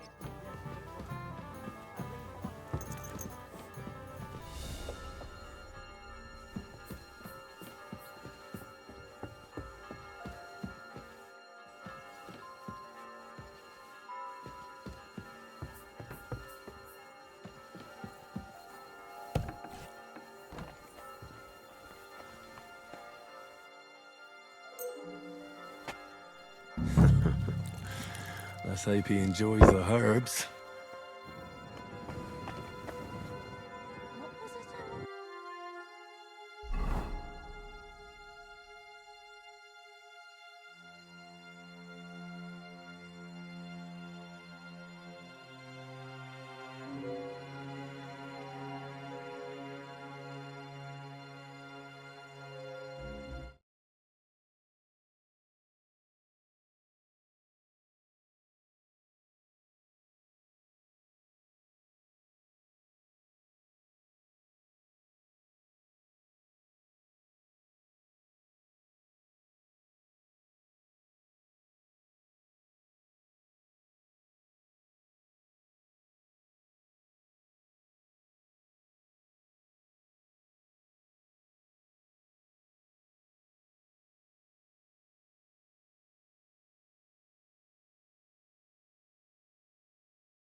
go now. So how's the mine, Vlach? God be with you, kiddo. Ah, there's a bit of fash. But come with us to the tavern tonight, and we'll talk about it. I wish you a blessed evening.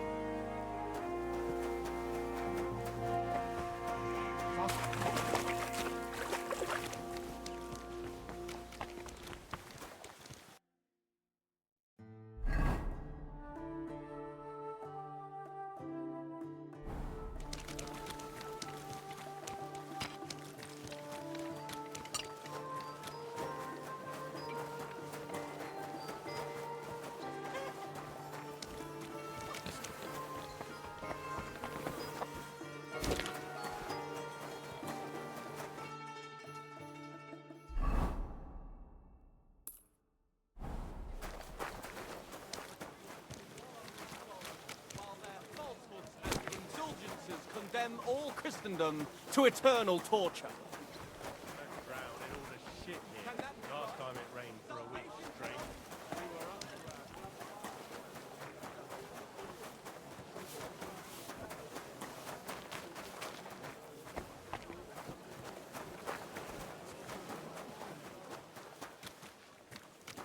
Gelobt sei Jesus. Blessings of the day.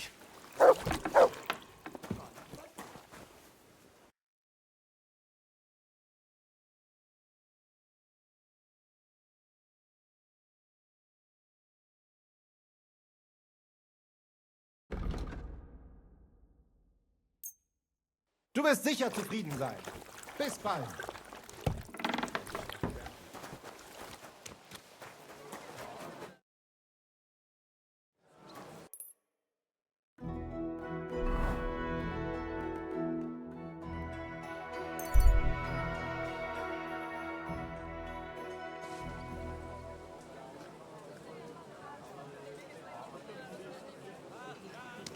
I'm always glad to see polite people like you. God be with you. Cheers. I hope you have an uneventful shift.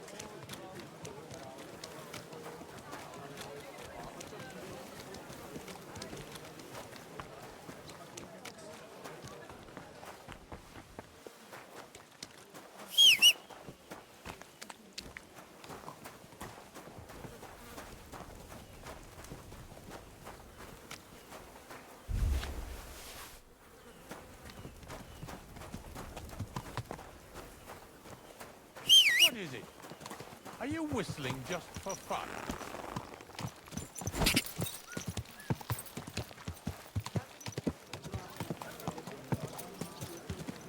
Hey! You nearly ran into me! If you're looking for help, but they're never good enough.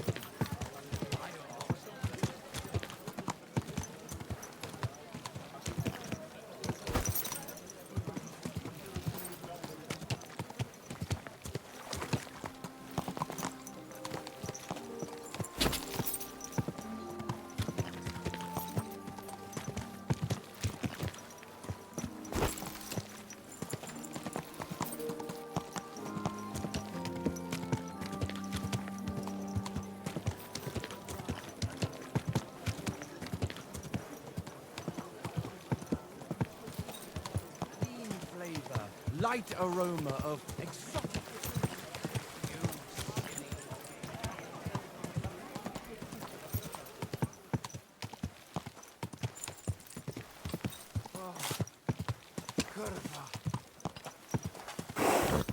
Whoa, whoa.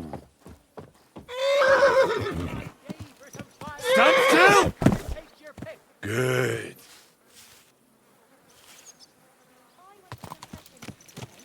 I'll be closing soon. Shop while you can. What did he say?